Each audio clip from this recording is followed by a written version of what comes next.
ಪರೀಕ್ಷಾಂಗ ಕುಲಸಚಿವರಾದ professor Raju ಚಲನ್ನನವರು ಹಾಗೂ ಸಭೆಯ ಅಧ್ಯಕ್ಷರೇ, ಅತಿಥಿಗಳೇ, ವೇದಿಕೆಯಲ್ಲಿರುವ ಗಣ್ಯರೇ, ಆಹ್ವಾನಿತ ಅತಿಥಿಗಳೇ, ಪ್ರಾಧ್ಯಾಪಕರೇ, ಬೋಧಕೇತರ ಸಿಬ್ಬಂದಿಗಳೇ, ವಿದ್ಯಾರ್ಥಿಗಳೇ ಹಾಗೂ ಮಾಧ್ಯಮದ ಗೆಳೆಯರೇ, ಮಂಗಳೂರು ವಿಶ್ವವಿದ್ಯಾನಿಲಯದ ಯೂಟ್ಯೂಬ್, ಫೇಸ್ಬುಕ್ ಮತ್ತು ಹೊಸದಾಗಿ ಲಾಂಚ್ ಮಾಡಿರುವ MU ಲಿಂಕ್ ಆ್ಯಪಿನ ಮೂಲಕ ಈ ಕಾರ್ಯಕ್ರಮವನ್ನು ವೀಕ್ಷಿಸುತ್ತಿರುವ ಎಲ್ಲ ಸಹೃದಯ ಬಂಧುಗಳೇ, ಎಲ್ಲರಿಗೂ ಮಂಗಳೂರು ವಿಶ್ವವಿದ್ಯಾನಿಲಯದ ವತಿಯಿಂದ ನಡೀತಾ ಇರುವ ಡಾಕ್ಟರ್ Br. ಅಂಬೇಡ್ಕರ್ ಅವರ 132ನೇ ಜನ್ಮ ಜಯಂತಿ ಕಾರ್ಯಕ್ರಮಕ್ಕೆ ಆತ್ಮೀಯವಾಗಿ ತಮ್ಮನ್ನೆಲ್ಲ ಬರಮಾಡಿಕೊಳ್ತಾ ಇದ್ದೇವೆ.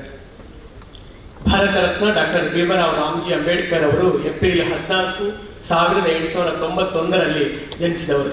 ಅವರ 132ನೇ ಜನ್ಮದಿನಾಚರಣೆಯನ್ನು ನಾವಿಂದು ಇಲ್ಲಿ ಆಚರಿಸ್ತಾ ಇದ್ದೇವೆ. ಸಾಮಾಜಿಕ ಸಮಾನತೆ, ಅಸ್ಪೃಶ್ಯತಾ ನಿವಾರಣೆಗಾಗಿ ಹೋರಾಡಿದ ಮಹಾನ್ ಭಾರತೀಯ ನಾಯಕ, ಸ್ವಾಭಿಮಾನದ ದಲಿತ ಬದುಕಿನ ಬೆಳಕು, ಭಾರತದ ಪ್ರಜಾಪ್ರಭುತ್ವದ ಉಸಿರಾಗಿರುವ ಸಂವಿಧಾನದ ಶಿಲ್ಪಿ, ಗುಣಮಟ್ಟದ ಶಿಕ್ಷಣವೊಂದೇ ಸಮಾನತೆಗಿರುವ ದಾರಿ ಎಂದು ಪ್ರತಿಪಾದಿಸಿದ ಮಹಾನ್ ಮಾನವತಾವಾದಿ ಡಾಕ್ಟರ್ Br. ಅಂಬೇಡ್ಕರ್ ಅವರ ಚಿಂತನೆಗಳನ್ನು ಅರಿಯುವ ಮತ್ತು ಅದನ್ನು ನಮ್ಮ ಬದುಕಿನಲ್ಲಿ ಅಳವಡಿಸಿಕೊಳ್ಳುವ ಪ್ರೇರಣೆಯನ್ನು ನೀಡುವ ಕಾರ್ಯಕ್ರಮವಿದು. ಇಂದಿನ ಈ ಕಾರ್ಯಕ್ರಮವನ್ನು ಅಂಬೇಡ್ಕರ್ ಅವರಿಗೆ ಅತ್ಯಂತ ಪ್ರಿಯವಾದ ಬುದ್ಧ ವಂದನೆಯ ಪ್ರಾರ್ಥನಾ ಗೀತೆಯ ಮೂಲಕ ನಾವು ಆರಂಭ ಮಾಡ್ತಾ ಇದ್ದೇವೆ. ಇದೀಗ SR ಲಕ್ಷ್ಮಣ್ ಮತ್ತು ತಂಡದವರಿಂದ ಬುದ್ಧ ವಂದನೆಯ ಗೀತೆ.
overcome the caste system that Ambedkar had decided to adopt Buddhism after scrutinizing all the prominent religions of over 10 years.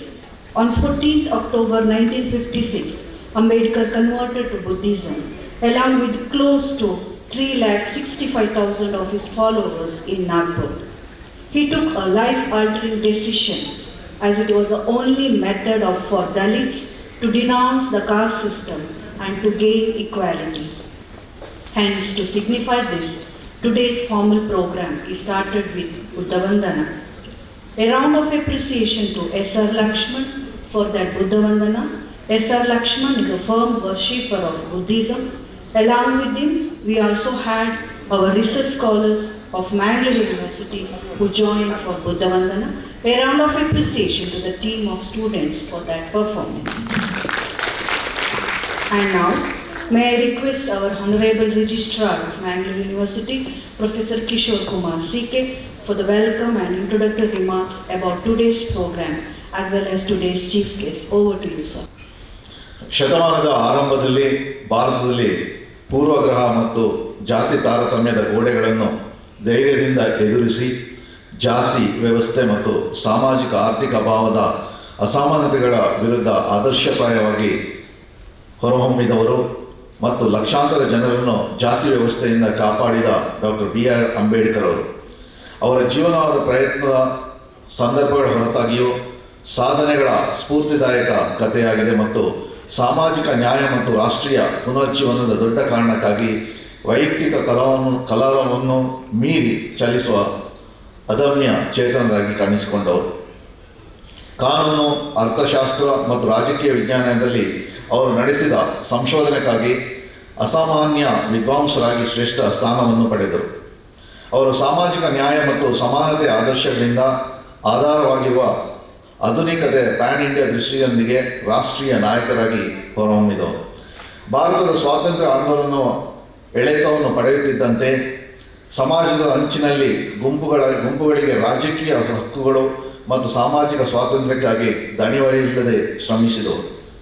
ಭಾರತದ ಮೊದಲ ಪ್ರಧಾನಮಂತ್ರಿ ಜವಾಹರ್ಲಾಲ್ ನೆಹರು ಅವರು ಭಾರತದ ಸ್ವಾತಂತ್ರ್ಯದ ಸಮಯದಲ್ಲಿ ಡಾಕ್ಟರ್ ಅಂಬೇಡ್ಕರ್ ಅವರಿಗೆ ಒಂದು ಮಹತ್ವದ ಜವಾಬ್ದಾರಿಯನ್ನು ನೀಡಿದ್ದರು.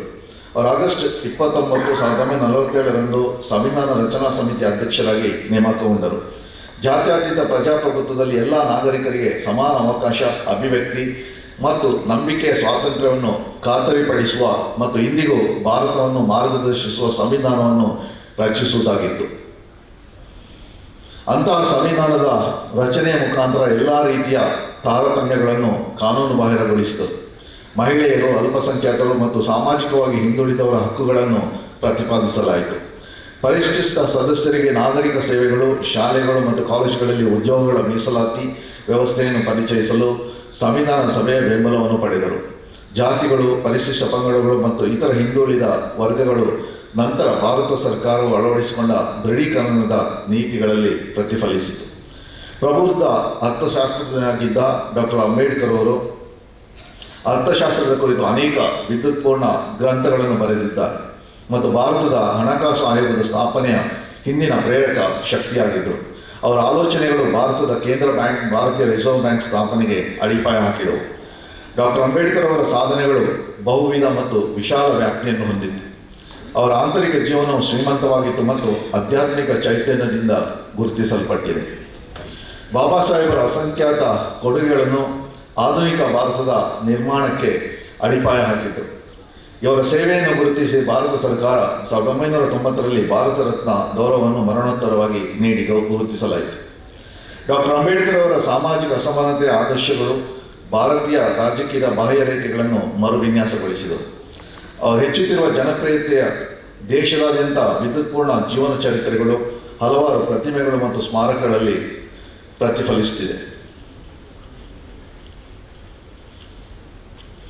ಇಂದು ಅಂಬೇಡ್ಕರ್ ಅವರನ್ನು ರಾಷ್ಟ್ರೀಯವಾಗಿ ಗೌರವಿಸಲಾಗುತ್ತಿದೆ ಮತ್ತು ಗಾಂಧಿ, ನೆಹರು ಮತ್ತು ಟ್ಯಾಗೋರ್ ಅವರೊಂದಿಗೆ ಆಧುನಿಕ ಭಾರತದ ನಾಯಕರಲ್ಲಿ ಒಬ್ಬರಾಗಿ ರಾಷ್ಟ್ರೀಯ ಪಂಥಾಹವನದಲ್ಲಿ ವ್ಯಕ್ತಿಯಾಗಿದ್ದಾರೆ.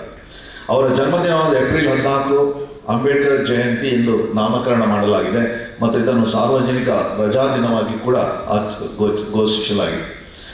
ಭಾರತದ ಮಹಾನ್ ವ್ಯಕ್ತಿಯ 132ನೇ ಜನ್ಮದಿನವನ್ನು ಆಚರಿಸುತ್ತಿರುವಾಗ ಬಾಬಾ ಸಾಹೇಬ್ ಪ್ರಪಂಚದಾದ್ಯಂತ ಲಕ್ಷಾಂತರ ಭಾರತೀಯರಿಗೆ ಮತ್ತು ಸಮಾನತೆ ಸಾಮಾಜಿಕ ನ್ಯಾಯದ ಪ್ರತಿಪಾದಕರಿಗೆ ಸ್ಫೂರ್ತಿಯಾಗಿದ್ದಾರೆ. ಅಂಬೇಡ್ಕರ್ ಅವರು ರಚಿಸಿದ ಸಂವಿಧಾನವು ಕೇವಲ ದೇಶದ ಆಡಳಿತಕ್ಕೆ ಮೂಲ ಕಾನೂನಲ್ಲ, ಇದು ವೈಯಕ್ತಿಕ ನಾಗರಿಕ ಸ್ವಾತಂತ್ರ್ಯಗಳನ್ನು ಖಾತರಿಗೊಳಿಸಿದೆ. ಧಾರ್ಮಿಕ ಸ್ವಾತಂತ್ರ್ಯ, ಸಾಮಾಜಿಕ ತಾರತಮ್ಯ ನಿರ್ಮೂಲನೆ, ಮಹಿಳೆಯರ ಸಾಮಾಜಿಕ ಹಕ್ಕುಗಳು, ಸಾಂವಿಧಾನಿಕ ಹಕ್ಕುಗಳು ಪ್ರಮುಖ ಭಾಗಗಳಾಗಿವೆ. ಸಂವಿಧಾನವು ಪ್ರತಿಯೊಬ್ಬ ಪ್ರಜೆಗೂ ಮೂಲಭೂತ ಹಕ್ಕುಗಳನ್ನು ನೀಡಿದೆ. ನಾಗರಿಕರಿಗೆ ಕೆಲವು ಮೂಲಭೂತ ಹಕ್ಕುಗಳನ್ನು ಖಾತ್ರಿಪಡಿಸುವುದು ಅವರ ಹಿಂದಿನ ಆಲೋಚನೆಯಾಗಿದೆ.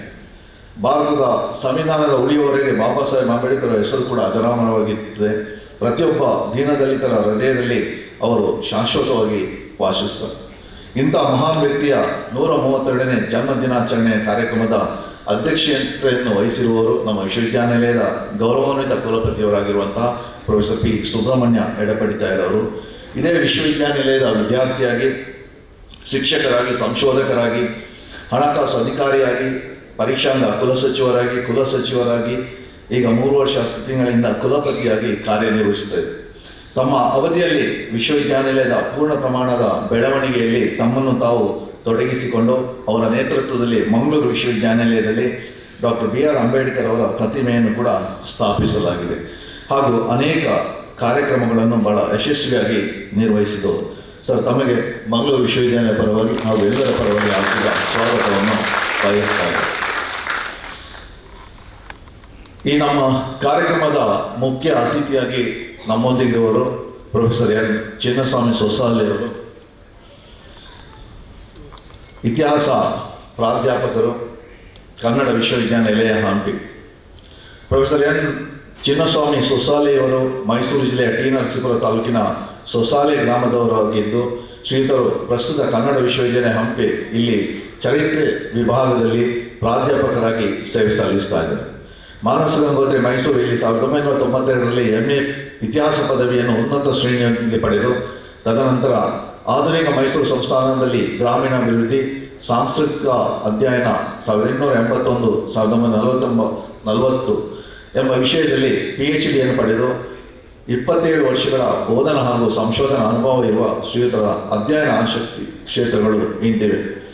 ಆಧುನಿಕ ಮೈಸೂರಿನ ಒಡೆಯರ್ ಕಾಲದ ದಲಿತ ಚರಿತ್ರೆ, ಅಂದಿನ ರಾಜಕೀಯ ಸಂದರ್ಭಗಳ ಜನಮುಖಿ ಆಧಾರಿತ ಸಾಂಸ್ಕೃತಿಕ ಅಧ್ಯಯನ, ಕರ್ನಾಟಕದ ದಲಿತರ ಮೇಲಿನ ದೌರ್ಜನ್ಯ, ಸಾಮಾಜಿಕ ಹಾಗೂ ಧಾರ್ಮಿಕ ಹಿನ್ನೆಲೆ, ಅಮಾನವೀಯ ಆಚರಣೆಗಳು ಹಾಗೂ ದಲಿತರು ಮತ್ತು ಮತಾಂತರ ಚರಿತ್ರೆ ಕುರಿತು ತಳಮಟ್ಟದ ವಿಸ್ತೃತ ಅಧ್ಯಯನ, ಬಾಬಾ ಸಾಹೇಬ್ ಡಾಕ್ಟರ್ Br. ಅಂಬೇಡ್ಕರ್ ಅವರ ಚಿಂತನೆಗಳನ್ನು ಪ್ರಸ್ತುತ ಸಂದರ್ಭಗಳೊಂದಿಗೆ ಮುಖಾಮುಖಿಗೊಳಿಸಿ ದಲಿತ ಸಂವೇದನೆಯ ಸಂಶೋಧನಾ ಬರವಣಿಗೆ ಹಾಗೂ ಚಿಂತನೆ, ಕನ್ನಡ ನೆಲದಲ್ಲಿ ಬೌದ್ಧ ಹಾಗೂ ಜೈನ ಧರ್ಮಗಳ ನೆಲೆಗಳು, ಈ ಧರ್ಮಗಳ ಪ್ರಗತಿ ಹಾಗೂ ಅವನತಿಗಳ ಸಂದರ್ಭ, ಸಮಕಾಲೀನ ಸಂದರ್ಭಗಳಲ್ಲಿ ಇವುಗಳ ಸ್ಥಿತಿಗತಿ ಬಗ್ಗೆ, ಏಕೀಕೃತ ಕರ್ನಾಟಕದಲ್ಲಿನ ಕನ್ನಡ ನಾಡಿನ ಗಡಿಭಾಗದ ಸಮಸ್ಯೆಗಳು ಹಾಗೂ ಕನ್ನಡಿಗರ ಸ್ಥಿತಿಗತಿ ಕುರಿತ ವಸ್ತುನಿಷ್ಠ ಅಧ್ಯಯನ ಮತ್ತು ಬರವಣಿಗೆ, ವಿಶೇಷವಾಗಿ ಕರ್ನಾಟಕದ ನೆಲಮೂಲ ಚಿಂತನೆಯ ಸೆಬಾಲ್ಟನ್ ಚರಿತ್ರೆಯ ಬರವಣಿಗೆಯ ಅಧ್ಯಯನ, ಅಲಕ್ಷಿತಗೊಳಗಾಗಿರುವ ಸ್ಥಳೀಯ ತಳ ಸಮುದಾಯಗಳ ಚರಿತ್ರೆಯನ್ನು ಮುಂದಿನ ಪೀಳಿಗೆಗೆ ತಿಳಿಸುವುದು ಹಾಗೂ ದಾಖಲೀಕರಣ, ಸಂವಿಧಾನಾತ್ಮಕ ತತ್ವ ಸಿದ್ಧಾಂತಗಳನ್ನು ಹಾಗೂ ವಾಸ್ತವದ ಚರಿತ್ರೆಯ ಕುರಿತು ಜನಮುಖಿ ಆಧಾರಿತ ಬರವಣಿಗೆ ಹಾಗೂ ಉಪನ್ಯಾಸ ಸರಣಿ ಇವರ ಅಧ್ಯಯನದ ಆಸಕ್ತಿ ಕ್ಷೇತ್ರಗಳು. ಹಾಗೆ ಅಖಿಲ ಭಾರತ ಕನ್ನಡ ಸಾಹಿತ್ಯ ಸಮ್ಮೇಳನಗಳು, ಕನ್ನಡ ಪುಸ್ತಕ ಪ್ರಾಧಿಕಾರ ಹಾಗೂ ಕನ್ನಡ ಸಾಹಿತ್ಯ ಪರಿಷತ್ ಆಯೋಜಿಸಿರುವ ಸಮಾವೇಶಗಳಲ್ಲಿ ಸಂಪನ್ಮೂಲ ವ್ಯಕ್ತಿಯಾಗಿ ದಲಿತ ಸಂವೇದನೆಯ ಕುರಿತು ಹಲವಾರು ಉಪನ್ಯಾಸಗಳನ್ನು ಮಂಡಿಸಿದ್ದಾರೆ.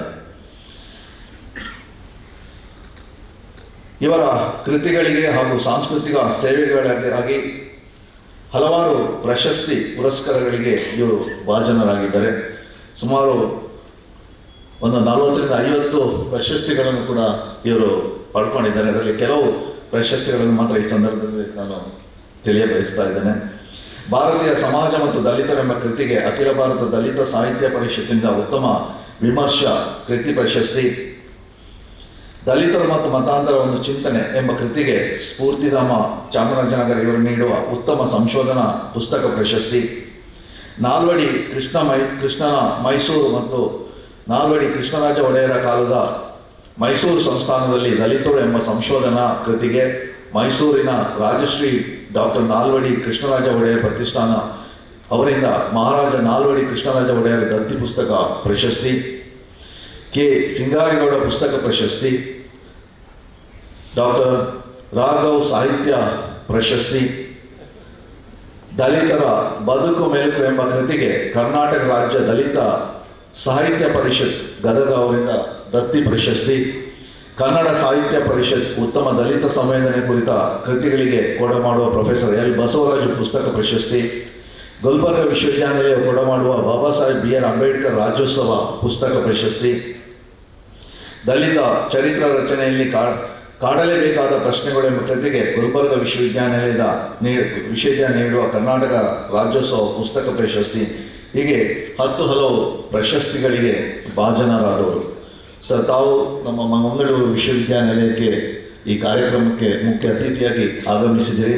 ತಮಗೆ ಮಂಗಳೂರು ವಿಶ್ವವಿದ್ಯಾಲಯ ಪರವಾಗಿ ಹಾರ್ದಿಕ ಸ್ವಾಗತವನ್ನು ಬಯಸ್ತಾ ಇದ್ದೇನೆ. ಈ ದಿನ ನಮಗೆಲ್ಲ ಡಾಕ್ಟರ್ Br. ಅಂಬೇಡ್ಕರ್ ಅವರ ಜೀವನ ಚರಿತ್ರೆಯ ಬಗ್ಗೆ ನಾಟಕದ ಮೂಲಕ ತಿಳಿಸಲು ದೂರದ ಬೆಂಗಳೂರಿನಿಂದ ಬಂದಿರುವ ಶ್ರೀಯುತ ಆರ್ ವೆಂಕಟರಾಜು ಹಾಗೂ ಪಂಪ ಸಾಂಸ್ಕೃತಿಕ ಮತ್ತು ಸಾಮಾಜಿಕ ಕೇಂದ್ರ ಬೆಂಗಳೂರು ತಂಡದವರಿಗೂ ಕೂಡ ಈ ಸಂದರ್ಭದಲ್ಲಿ ವಿಶ್ವವಿದ್ಯಾಲಯ ಪರವಾಗಿ ಹಾರ್ದಿಕ ಸ್ವಾಗತವನ್ನು ಬಯಸ್ತಾ ಇದ್ದೇನೆ. ಈ ನಮ್ಮ ಕಾರ್ಯಕ್ರಮದಲ್ಲಿ ಭಾಗವಹಿಸಿರುವ ನಮ್ಮ ವಿಶ್ವವಿದ್ಯಾನಿಲಯದ ಎಲ್ಲ ಸಿಂಡಿಕೇಟ್ ಮತ್ತು ಅಕಾಡೆಮಿಕ್ ಕೌನ್ಸಿಲ್ ಸದಸ್ಯರಿಗೂ, ವಿವಿಧ ನಿಕಾಯಗಳ ಡೀನರ್ಗಳನ್ನು, ಅತಿಥಿಗಳನ್ನು, ಶಿಕ್ಷಕೇತರ ಬಂಧುಗಳನ್ನು, ವಿದ್ಯಾರ್ಥಿಗಳನ್ನು, ಸಂಶೋಧನಾ ವಿದ್ಯಾರ್ಥಿಗಳನ್ನು ಹಾಗೂ ಮಾಧ್ಯಮ ಮಿತ್ರರನ್ನು ಈ ಕಾರ್ಯಕ್ರಮಕ್ಕೆ ಆರ್ಥಿಕವಾಗಿ ಸ್ವಾಗತಿಸ್ತಾ ಇದ್ದೇನೆ. ಪ್ರಾಸ್ತಾವಿಕ ಮಾತುಗಳೊಂದಿಗೆ ಆಗಮಿಸಿದ ಎಲ್ಲರನ್ನ ಪ್ರೀತಿಯಿಂದ ಸ್ವಾಗತಿಸಿದ ಮಂಗಳೂರು ವಿಶ್ವವಿದ್ಯಾಲಯದ ಕುಲಸಚಿವರಾದ ಡಾಕ್ಟರ್ ಕಿಶೋರ್ ಕುಮಾರ್ ಸಿ.ಕೆ. ಇವರಿಗೂ ಕೂಡ ಅತ್ಯಂತ ಪ್ರೀತಿಯ ಗೌರವದ ಸ್ವಾಗತವನ್ನು ಬಯಸ್ತಾ ಇದ್ದೇನೆ. ಇದೀಗ ಆಗಮಿಸಿರುವ ಅತಿಥಿಗಳಿಗೆ ಸ್ವಾಗತೋಪಚಾರ ಪುಷ್ಪಗುಂಡವನ್ನು ನೀಡುವುದರ ಮೂಲಕ ಇವತ್ತಿನ ಈ ಸಮಾರಂಭದ ಮುಖ್ಯ ಅತಿಥಿಗಳಾದ ವಿಶೇಷ ಉಪನ್ಯಾಸವನ್ನು ನೀಡಲಿರುವ ಹಂಪಿ ವಿಶ್ವವಿದ್ಯಾನಿಲಯದ ಪ್ರಾಧ್ಯಾಪಕರಾದ ಪ್ರೊಫೆಸರ್ ಎನ್ ಚಿನ್ನಸ್ವಾಮಿ ಸೋಸರೆ ಅವರಿಗೆ ಗೌರವಪೂರ್ವಕ ಸ್ವಾಗತದ ಕಾಣಿಕೆಯನ್ನು ನೀಡಬೇಕು ಅಂತ ಸಮಾರಂಭದ ಅಧ್ಯಕ್ಷರು ಸನ್ಮಾನ್ಯ ಕುಲಪತಿಗಳು ಆದ ಪ್ರೊಫೆಸರ್ P.S. ಎಡಪಡಿತಾಯಿ ಸರ್ ಅವರಲ್ಲಿ ವಿನಂತಿಸ್ತಾ ಇದ್ದೇನೆ.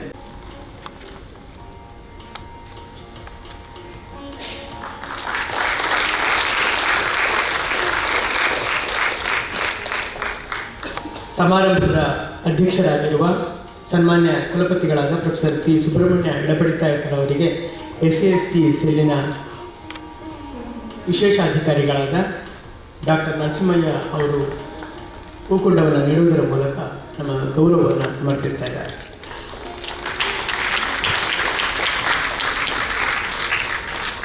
ಮಂಗಳೂರು ವಿಶ್ವವಿದ್ಯಾನಿಲಯದ ಕುಲಸಚಿವರಾದ ಡಾಕ್ಟರ್ ಕಿಶೋರ್ ಕುಮಾರ್ ಸಿ.ಕೆ. ಅವರಿಗೆ ಮಾನವಿಕ ನಿಕಾಯದ ಡೀನ್ ಆಗಿರುವ ಪ್ರೊಫೆಸರ್ ಜಯರಾಜ್ ಅಮೀನ್ ಅವರು ಆಗಮಿಸಿ ಗೌರವವನ್ನು ಸಮರ್ಪಿಸಬೇಕು ಅಂತ ವಿನಂತಿಸ್ತಾ ಇದ್ದೇವೆ. ಕುಲಸಚಿವರಿಗೆ ಪುಷ್ಪಗುಂಡವನ್ನು ಸಮರ್ಪಿಸುವ ಮೂಲಕ ನಮ್ಮ ಗೌರವವನ್ನು ಸಮರ್ಪಿಸ್ತಾ ಇದ್ದಾರೆ. ವೇದಿಕೆಯಲ್ಲಿ ತಮ್ಮ ಉಪಸ್ಥಿತಿಯನ್ನು ಪ್ರೊಫೆಸರ್ ರಾಜೀವ್ ಚಂದ್ರಣ್ಣನವರಿಗೆ ಪ್ರೊಫೆಸರ್ ಸೋಮಣ್ಣ ಅವರು ಪುಷ್ಪಗುಂಡವನ್ನು ನೀಡಿ ಬರಮಾಡಿಕೊಳ್ತಾ ಇದ್ದಾರೆ.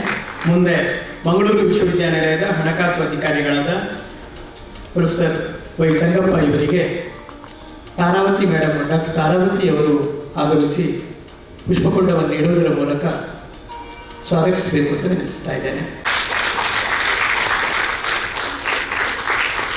SC/ST ಘಟಕದ ವಿಶೇಷಾಧಿಕಾರಿಗಳಾದ ಡಾಕ್ಟರ್ ನರಸಿಂಹಯ್ಯ ಅವರಿಗೆ SC/ST ಸೆಲ್ನ ನರಸಿಂಹಯ್ಯ ಅವರಿಗೆ ನಮ್ಮ ಗೌರವ.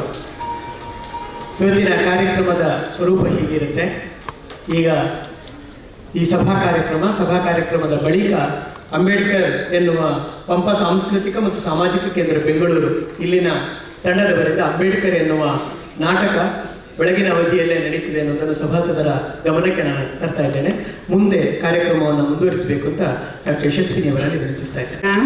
and I also request Vice Chancellor of Mangalore University, Professor P. Subramania Edapaditaya, to lead the ceremony along with the statutory officers, Professor Kishore Kumar C.K., the Registrar of Mangalore University, Professor Raju C. Challanawar, Evaluation, Professor Sangappa, the Finance Officer of Mangalore University. The lighting of the lamp is followed by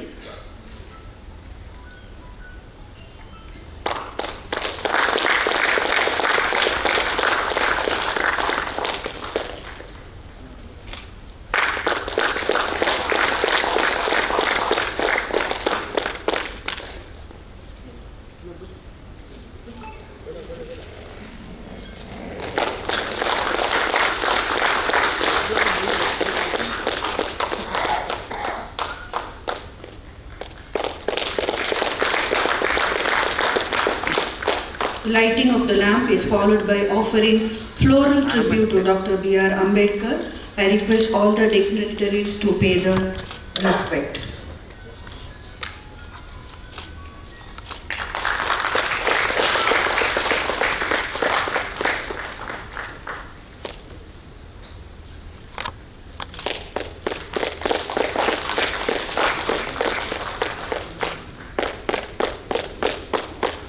The floral tribute is followed by offering tribute to Bodhi plant. I request all the dignitaries to pay the tribute to Bodhi plant.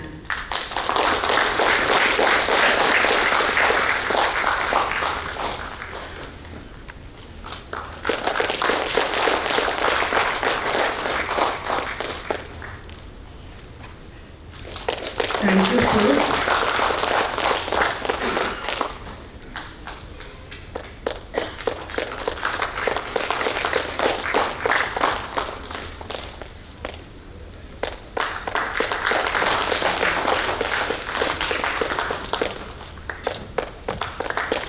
Thank you, sir.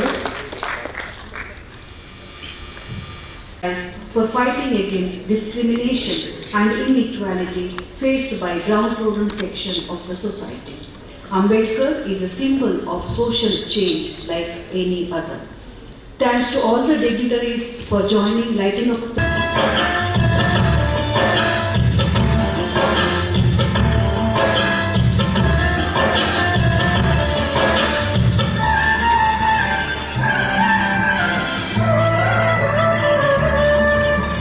ಅಂಬೇಡ್ಕರರ ಜೀವನ ಕಥೆಯ ಭಾರತೀಯರೇ ನಿಂಗೆ ವಿಶ್ವ ಮಾನವನ ಸಾಹಸಗಾಥೆ ದೇಶಭಕ್ತರೇ ನಿಂಗೆ ಅಂಬೇಡ್ಕರರ ಜೀವನ ಕಥೆಯ ಭಾರತೀಯರೇ ನಿಂಗೆ ವಿಶ್ವ ಮಾನವನ ಸಾಹಸಗಾಥೆ ದೇಶಭಕ್ತರೇ ನಿಂಗೆ ನೊಂದ ಜನತೆಗೆ ಬೃಂದ ಬಾಳಿಗೆ ಬೆಳಕು ನೀಡಿದ ಅಂಬೇಡ್ಕರರ ಜೀವನ ಕಥೆಯ ಭಾರತೀಯರೇ ನಿಂಗೆ ವಿಶ್ವ ಮಾನವನ ಸಾಹಸಗಾಥೆ ದೇಶಭಕ್ತರೇ ನಿಂಗೆ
ಬಾಳಿಗೆ ಬೆಳಕು ನೀಡಿದ ಅಂಬೇಡ್ಕರ ಜೀವನ ಕಥೆಯ ಭಾರತೀಯರೇ ನೀಕೆ ವಿಶ್ವ ಮಾನವನ ಸಾಹಸಗಾಥೆ ದೇಶ ಭಕ್ತರೇ ನೀಕೆ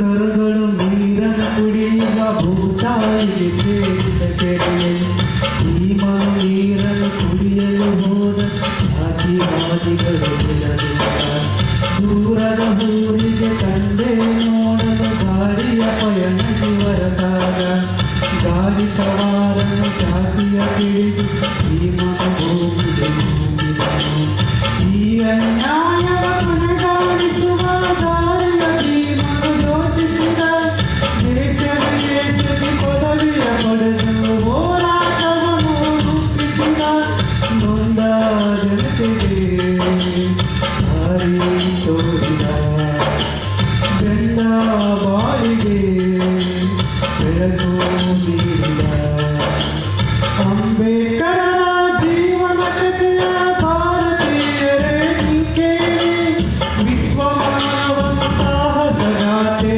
ದೇಶ ಭಕ್ತರೇ ನೀಕೆ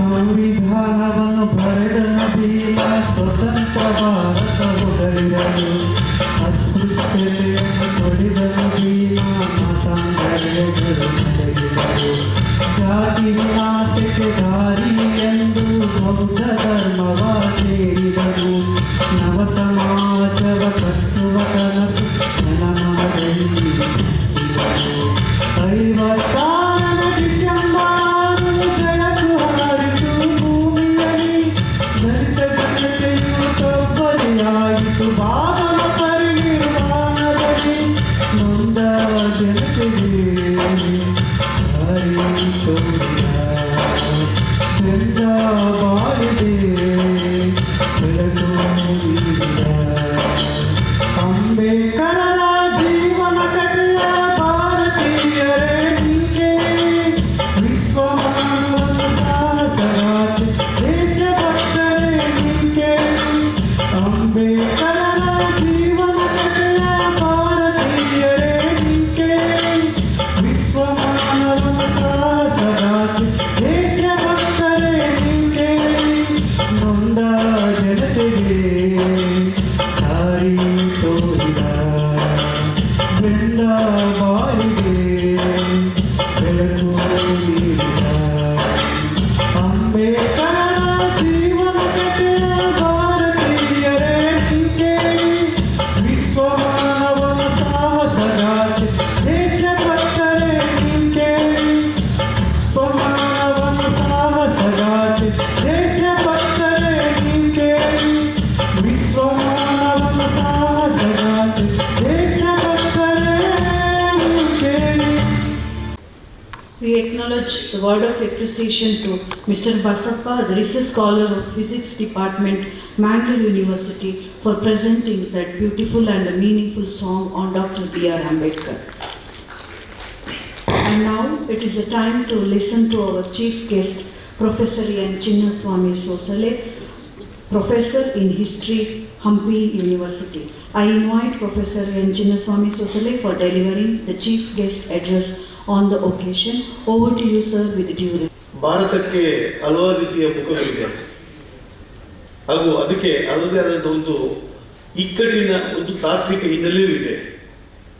ಆದರೆ ಭಾರತೀಯರಿಗೆ ಬಹುಮುಖವಾದಂಥ ಚಿಂತನೆ ಇದೆ, ಬಹುಮುಖವಾದ ದಿಕ್ಕುಗಳಿವೆ, ಬಹುಮುಖವಾದಂಥ ಬಾಗಿಲುಗಳಿವೆ. ಆ ಬಾಗಿಲುಗಳೆಲ್ಲವನ್ನು ಭಾರತೀಯರಿಗೆ ಮುಚ್ಚಿದ ಭಾರತದ ಬಾಗಿಲನ್ನು ತೆರೆದ ಬಾಗಿಲನ್ನಾಗಿ ಮಾಡಿದವರು ಬಾಬಾ ಸಾಹೇಬ್ ಅಂಬೇಡ್ಕರ್ ಅವರು.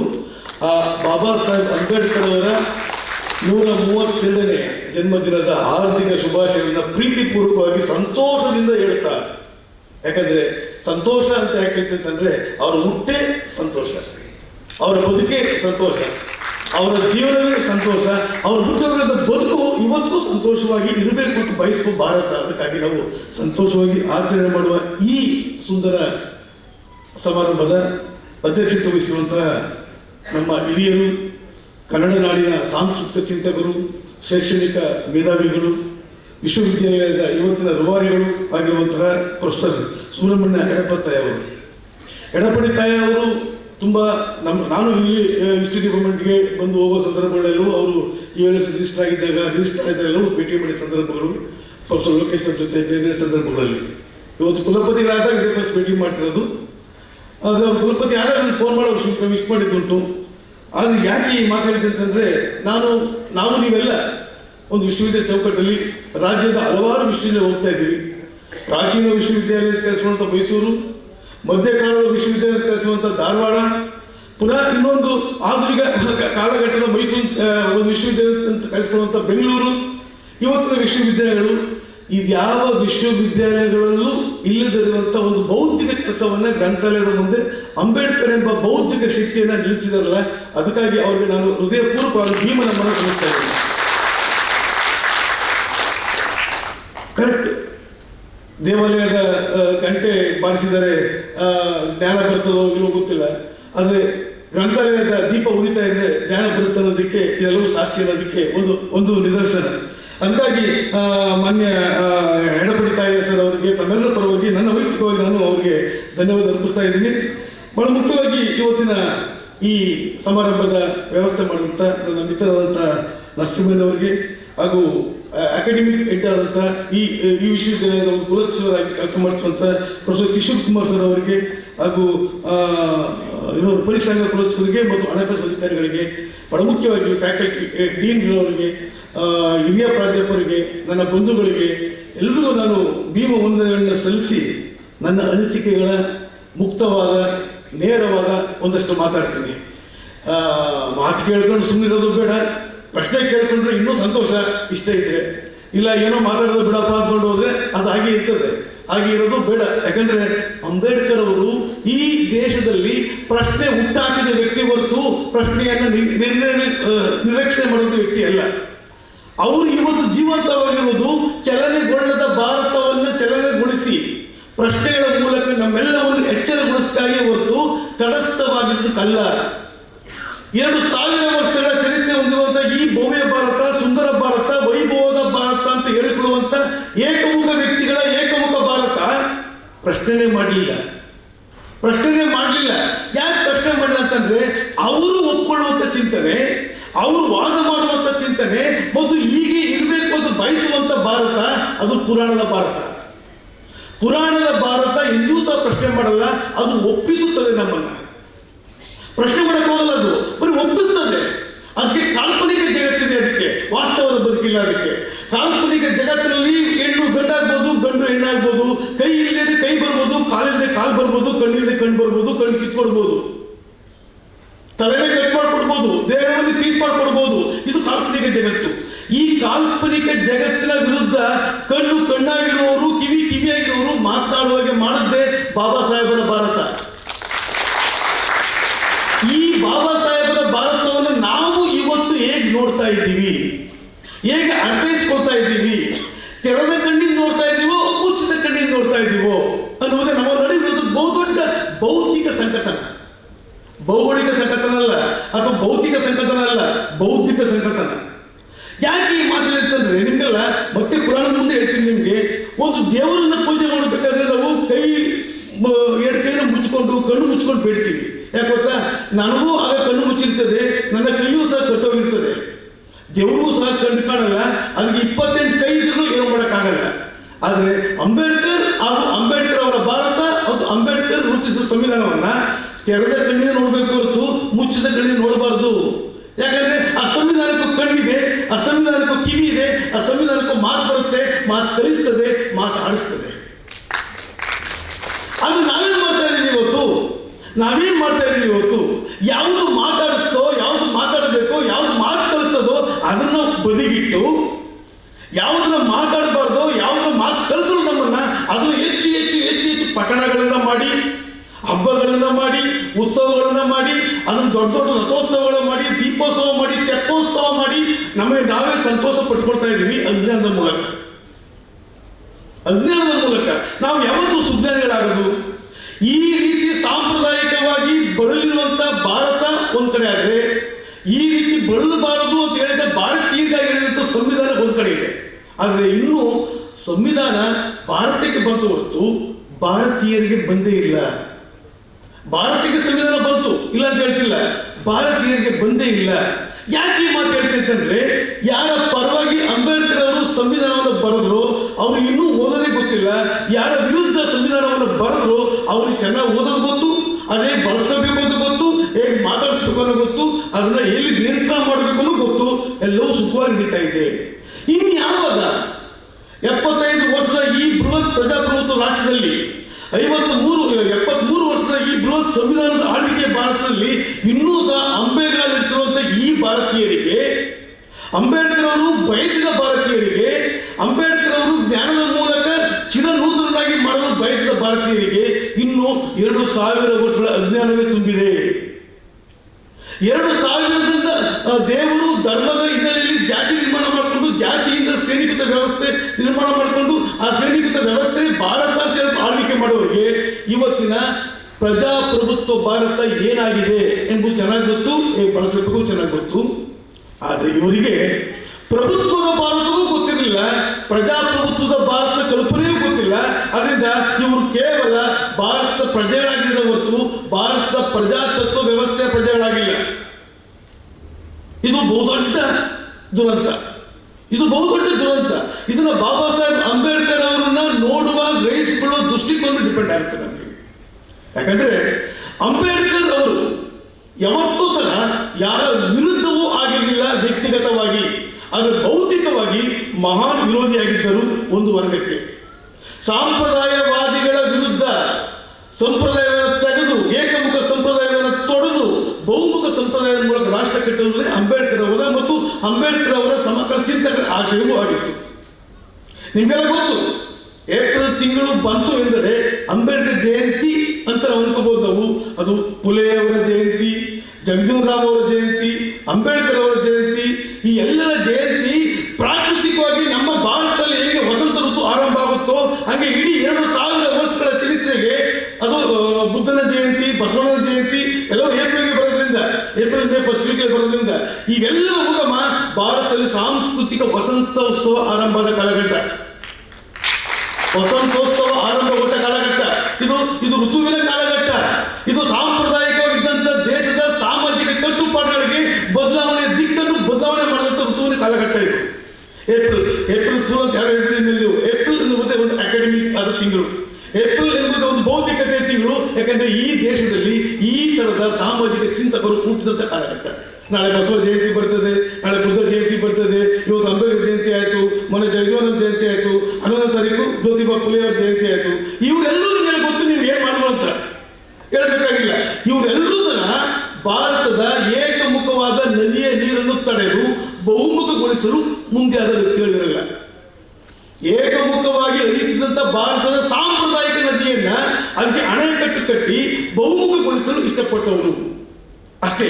ಆದರೆ ಬಾಬಾ ಸಾಹೇಬ್ ಅಂಬೇಡ್ಕರ್ ಅವರು ಪ್ರತಿಯೊಬ್ಬ ಭಾರತೀಯನ ನರನಾಡಿಗಳಿಗೂ ಹರಿಸಿರೋದನ್ನ, ನರನಾಡಿಗಳಿಗೆ ಅವರು ತಾವೇ ಮಾಡಿಕೊಟ್ರೆ ಗೊತ್ತಿಲ್ಲ, ಆದರೆ ನರನಾಡಿಗಳಿಗೆ ಹರಿಸಿದಲ್ಲ, ಅದು ಮಾನವನ ಪುನರ್ಜನನ, ಪುನರ್ಉಗಮ. ಅದು ಬೌದ್ಧಿಕವಾಗಿ, ದೈಹಿಕವಾಗಲ್ಲ, ಬೌದ್ಧಿಕವಾಗಿ ಪುನರ್ಉಗಮ. ಬೌದ್ಧಿಕವಾಗಿ ಈ ಪುನರ್ಉಗಮವನ್ನು ನಾನು ಮಾಡಬೇಕಾದ್ರೆ ನಾನು ಎಷ್ಟು ಬೌದ್ಧಿಕವಾಗಿ ತಯಾರಾದೆ ಎಂಬುದೇ ಬಹಳ ಮುಖ್ಯ. ಅಂಬೇಡ್ಕರ್ ಅವರು ಎಷ್ಟು ತಯಾರಾದರು?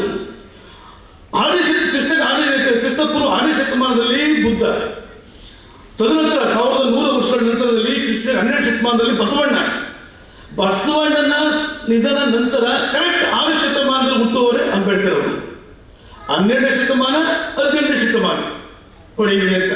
ಅದು ಅಂತ ನನಗೆ ಹೇಳ್ತೀನಿ ನಿಮಗೆ, ನಾನಿದು ಪುರಾಣ ನಂಬ್ಕೋತಾ ಇಲ್ಲ. ಬಟ್ 6 ಶತಮಾನ ನಂತರ ಬಸವಣ್ಣನ ವಾರಸುದಾರಾಗಿ, ಬುದ್ಧರ ತತ್ವ ಸಿದ್ಧಾಂತದ ವಾರಸುದಾರಾಗಿ ಈ ಭಾರತದಲ್ಲಿ ಹುಟ್ಟಿದಂಥ ದೊಡ್ಡ ಸಂದರ್ಭ ಅದು ಬಾಬಾ ಸಾಹೇಬ್ ಅಂಬೇಡ್ಕರ್ ಅವರು.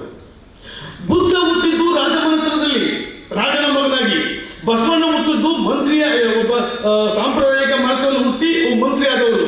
ಆದರೆ ಇವರಿಬ್ಬರು ಅಲ್ಲದ ಒಂದು ತಳ ಸಮುದಾಯದಲ್ಲಿ ಅಸ್ಪೃಶ್ಯ ಸಮಾಜದಲ್ಲಿ ಹುಟ್ಟಿ ಸ್ಪೃಶ್ಯತೆಗೆ ಏರಿದವರು ಬಾಬಾ ಸಾಹೇಬ್ ಅಂಬೇಡ್ಕರ್ ಅವರು ಮಾತ್ರ. ನೀರು ಮೇಲಿಂದ ಹರಿಬಹುದು, ಪ್ರಕೃತಿಯ ನಿಯಮ ಅದು. ಅದಕ್ಕೆ ಕೆಳಗಡೆಯಿಂದ ಮೇಲಿಂದ ಹರಿಯುವುದಿಲ್ಲ, ಅದು ಜಗದ ನಿಯಮ ಅಲ್ಲ, ವಿರುದ್ಧ ದಿಕ್ಕು. ಆ ವಿರುದ್ಧ ದಿಕ್ಕು ಹೋದವರೇ ಬಾಬಾ ಸಾಹೇಬ್ ಅಂಬೇಡ್ಕರ್ ಅವರು. ಅವರು ನೀರನ್ನ ಕೆಳಗಿನಿಂದ ಮೇಲೆ ಕಳಿಸಿದವರು. ಅವರು ಮೇಲಿಂದ ಕೆಳಗಿಳಿದವರು ಬುದ್ಧ, ಮೇಲಿಂದ ಕೆಳಗಿಳಿದವರು ಬಸವಣ್ಣ. ಆದರೆ ಅಂಬೇಡ್ಕರ್ ಅವರು ಕೆಳಗಿಂದ ಮೇಲೆ ಇಳಿದವರು. ಆ ಸಾಧನೆ ಮಾಡಬೇಕು ಅಂತಂದ್ರೆ ಆ ಭೌತಿಕ ತಪಸ್ಸಿನ ಒಂದು ಗಡಿ ಇತ್ತಲ್ಲ, ಅದು ಬಾಬಾ ಸಾಹೇಬ್ ಅಂಬೇಡ್ಕರ್ ಅವರಿಗೆ ಒಂದು ಭಾರತದಿಂದ, ಒಂದು ಮನೆತನದಿಂದ, ಒಂದು ಹುಟ್ಟಿದ ಜಾತಿಯಿಂದ ಮತ್ತು ಭಾರತೀಯರ ಕಲಿತ್ಕೊಳ್ಳೋದು ಒಂದು ಕಡೆ ಆದರೆ, ಇನ್ನೊಂದು ವಿದೇಶದ ಶಿಕ್ಷಣ.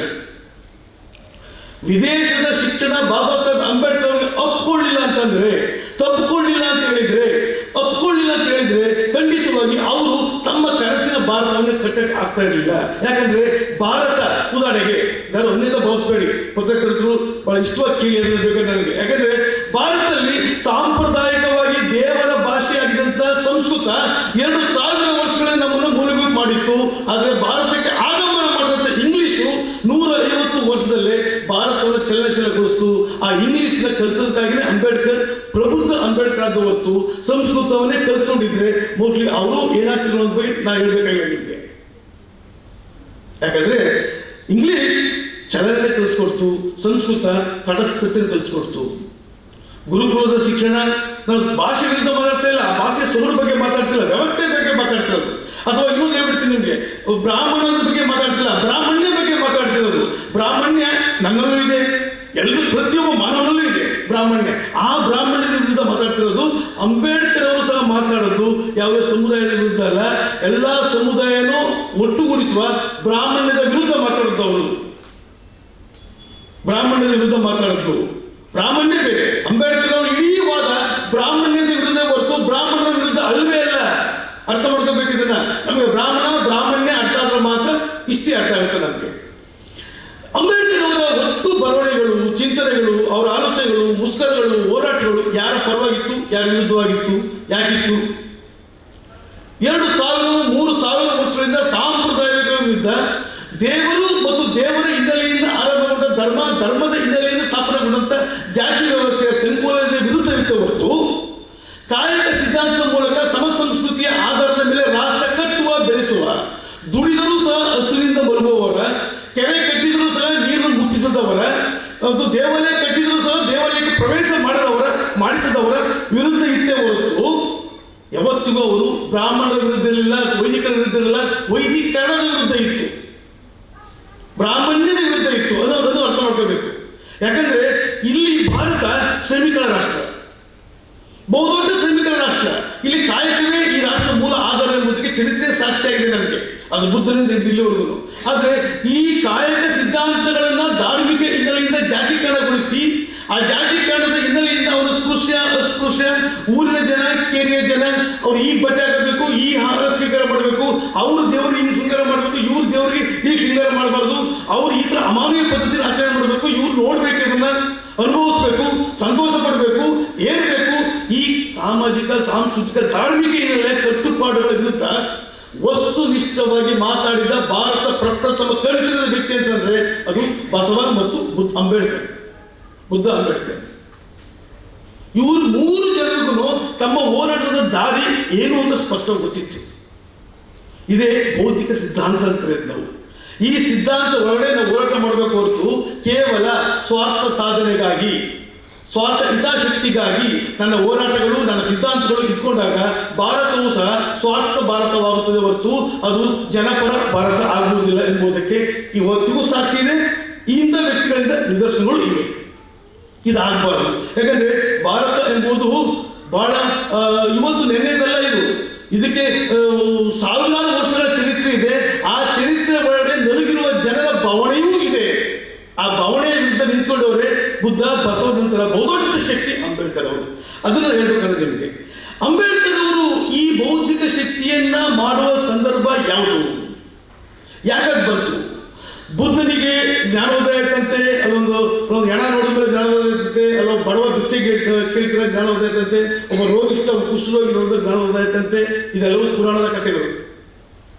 ಒಂದ್ ಕಡೆ ಬಸವಣ್ಣನಿಗೆ ಇಡೀ ವೈದಿಕ ವ್ಯವಸ್ಥೆ, ಶ್ರೀವೈಷ್ಣವ ವ್ಯವಸ್ಥೆ ಮತ್ತು ಹೊಯ್ಸಳರ ಅರಸ ಬಿಟ್ಟಿದೇವ ವಿಷ್ಣುವರ್ಧನ್ ಆದ್ಮೇಲೆ, ವಿಷ್ಣುವರ್ಧನ ಶ್ರೀವೈಷ್ಣವರಾದ್ಮೇಲೆ ಇಡೀ ಕರ್ನಾಟಕದಲ್ಲಿ ಬಂದಂತ ವೈಷ್ಣವ ಟೆಂಪಲ್ಗಳು, ಅದು ಕೇಶವ ಟೆಂಪಲ್, ಬೇಲೂರಿನ ಕೇಶವ, ಸೋಮನಾಥ ಕೇಶವ, ನುಗ್ಗೇರಿಯ ಕೇಶವ, ತಲಕಾಡಿನ ಕೇಶವ ಅಂತ ದೊಡ್ಡ ಬೇಲುಕೋಟೆಯ ಕೇಶವ, ಈ ಬೃಹತ್ ದೇವಾಲಯಗಳು ಹೊಯ್ಸಳ ಕಾಲ ಬಂದ್ಮೇಲೆ ಕರ್ನಾಟಕದಲ್ಲಿ ಬಹುದೊಡ್ಡದಾದಂಥ ದೇವಾಲಯದ ಕಲ್ಚರ್ ಬಂತು.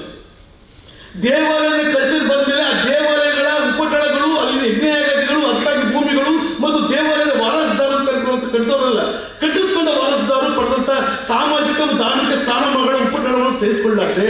ಬಸವಣ್ಣ ನನ್ನ ದೇಹವೇ ದೇಗುಲ, ನನ್ನ ಶಿರವೇ ಹೊನ್ನ ಕಳಿಸ ಅಂತ ಹೇಳಿದಂಥ ವ್ಯಕ್ತಿ. ದೇವಾಲಯದ ಕಲ್ಚರ್ನ ನಿರಾಕರಿಸಿದವನು, ಕಾಯಕ ಸಿದ್ಧಾಂತವನ್ನು ಪ್ರತಿಪಾದನೆ ಮಾಡುವವನು, ಮೇಲು ಕೀಳು, ದೇವಾಲಯದ ಒಳಗಿನ ಜನ, ದೇವಾಲಯದ ಹೊರಗಿನ ಜನ, ಮುಟ್ಟುವ ಜನ, ಮುಟ್ಟಿಸಿಕೊಳ್ಳುವ ಜನರ ವಿರುದ್ಧ ಇವ ನಮ್ಮವ ಅಂತ ಕರೆದದ್ದು. ನಾನು ನಿಮ್ಮ ಮನೆ ಮಗ, ನಿಮ್ಮ ಪಪ್ಪನ ಮಗ, ನಿಮ್ಮ ತಮ್ಮನ ಮಗ, ಅಣ್ಣನ ಮಗ ಅಂತ ಕರ್ಕೊಂಡದ್ದು. ಆ ಕಲ್ಚರ್ನ ಮೈಗೂಡಿಸ್ಕೊಂಡು ಬಂದದ್ದು. ಅಂತ ಮೈಗೂಡಿಸ್ಕೊಂಡು ಬರುವಾಗ ಅವರು ವೈರಿ ಅಂತ ಗೊತ್ತಿತ್ತು ಅವ್ರಿಗೆ. ನಾನು ಸಾಹಿತ್ಯ ಅದೇ ರೀತಿ ಬಾಬಾ ಸಾಹೇಬ್ ಅಂಬೇಡ್ಕರ್ ಅವರು ಇಡೀ ಭಾರತವನ್ನು ಕಂಡದ್ದು ಸರ್ವರಿಗೂ ಸಮಪಾಲು, ಸರ್ವರಿಗೂ ಸಮಬಾಳು ಎಂಬ ಸಮ ಸಂಸ್ಕೃತಿ ಸಿದ್ಧಾಂತದಲ್ಲಿ. ಇದನ್ನೇ ಹೇಳೋದಕ್ಕೆ ಭಾರತದಲ್ಲಿ ಪ್ರಜಾಪ್ರಭುತ್ವ ವ್ಯವಸ್ಥೆ 1947 ಹುಟ್ಟುದಲ್ಲ. ಭಾರತದಲ್ಲಿ ಪ್ರಜಾಪ್ರಭುತ್ವ ವ್ಯವಸ್ಥೆ ಹುಟ್ಟಿದ್ದು ಅದು ಬುದ್ಧನ ಕಾಲದಿಂದಲೇ. ಬುದ್ಧನ ಕಾಲದಲ್ಲಿ ಇದ್ದಂಥ ಆ ಒಂದು ಪರಾಕ್ರಮವನ್ನ ಸಾಮ್ರಾಟ ಮೊದಲು ಭಾರತದಲ್ಲಿ ದೇವನಾಮ ಪ್ರಿಯದರ್ಶಿನಿ ಬೇಸಿನ ಆರಂಭ ಮಾಡ್ದ. ಎಲ್ಲರೂ ಸಮಾನತೆ ಕೊಡಬೇಕು ಅಂತ. ಆನಂತರ ಬಸವಣ್ಣನಿಗೆ ಗೊತ್ತು, ಬಸವಾದಿ ಶರಣರು ಶರಣೀಯರು ಮಾಡಿದಂಥ ಎಲ್ಲ ಕೆಲಸಗಳು ಸಹ ಪ್ರಜಾಪ್ರಭುತ್ವ ಹಿನ್ನೆಲೆಯ ಸಮ ಸಂಸ್ಕೃತಿಯ ಚಿಂತನೆಯನ್ನೇ. ಆ ಚಿಂತನೆಯ ಹಿನ್ನೆಲೆ ಇನ್ನೊಂದು ದೊಡ್ಡ ಬಗ್ಗಲೆ ಬಾಬಾ ಸಾಹೇಬ್ ಅಂಬೇಡ್ಕರ್ ಅವರು. ಇವತ್ತು 2000 ವರ್ಷಗಳಿಂದ ಕಾಲಕ್ಕೆ ಈ ಪ್ರಜಾಪ್ರಭುತ್ವ ವ್ಯವಸ್ಥೆಗಳನ್ನ ದಮನ ಮಾಡ್ಕೊಂಡು ಬಂದವರು, ಬುದ್ಧನನ್ನ ದಮನ ಮಾಡಿದವರು, ಬಸವಣ್ಣನ ದಮನ ಮಾಡಿದವರು ಅಂಬೇಡ್ಕರ್ ಅವರು ಮತ್ತು ಅಂಬೇಡ್ಕರ್ ಸಂವಿಧಾನವನ್ನು ದಮನ ಮಾಡಲು ಮುಂದಾಗಿದ್ದಾರೆ. ಯಾಕಂದ್ರೆ ಈ ದಮನ ಮಾಡುವವರ ಆಳ್ವಿಕೆಯೇ ಸುವರ್ಣ ಯುಗ ಅಂತ ಕರೆಸ್ಕೊಳ್ಳೋದು. ಬುದ್ಧನನ್ನ ದಮನ ಮಾಡಿದಂತ ಗುಪ್ತರು ಸುವರ್ಣ ಯುಗ ಕಂಡರು. ಬಸವಣ್ಣನ ದಮನ ಮಾಡುವಂತ ವ್ಯಕ್ತಿಗಳು ಅವ್ರನ್ನ ಸುವರ್ಣ ಯುಗ ಕಂಡರು. ಇವತ್ತು ಸಂವಿಧಾನ ವಿರೋಧ ಮಾಡ್ತಾರೋ ಸಹ ಜನಾಂಗ ವರ್ಗ ಅವ್ರು ಸುವರ್ಣ ಯುಗ ಕಾಣ್ತಾ ಇದ್ದಾರೆ. ಇದು ಆಗ್ಬಾರ್ದಿಲ್ಲ. ಭಾರತ ಯಾವತ್ತೂ ಸಮ ಸಂಸ್ಕೃತಿಯನ್ನು ಪ್ರತಿಪಾದನೆ ಮಾಡುವ ರಾಷ್ಟ್ರ ಹೊರತು ಅಸಂಸ್ಕೃತಿಯನ್ನು ಪ್ರತಿಪಾದನೆ ರಾಷ್ಟ್ರ ಅಲ್ಲ ಎಂಬುದು ಅರ್ಥ ಮಾಡ್ಕೋಬೇಕು. ಯಾಕಂದ್ರೆ ನಾವೆಲ್ಲರೂ ಭಾರತ ಜೊತೆಗೆ ಭಾರತೀಯರು. ಅದು ಕಾಯಕ ಸಿದ್ಧಾಂತದ ಮೂಲಕ ಕಟ್ಟಿದ ಭಾರತ ಹೊರತು ಯಾವತ್ತೂ ಅದು ಕೇವಲ ಏಕಮುಖ ಕಟ್ಟಿದ್ದಲ್ಲ. ನಮ್ಮಲ್ಲಿ ಅಂಬೇಡ್ಕರ್ ಅವರು ಹೇಳುವ ಪ್ರಕಾರ, ಅಂಬೇಡ್ಕರ್ ಪ್ರಕಾರ ಧರ್ಮ ಅಂದ್ರೆ ಏನು? ಧರ್ಮ ಎಂಬುದು ಸಮ ಸಂಸ್ಕೃತಿಯನ್ನು ಪ್ರತಿಪಾದನೆ ಮಾಡುವುದು, ಸಾಕ್ಷಾತ್ಕಾರದ ಕಡೆ ಕೊಂಡೊಯ್ಯುವುದು ನಮ್ಮದು ಧರ್ಮ ಅಂತ ಕರಿತೀವಿ ನಾವು. ಬಟ್ ನಮ್ಮ ಧರ್ಮ ಏನಾಗಿದೆ ಇವತ್ತು? ಮಾತನಾಡಬೇಕಾದ ಧರ್ಮ ಮೌನವಾಗ್ತಾ ಇದೆ. ಮಾತನಾಡಬಾರದಂತ ಧರ್ಮದ ಮಕ್ಕಳು ಜಾತಿಗಳು ಯಥೇಚ್ಛವಾಗಿ ಮಾತಾಡ್ತಾ ಇವೆ ಇವತ್ತು. ಇದು ಅಂಬೇಡ್ಕರ್ ಕಂಡುಕೊಂಡ ಬಹುದೊಡ್ಡ ದುರಂತದ ಅಂಶಗಳಿವೆ. ಭಾರತವನ್ನು ಅವರು ಪ್ರತಿನಿಧಿಸುವಾಗ ಕಂಡುಕೊಂಡ ದುರಂತ ಅಂಶಗಳು. ಧರ್ಮ ಮಾತಾಡಬೇಕು. ಧರ್ಮ ಯಾಕೆ ಮಾತಾಡಬೇಕು ಅಂತಂದ್ರೆ, ಧರ್ಮ ನಮ್ಮನ್ನ ಸಾಕ್ಷಾತ್ಕಾರದ ಕಡೆ ಕೊಂಡೋಗುತ್ತೆ, ಸಮಾನತೆ ಕಡೆ ಕೊಂಡೋಗುತ್ತೆ. ಆ ಸಮಾನತೆ ಸಾಕ್ಷಾತ್ಕಾರಕ್ಕೆ ಕೊಂಡೋಗುವಂತ ಧರ್ಮವನ್ನು ಮೌನ ಮಾಡಿ ಅಸಮಾಜವನ್ನು ಪ್ರತಿಪಾದನೆ ಮಾಡುವಂತಹ, ಮೇಲುಕೀಳನ್ನು ಪ್ರತಿಪಾದನೆ ಮಾಡುವಂತಹ, ಹುಟ್ಟಿನ ಮೂಲಕ ಹಲವಾರು ರೀತಿಯ ಸ್ತರಗಳನ್ನು ಪ್ರತಿಪಾದನೆ ಮಾಡುವಂತಹ, ದೇವರ ಮೂಲಕ ಹಲವಾರು ರೀತಿಯ ಅವ್ಯವಸ್ಥೆಯನ್ನು ಸೃಷ್ಟಿ ಮಾಡುವಂತಹ ಜಾತಿಗಳು ಮಾತಾಡ್ತಾ ಇವೆ. ಎಲ್ಲಿ ಜಾತಿಗಳು ಯಥೇಚ್ಛವಾಗಿ ಮಾತಾಡ್ತವೋ ಅಥವಾ ಎಲ್ಲಿ ಜಾತಿಗಳು ಮಾತಾಡಬೇಕು ಅಂತ ಬಯಸ್ತವೋ ಅಲ್ಲಿ ಧರ್ಮ ತಾನೇ ಸೋಲ್ತಾ ಇರ್ತದಕ್ಕೆ ಭಾರತದ ಸಾಂಸ್ಕೃತಿಕ ಸಂದರ್ಭವೇ ಸಾಕ್ಷಿಯಾಗಿದೆ. ಭಾರತದಲ್ಲಿ ಇವತ್ತು ಧರ್ಮ ಅನ್ನುವ ಪದಕ್ಕೆ ಬೆಲೆ ಇಲ್ಲ, ಜಾತಿ ಎಂಬ ಪದಕ್ಕೆ ಬೆಲೆ. ಯಾಕಂದ್ರೆ ಯಾವ ಧರ್ಮ ಸಂಸ್ಥಾಪಕರಿಗೂ ನಾವು ನನ್ನ ಜಾತಿಯಿಂದನೇ ರಾಮ ಹುಟ್ಟಿದ್ದು, ಅವನಿಗೆ ನಾನು ಎಂಜನ್ ಕೊಟ್ಟದ್ದು, ಅವನಿಗೆ ನಾನು ನೀರು ಕೊಟ್ಟದ್ದು, ಅವನು ನನ್ನ ಮನೇಲಿ ಬಂದು ಹೆರಿಗೆಯಾದ ಮಗು ಅನ್ನೋ ಅದ್ರ ಮೂಲಕ ತಮ್ಮ ಜಾತಿಯ ಐಡೆಂಟಿಟಿ ಹೇಳ್ತಾ ಇರೋ ಹೊರತು ಧಾರ್ಮಿಕ ಚೌಕಟ್ಟು ಹೇಳ್ತಾನೆ ಇಲ್ಲ. ಅದರಿಂದ ಧರ್ಮ ಮೂಲ ಕಳ್ಕೊಳ್ಳುತ್ತೆ, ಜಾತಿ ಮಾತಾಡುತ್ತೆ. ಜಾತಿ ಎಲ್ಲಿ ಹೆಚ್ಚು ಮಾತಾಡುತ್ತೋ ಅಲ್ಲಿ ಪ್ರಜಾಪ್ರಭುತ್ವ ಸೋಲುತ್ತೆ ಅನ್ನೋದು ಅಂಬೇಡ್ಕರ್ ಅವರ ಚಿಂತನೆ.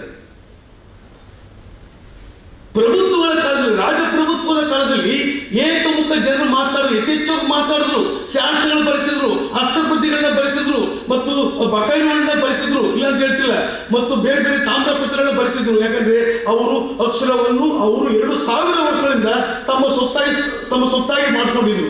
ಇದು ಭಾರತದ ಬಹುದೊಡ್ಡ ಮೀಸಲಾತಿ. ಇದು ಇವತ್ತು ಸಂವಿಧಾನಿಕವಾಗಿ ಇರುವಂತಹ ಈ ಸಣ್ಣ ಪುಟ್ಟ ಮೀಸಲಾತಿಗೆ ಇಷ್ಟೆಲ್ಲ ಪ್ರಶ್ನೆ ಆಗ್ತದಲ್ಲ, 2000 ವರ್ಷಗಳಿಂದ ಸರ್ವಸ್ವವನ್ನು ತಮ್ಮ ಸೊತ್ತನ್ನಾಗಿಸಿಕೊಂಡಿದ್ದ ಮೀಸಲಾತಿಯನ್ನ ಯಾಕೆ ಅವರು ಇನ್ನೂ ಪ್ರಶ್ನೆ ಮಾಡ್ತಾ ಇಲ್ಲ?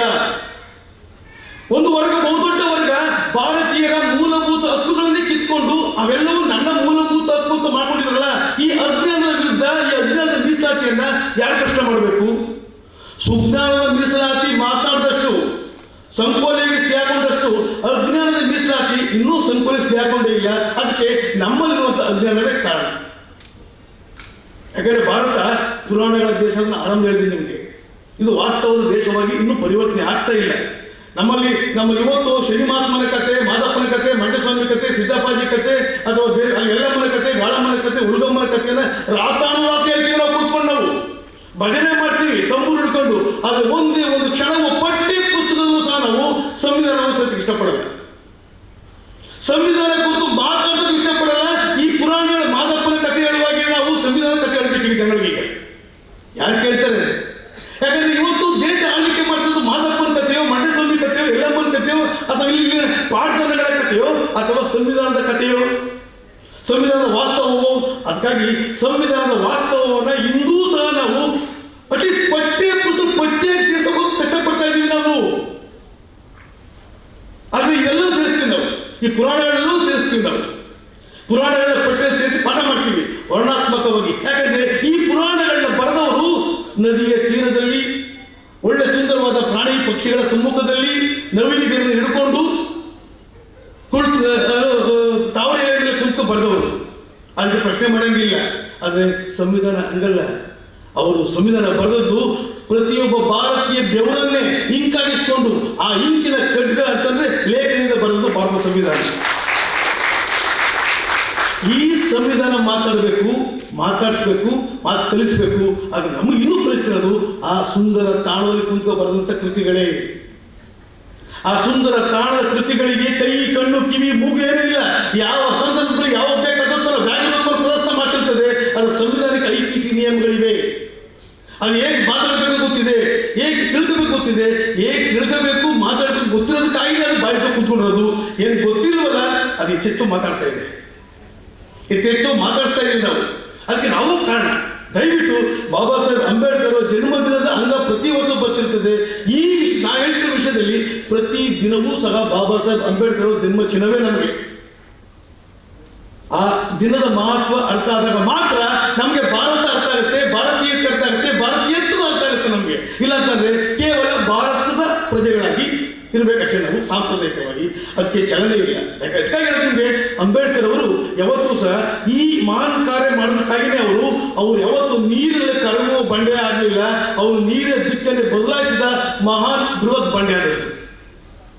ನೋಡಿ, ನಿಮಗೆಲ್ಲ ಗೊತ್ತಾಗಿದೆ, 2,500 ವರ್ಷಗಳಿಂದ ಯಾರೂ ಪ್ರಶ್ನೆ ಮಾಡುವ ವಿಷಯಗಳನ್ನ ಇನ್ನೊಂದು ಮಾತಾಡಿ ಮುಂದಕ್ಕೆ ಹೋಗ್ಬೇಕು. ನಿಮಗೆ ಯಾರೋ ಪ್ರಶ್ನೆ ಮಾಡುವ ವಿಷಯ ಅಂತ ಬಂದಾಗ ನಾವೆಲ್ಲ ಸೈನ್ಸ್ ಪ್ರೊಫೆಸರ್ಗಳಿದ್ದೀರಿ. ನಮ್ಮಲ್ಲಿ ಪ್ರಾಕ್ಟಿಕಲ್ ಮತ್ತು ಥಿಯರಿ ಅಂತ 2 ಸಬ್ಜೆಕ್ಟ್ ಇತ್ತು ನಮಗೆ. ಥಿಯರಿನಲ್ಲಿ 108 ಪಾಠ ಮಾಡ್ತೀವಿ ಕುತ್ಕೊಂಡು, ನಾವು ಪಾಠ ಮಾಡಿದ್ದು ಕುತ್ಕೊಂಡು ಥಿಯರಿನಲ್ಲಿ ಇಷ್ಟು ಭರಿಸ್ತದ್ದು. ಅವೆಲ್ಲೂ ಒಂದೇ ಒಂದು ಕಾರಣ. ಈಗ ನಮ್ಮ ಹೈಸ್ಕೂಲ್ ಓದ್ಬೇಕಾದ್ರೆ ನಮಗೆ ಒಂದು ಫ್ರಾಗ್ ಕಪ್ಪೆ ಆಪರೇಷನ್ ಮಾಡಿ ತೋರಿಸ್ತಿದ್ರು ನಮಗೆ. ಅವಾಗ ಗೊತ್ತಾಗ್ತಿತ್ತು ನಮ್ಗೆ ಎಲ್ಲಿದೆ ಇದು. ಆ ಪ್ರಾಕ್ಟಿಕಲ್ ಮಾಡಿ ತೋರಿಸಿದಾಗ ಮಾತ್ರ ಅದು ಮೌಲ್ಯ ಗೊತ್ತಾಗ್ತಾ ಇತ್ತು. ಥಿಯರಿಯಲ್ಲಿ ಕೂಡ ಎಷ್ಟೇ ಪಾಠ ಮಾಡೋದು ಗೊತ್ತಾಗ್ತದೆ. ಅದಕ್ಕೆ ನಮ್ಮಲ್ಲಿ ಎಷ್ಟೆಷ್ಟೆಲ್ಲ ಪುರಾಣಗಳು ಬಂತು, ಬುದ್ಧ ಆಗಲಿ ಬಸವಣ್ಣ ಆಗಲಿ. ಯಾವಾಗ ಬಸವಣ್ಣ ಬಸವಾದಿ ಶರಣರು ವಚನಗಳನ್ನು ಹೇಳಿದ್ರು ಅದು ಅಷ್ಟು ಪ್ರಭಾವ ಬೀರಲಿಲ್ಲ. ಅದೇ ಬಸವಣ್ಣ ಅರಳೆಯನ ಮಗಳಿಗೂ ಮನಸ್ಸನ ಮಗಳಿಗೂ ಯಾವಾಗ ಮದುವೆ ಮಾಡಕ್ಕೆ ಮುಂದಾದ್ರೂ ಪ್ರಾಕ್ಟಿಕಲ್ ಆಗಿ ಅಲ್ಲೋಲ ಕಲ್ಲೋಲಾಗ್ಬಿಡ್ತು. ಪ್ರಾಕ್ಟಿಕಲ್ ಅಷ್ಟು ಮೌಲ್ಯ ಇರುತ್ತೆ. ಬಾಬಾ ಸಾಹೇಬ್ ಅಂಬೇಡ್ಕರ್ ಸಹ ಎಷ್ಟು ನಿಮ್ನ ವರ್ಗದ ಚಳವಳಿ ಮಾಡಿದ್ರು, ದುಂದು ಸಮ್ಮೇಳನ ಮಾಡಿದ್ರು, ಆ ಚಳವಳಿ ಮಾಡಿದ್ರು, ಈ ಚಳವಳಿ ಮಾಡಿದ್ರು, ಎಲ್ಲ ಚಳವಳಿ ಮಾಡಿದ್ರು. ಯಾವಾಗ ಪ್ರಾಕ್ಟಿಕಲ್ ಆಗಿ 1920 ಮಾರ್ಚ್ 20ರಂದು ಮಹಾರ್ಕೆರೆ ನೀರನ್ನು ಮುಟ್ಟಿ ಚಳವಳಿ ಮಾಡಿದ್ರು, ಹಿಂಗೆ ಕೂರ್ತು ಭಾರತದಲ್ಲಿ ಅದೊಂದು ಮಾಡಿ ಏನು ಚಳವಳಿ ಮಾಡ್ಕೋಬೇಕು ಬರ್ಕೊಂಡು ನೀನು ಕೇರ್ ಮಾಡಲ್ಲ. ಯಾವಾಗ ಪ್ರಾಕ್ಟಿಕಲ್ ಆಗಿ ನೀರು ಮುಟ್ಟಕ್ಕೆ ಬಂದ್ರು ಮುಂದೆ ಗೊತ್ತು ನಿಮ್ಗೆ. ಯಾವಾಗ ಪ್ರಾಕ್ಟಿಕಲ್ ಆಗಿ 1930 ಕಾಂತನಪುರ ಟೆಂಪಲ್ ಪ್ರವೇಶ ಸಮಸ್ಯೆ ಬಂತು. ಇದು ಪ್ರಾಕ್ಟಿಕಲ್ ಒಪ್ಪದಿರುವಂಥ ದೇಶ ಅಂತಂದ್ರೆ ಅದು ಭಾರತ. ಯಾಕಂದ್ರೆ ಇದು ಸಾಂಪ್ರದಾಯಿಕ ದೇಶ. ಈ ಒಂದು ಪ್ರಾಕ್ಟಿಕಲ್ ಮತ್ತು ಥಿಯರಿಯನ್ನು ನಾವು ಅರ್ಥ ಮಾಡ್ಕೋಬೇಕು.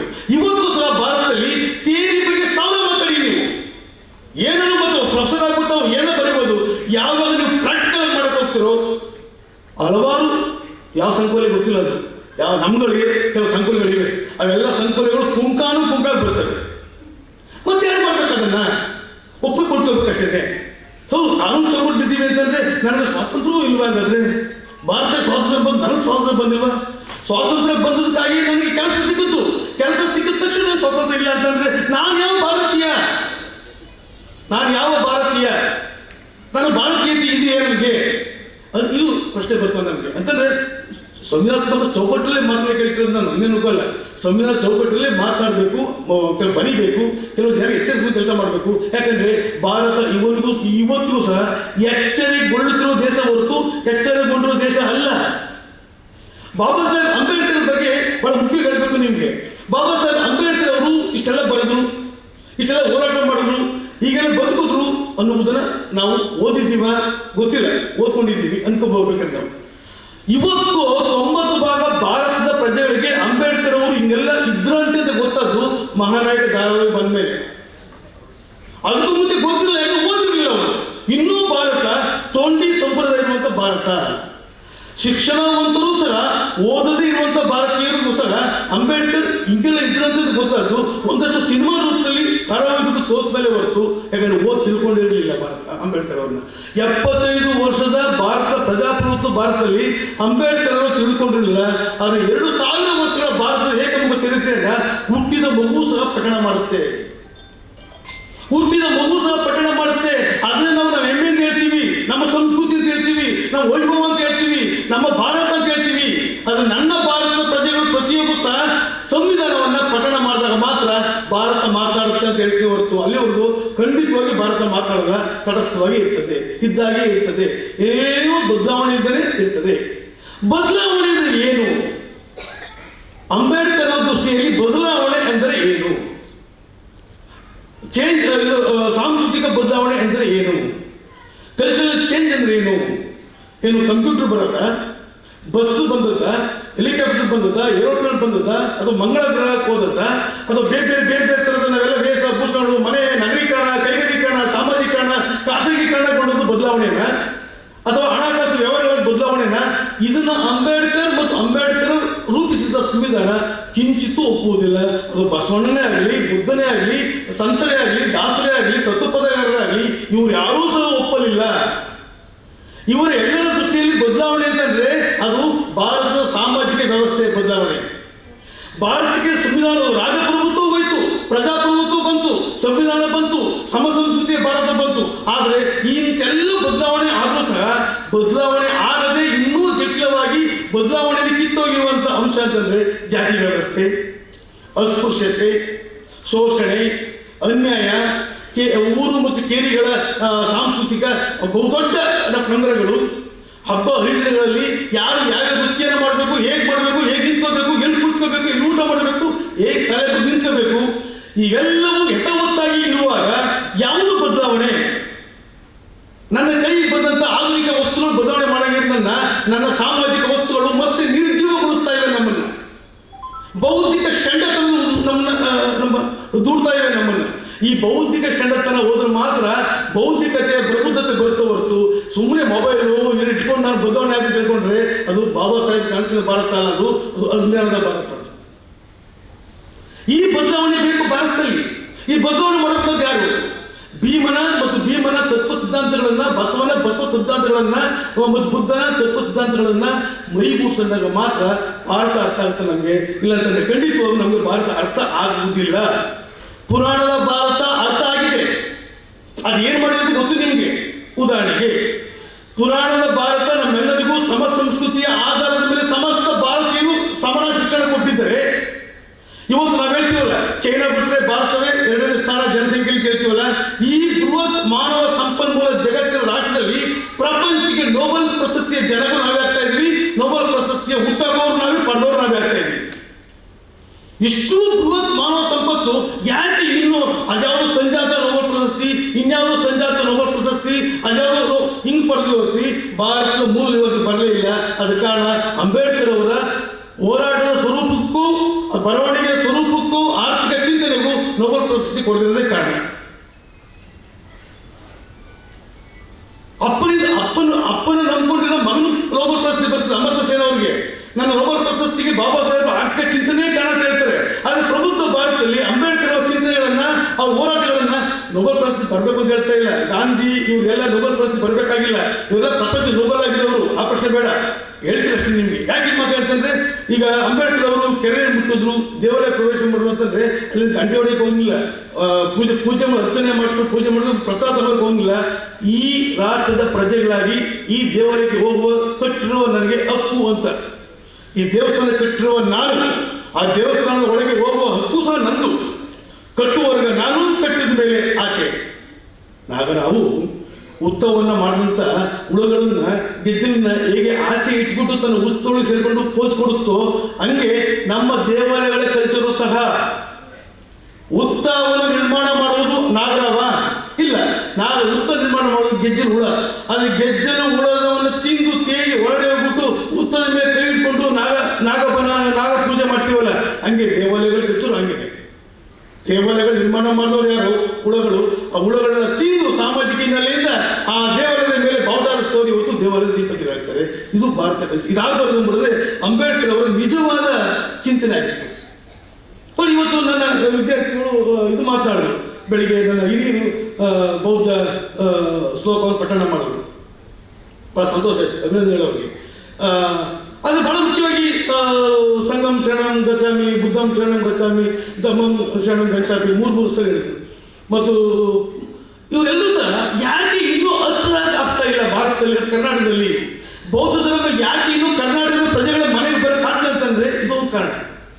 ಬಸವಣ್ಣ ಮತ್ತು ಬಸವಾದಿ ಶರಣರು ಯಾಕೆ ಬಂದರು ಅಂತಂದ್ರೆ ಒಳಗಡೆ ಅವರು ಕನ್ನಡಿಗರಿಗೆ ಕನ್ನಡ ಮಾತಾಡೋದಕ್ಕಾಗಿ. ಇವತ್ತು ಬೌದ್ಧ ಧರ್ಮವನ್ನು ಪ್ರಚಾರ ಮಾಡ್ತಿರೋದು ಬೌದ್ಧ ಧರ್ಮದಷ್ಟೇ ಗೌರವಯುತವಾಗಿ ಪಾಳಿ ಭಾಷೆ ಇದೆ. ಪಾಳಿ ಭಾಷೆಯ ಮೂಲಕ ಬೌದ್ಧ ಧರ್ಮದ ತತ್ವಗಳನ್ನ ಹೇಳ್ತಾ ಇದ್ದೀವಿ. ನಮ್ಮ ಬೌದ್ಧ ವಿಹಾರದಲ್ಲಿರುವಂಥ ಮುನಿಗಳು ಸಹ, ಬೌದ್ಧ ವಿಹಾರದ ನಮ್ಮ ಬೌದ್ಧ ಭಿಕ್ಷುಗಳು ಸಹ ಇದು ಜನಗಳಿಗಿನ್ನೂ ರೀಚ್ ಆಗ್ತಾ ಇಲ್ಲ. ನಾನು ರಾಯಚೂರಲ್ಲಿ ಒಂದು ದೊಡ್ಡ ಬೌದ್ಧ ಸಮ್ಮೇಳನದಲ್ಲಿ ಅಲ್ಲಿ ಮಾತಾಡುವಾಗ ಅಲ್ಲಿ ಬೌದ್ಧ ಭಿಕ್ಷುಗಳು ಎಲ್ಲರೂ ಸಹ ಎಲ್ಲ ಪಾಳಿಯಲ್ಲಿ ಮಾತಾಡ್ತಾ ಇದ್ದಾರೆ. ಅದು ಶರಣರ ನಾಡು ರಾಯಚೂರು. ಮನೆಗೆ ಹೋದ ಶರಣ ಸಿಗ್ತಾನೆ, ತತ್ವಪದಗಾರ ಸಿಗ್ತಾನೆ, ಇವರು ನಮ್ಮ ಗಜಲ್ ಗಾಯಕ ಸಿಗ್ತಾರೆ. ಕನ್ನಡ ತಿರುಳು ಕನ್ನಡ ನಾಡಿನ ಪ್ರದೇಶ ಅದು. ಅಲ್ಲಿ ಬೌದ್ಧ ಧರ್ಮದ ಪ್ರಚಾರ ಮಾಡಬೇಕು ಅಂತಂದ್ರೆ ನೀವು ಕ್ರಿಸ್ತಪೂರ್ವ 6ನೇ ಶತಮಾನದ ಪಾಳಿ ಭಾಷೆ ಮೂಲಕ ಅಲ್ಲ, ಕ್ರಿಸ್ತ ಶಕ 20ನೇ ಶತಮಾನದ ಅಚ್ಚ ಕನ್ನಡ ಭಾಷೆಯ ಮೂಲಕ, ಕನ್ನಡ ಭಾಷೆಯ ಮೂಲಕ ನೀವು ಬೌದ್ಧ ಧರ್ಮವನ್ನು ಹೇಳಿ ಹತ್ರ ಆಗ್ತೀರಿ. ನೀವು ಕಳಬೇಡ, ಕೊಲಬೇಡ, ಉಸಿಯ ನುಡಿಯಲೇಬೇಡ, ಅನ್ಯರ ಕಂಡು ಅಸಹ್ಯ ಪಡಿಬೇಡ, ಇದೇ ಅಂತರಂಗ ಶುದ್ಧಿ, ಇದೇ ಬಹಿರಂಗ ಶುದ್ಧಿ, ಇದೇ ಪೂರ್ವ ಸಂಗಮ ದೇವನ ಉಳಿಸುವ ಪರಿ ಎಂಬುದೇ ಇವತ್ತು ಬುದ್ಧ ವಂದನೆ ಮಾಡುವ ಸಂದರ್ಭ ಇರುತ್ತೆ ಮಾತ್ರ ಅಷ್ಟೇ. ಬಹುಜನರ ಪ್ರೀತಿಸು, ಹೆಣ್ಮಕ್ಳನ್ನ ಗೌರವಿಸು, ಎಲ್ಲರನ್ನೂ ಪ್ರೀತಿಯಿಂದ ಕಾಣು, ಸರ್ವರಿಗೂ ಸಮನಾಗಿ ಕಾಣು. ಅದಕ್ಕೆ ಮೂರು ಬಾರಿ ಶ್ಲೋಕ ಹೇಳಿಸೋದು ಬುದ್ಧಂ ಶರಣಂ ಗಚ್ಚಾಮಿ, ಸಂಘಂ ಶರಣಂ ಗಚ್ಚಾಮಿ, ಧಮ್ಮಂ ಶರಣಂ ಗಚ್ಚಾಮಿ. ಏನಿದು ಸಂಘ? ಬುದ್ಧ ಎಂಬುದೇ ಜ್ಞಾನ, ಸಂಘ ಎಂಬುದೇ ಒಗ್ಗಟ್ಟು ಅಲ್ವಾ? ಇದನ್ನು ನಾವು ಕನ್ನಡದಲ್ಲಿ ಹೇಳಿದಾಗ ಇನ್ನೂ ಅಂಬೇಡ್ಕರ್ ಮತ್ತು ಬುದ್ಧ ಹತ್ತಿರ ಆಗ್ತಾರೆ ನಮಗೆ. ಯಾಕಂದ್ರೆ ಇಲ್ಲಿ ಕನ್ನಡ ಎಂಬುದು ಬಹಳ ಭಾವನಾತ್ಮಕವಾದದ್ದು ಅಲ್ವಾ? ಕನ್ನಡ ಭಾವನಾತ್ಮಕವಾಗಿ ನಾವು ಕೆಲವು ಗೆಲ್ಬೇಕಾದ್ರೆ ಇವತ್ತು ಸಹ ಭಾರತವನ್ನು ಗೆಲ್ತಿರೋದು, ಭಾರತವನ್ನು ಆಳ್ವಿಕೆ ಮಾಡ್ತಿರೋದು, ಭಾರತವನ್ನು ಕಟ್ಟಿ ಒಂದು ಗುಂಪು ಮಾಡ್ತಿರೋದು ಭಾವನಾತ್ಮಕವಾದ ಅಂಶವೇ ಹೊರತು ಬೌದ್ಧಿಕವಾದ ಅಂಶ ಅಲ್ಲ. ಅರ್ಥ ಮಾಡ್ಕೋಬೇಕಿದೆ. ಅದನ್ನೇ ಅಂದರೆ ಭಾವನಾತ್ಮಕತೆ ಎನ್ನುವುದು ತುಂಬಾ ಕಷ್ಟ, ಆದರೆ ಸುಲಭವಾಗಿ ಬಳಸ್ಕೊತಾ ಇದ್ದಾರೆ. ನಮ್ಮಲ್ಲಿ ಜ್ಞಾನದ ಬಾಣವನ್ನು ಬಿಟ್ಟು, ಅಂಬೇಡ್ಕರ್ ಬಾಣವನ್ನು ಬಿಟ್ಟು, ಸಂವಿಧಾನದ ಬಾಣವನ್ನು ಬಿಟ್ಟು, ಸಮಾನತೆಯ ಬಾಣವನ್ನು ಬಿಟ್ಟು ಒಬ್ಬ ಮನುಷ್ಯನ ಗೆಲ್ಲಕ್ಕಾಗಲ್ಲ. ಆದರೆ ಒಂದೇ ಒಂದು ಧಾರ್ಮಿಕ ಭಾವನೆಯ ಒಂದು ಬಾಣವನ್ನು ಬಿಟ್ಟು ಅವರ ಜನ ಗೆಲ್ಬೋದು ಅನ್ನೋದಕ್ಕೆ ಭಾರತವೇ ಸಾಕ್ಷಿಯಾಗಿದೆ. ಆ ಬಾಣವನ್ನು ಬಳಸ್ಕೊಂಡ್ರೆ ನಾವು ನೀವೆಲ್ಲ ಇವತ್ತು ಅಜ್ಞಾನ ತುಂಬಿದ್ದೇವೆ. ಒಂದ್ ಕಡೆ ಬುದ್ಧನ ಬಗ್ಗೆ ಮಾತಾಡೋದು, ಅಂಬೇಡ್ಕರ್ ಬಗ್ಗೆ ಮಾತಾಡೋದು, ಅಂಬೇಡ್ಕರ್ ಸ್ಟ್ಯಾಚ್ಯೂ ಬೇಕು ಅನ್ನೋದು, ಅಂಬೇಡ್ಕರ್ ನಗರ ಬೇಕು ಅನ್ನೋದು, ಅಂಬೇಡ್ಕರ್ ಬೀದಿ ಬೇಕು ಅನ್ನೋದು, ಅಂಬೇಡ್ಕರ್ ಭವನ ಬೇಕು ಅನ್ನೋದು, ಅಂಬೇಡ್ಕರ್ ಬಡಾವಣೆ ಬೇಕು ಅನ್ನೋದು ಒಂದ್ ಕಡೆ. ಅಂಬೇಡ್ಕರ್ ಅವರ ತತ್ವಸಿದ್ಧಾಂತಗಳನ್ನ ನಾನು ಮನೆ ಒಳಗೆ ಆಚರಿಡೋದು, ಶೋಕೇಸ್ ಪೀಸ್ ಆಗಿರೋದು.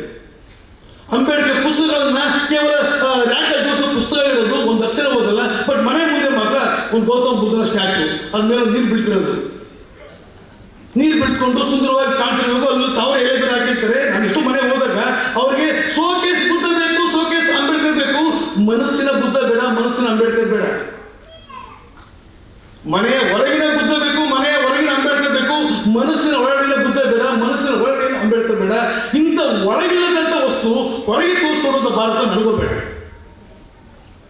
ಇದು ನಡೀತಿರೋದು ಇವತ್ತು ಭಾರತದಲ್ಲಿ. ಇವತ್ತು ಅಂಬೇಡ್ಕರ್ ಅವರ ಚಿಂತನೆ, ಅಂಬೇಡ್ಕರ್ ಅವರ ಬರವಣಿಗೆ, ಅಂಬೇಡ್ಕರ್ ಅವರ ಇಡೀ ಹೋರಾಟಗಳು ಈ ದಿಕ್ಕಿಗೆ ಬಕ್ಕ ಮಾಡ್ತಾ ಇವೆ. ಇವತ್ತು ಈ ದಿಕ್ಕು ಸಾಗ್ತಾ ಇದೆ.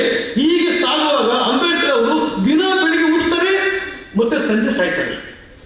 ಬೆಳಿಗ್ಗೆ ಅದ್ಭುತವಾಗಿ ಉঠುತ್ತಾರೆ, ದೊಡ್ಡ ಆರಾಳ ಮೂಲಕ. ಸಂಜೆ ಅದೇ ಸತ್ತೋಗಿರ್ತಾರೆ. ಇಂಥ ಅಂಬೇಡ್ಕರ್ ದಯವಿಟ್ಟು ನಾವು ಸೃಷ್ಟಿ ಮಾಡೋದು ಬೇಡ. ನಾವು ಅಂಬೇಡ್ಕರ್ ಸೃಷ್ಟಿ ಮಾಡೋಣ. ಅದು ಬೌದ್ಧಿಕತೆ ಅಂಬೇಡ್ಕರ್ ಸೃಷ್ಟಿ ಮಾಡೋಣ. ಭಾರತದ ಸುಪುತ್ರನ ಭಾರತದ ಅಂಬೇಡ್ಕರ್ ಸೃಷ್ಟಿ ಮಾಡೋಣ.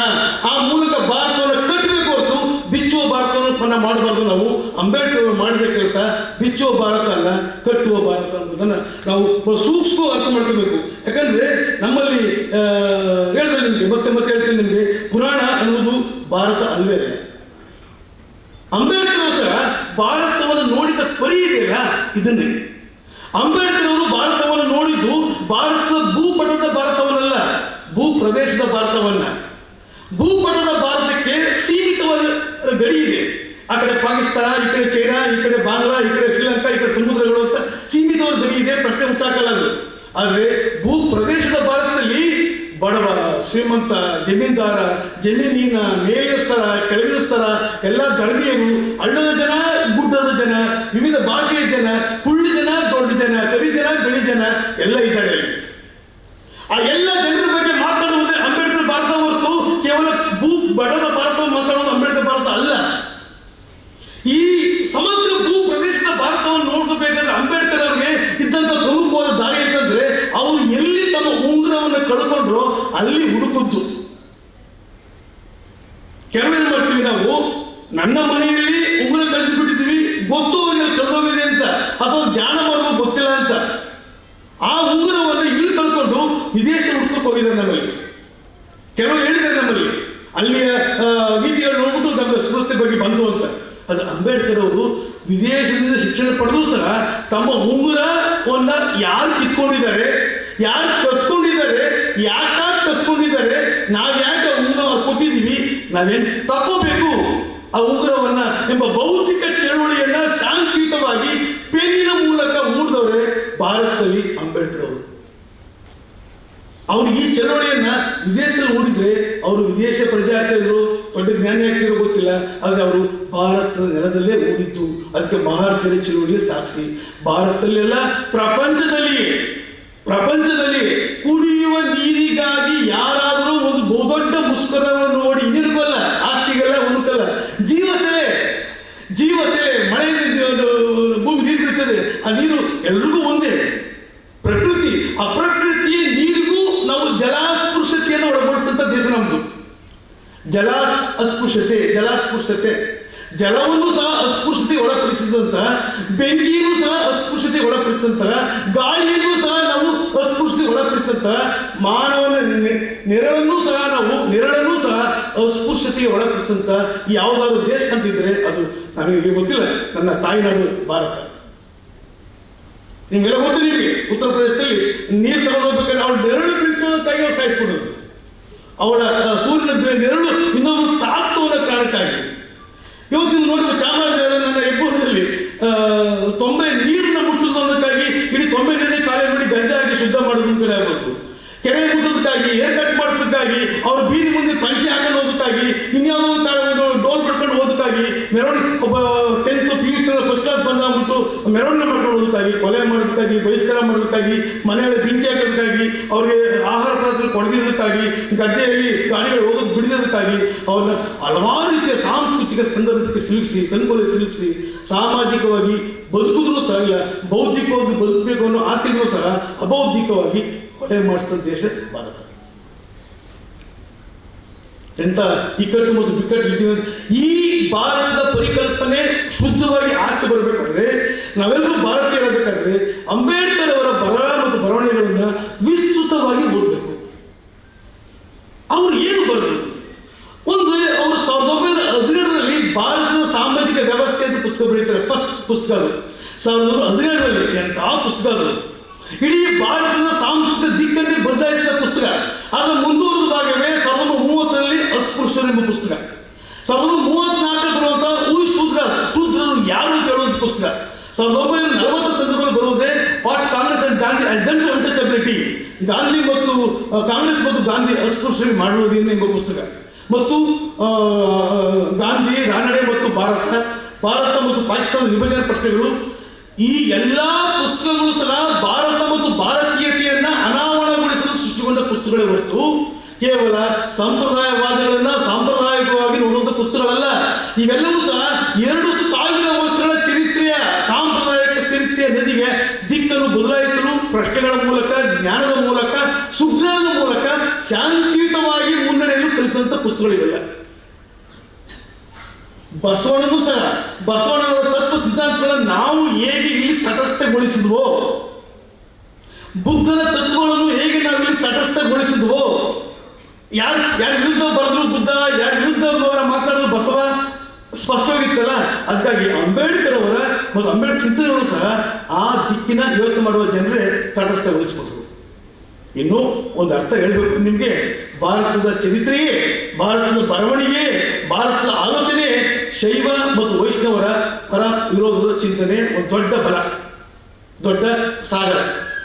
ಒಂದು ವೈಷ್ಣವ ಪರಂಪರೆಯ ಪ್ರತಿಪಾದನೆ, ಅದು ಇನ್ನು ಅದರ ವಿರುದ್ಧ ಶೈವ ತತ್ವದ ಪ್ರತಿಪಾದನೆ. ಅದು ರಾಜಪ್ರಭುತ್ವವೇ ಆಗಲಿ, ರಾಜಪ್ರಭುತ್ವ ಬಂದಂಥ ಸಾಹಿತ್ಯ ಆಗಲಿ, ಸಾಹಿತ್ಯವಾಗಿ ಬಂದಂಥ ಎಲ್ಲ ಮಹಾನ್ ಮಹಾನ್ ಮಹಾನ್ ಸಾಹಿತ್ಯ ಕೃತಿಗಳ ರಚನೆಕಾರರು ಇವರೆಲ್ಲರ ವಸ್ತು ಶೈವ ಮತ್ತು ವೈಷ್ಣವ ಮತ್ತು ಶೈವ ಇವರಿಬ್ಬರ ಬಹುದೊಡ್ಡ ತಿಕ್ಕಾಟಗಳು. ಆ ತಿಕ್ಕಾಟ ಎಲ್ಲಿಯವರು ಬಂತು ಅಂದರೆ ಸಾಮ್ರಾಜ್ಯವೂ ಹಂಗೆ ಆಯಿತು. ಇಷ್ಟು ವಿದ್ಯಾರ್ಥಿಗೆ ಸಣ್ಣ ಹೇಳಬೇಕಾದ್ರೆ ನಿಮಗೆ ಬಾಬಾ ಸಾಹೇಬ್ ಪೂರ್ವಕವಾದದ್ದು. ವಿಜಯನಗರ ಸಾಮ್ರಾಜ್ಯ 1336 ಆರಂಭ ಆಯಿತು. 1336ರಿಂದ 1510ರವರೆಗೆ ಅಂದರೆ 130 ವರ್ಷ, 170 ವರ್ಷ. 1336, 436, 510, 170 ವರ್ಷಗಳ ಕಾಲ ಶೈವರು ಆಳ್ವಿಕೆ ಮಾಡ್ತಾರೆ. ಸಂಗಮ ಸಾಳುವ, ಆ ಸಂಗಮ ಸಾಳುವ ಆಳ್ವಿಕೆ ಮಾಡುವಾಗ ಇನ್ನ ರಾಜರುಗಳು ಅಥವಾ ಅಲ್ಲಿನ ಪದವಿಗಳು, ಉತ್ಸವಗಳು 170 ವರ್ಷದ ಚರಿತ್ರೆ ಶೂನ್ಯ ಚರಿತ್ರೆಕಾರ ದೃಷ್ಟಿಯಿಂದ.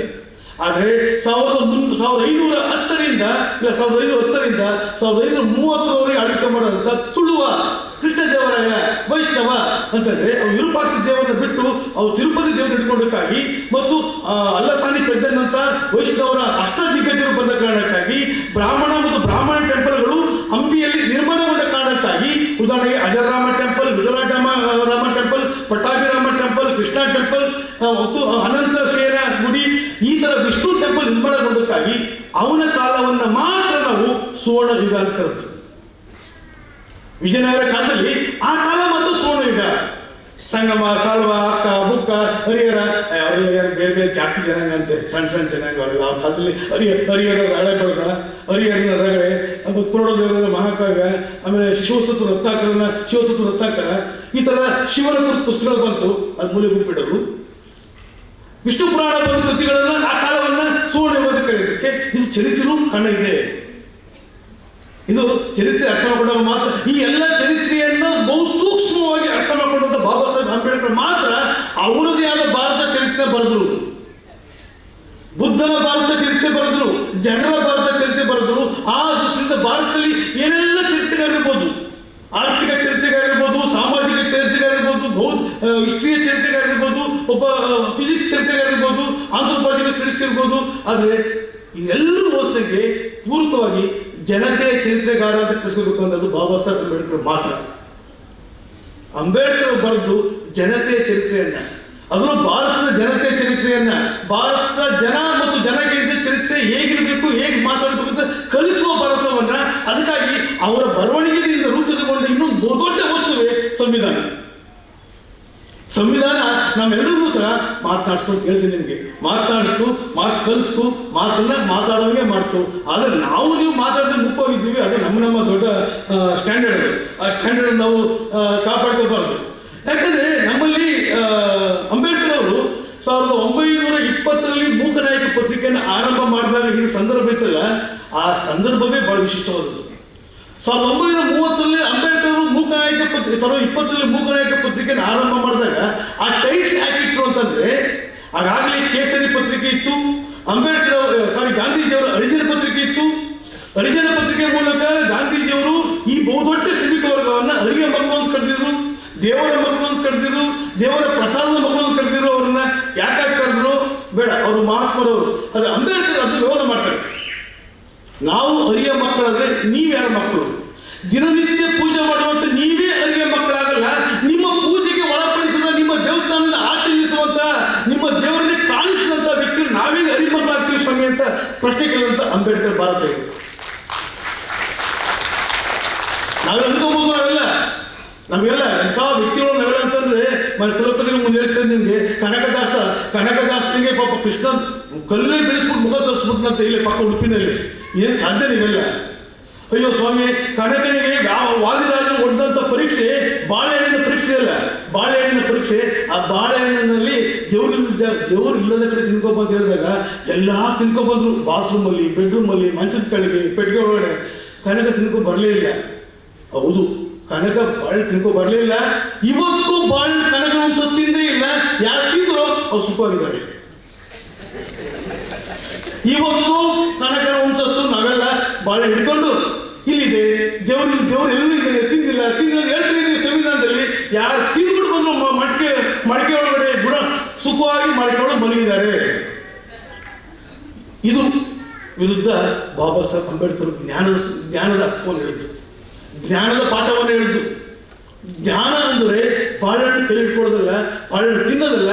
ಆ ಬಾಳೆಹಣ್ಣಿನ ಕೊಟ್ಟವರು ಮತ್ತು ಬಾಳೆಹಣ್ಣು ತಿನ್ನಿಸಿದವರ ನಡುವೆ ಇರುವಂತ ಬೌದ್ಧಿಕ ಸಂಕಥನವನ್ನ ಈ ಬೌದ್ಧಿಕ ಸಂಕಥನ ಅರ್ಥ ಆಗಲ್ಲ ನಮ್ಗೇನು ಅರ್ಥ ಆಗುತ್ತೆ? ಗೋಡೆ ಬಿದ್ದು ದೇವ್ರು ತಿರುಗ್ಬಿಡ್ತಂತೆ, ಕನಕ ದರ್ಶನ ಮಾಡ್ಬಿಡ್ತಂತೆ, ಅಲ್ಲಿ ಕಟ್ಟಾಕಿದಂತೆ ಚೇನ್ ಬಿಚ್ಚೋಗ್ಬಿಡ್ತಂತೆ ಕನಕ. ಈ ತರದ ಅಬೌದ್ಧಿಕತೆಯ ಸಂಕೇತವನ್ನೇ ನಾವು ದೇವ್ರು ಮಾಡ್ಕೊಂಡು ಬೌದ್ಧಿಕತೆ ಮಾಡ್ಕೊಂಡು ಬದುಕೋರಿಗೆ ಎಲ್ಲಿ ಅರ್ಥ ಆಗುತ್ತೆ ನಮ್ಗೆ? ಎಲ್ಲ ಅರ್ಥ ಆಗುತ್ತೆ ನಮ್ಗೆ. ನಾ ಆರಂಭ ಹೇಳಿದೆ ನಿಮ್ಗೆ, ಇವತ್ತು ನಮ್ಮ ಪುರಾಣಗಳನ್ನು ಪಠಣ ಮಾಡುವಷ್ಟು ನಾವು ಸಂವಿಧಾನವನ್ನು ಪಠಣ ಮಾಡುವಂಗಿದ್ರೆ, ಮಾಡುವಂಗೆ ಪ್ರೇರಣೆ ನೀಡಿದ್ರೆ ನಿಮ್ಮ ದಿಕ್ಕಿ ಬದಲಾವಣೆ ಆಗ್ತಾ ಇತ್ತು. ಇದಕ್ಕೆ ಎಲ್ಲರೂ ಕಾಣಲ್ಲ, ಮುಖ್ಯವಾಗಿ ಅಂಬೇಡ್ಕರ್ ಅನುಯಾಯಿಗಳು ಹೇಳ್ಕೊಳ್ಳೋರು ಕಾರಣ. ಅಂಬೇಡ್ಕರ್ ಅನುಯಾಯಿ ಕೇಳ್ಕೊಂಡು ದೊಡ್ಡ ಗೋಡ್ ಹಾಕತ್ತಲ್ಲ ಮನೆಗಳಲ್ಲೂ, ಅವರನ್ನು ಹಾಕಿರುವಂತ ದೊಡ್ಡ ಲೋಪ ಇದೆಲ್ಲ. ಅಂಬೇಡ್ಕರ್ ಅನುಯಾಯಿಗಳು ಅಲ್ಲ ಕೇಳ್ತಾರಲ್ಲ, ಅವ್ರಿಗೆ ಆಗ್ತಾನೆ ಇಲ್ಲ.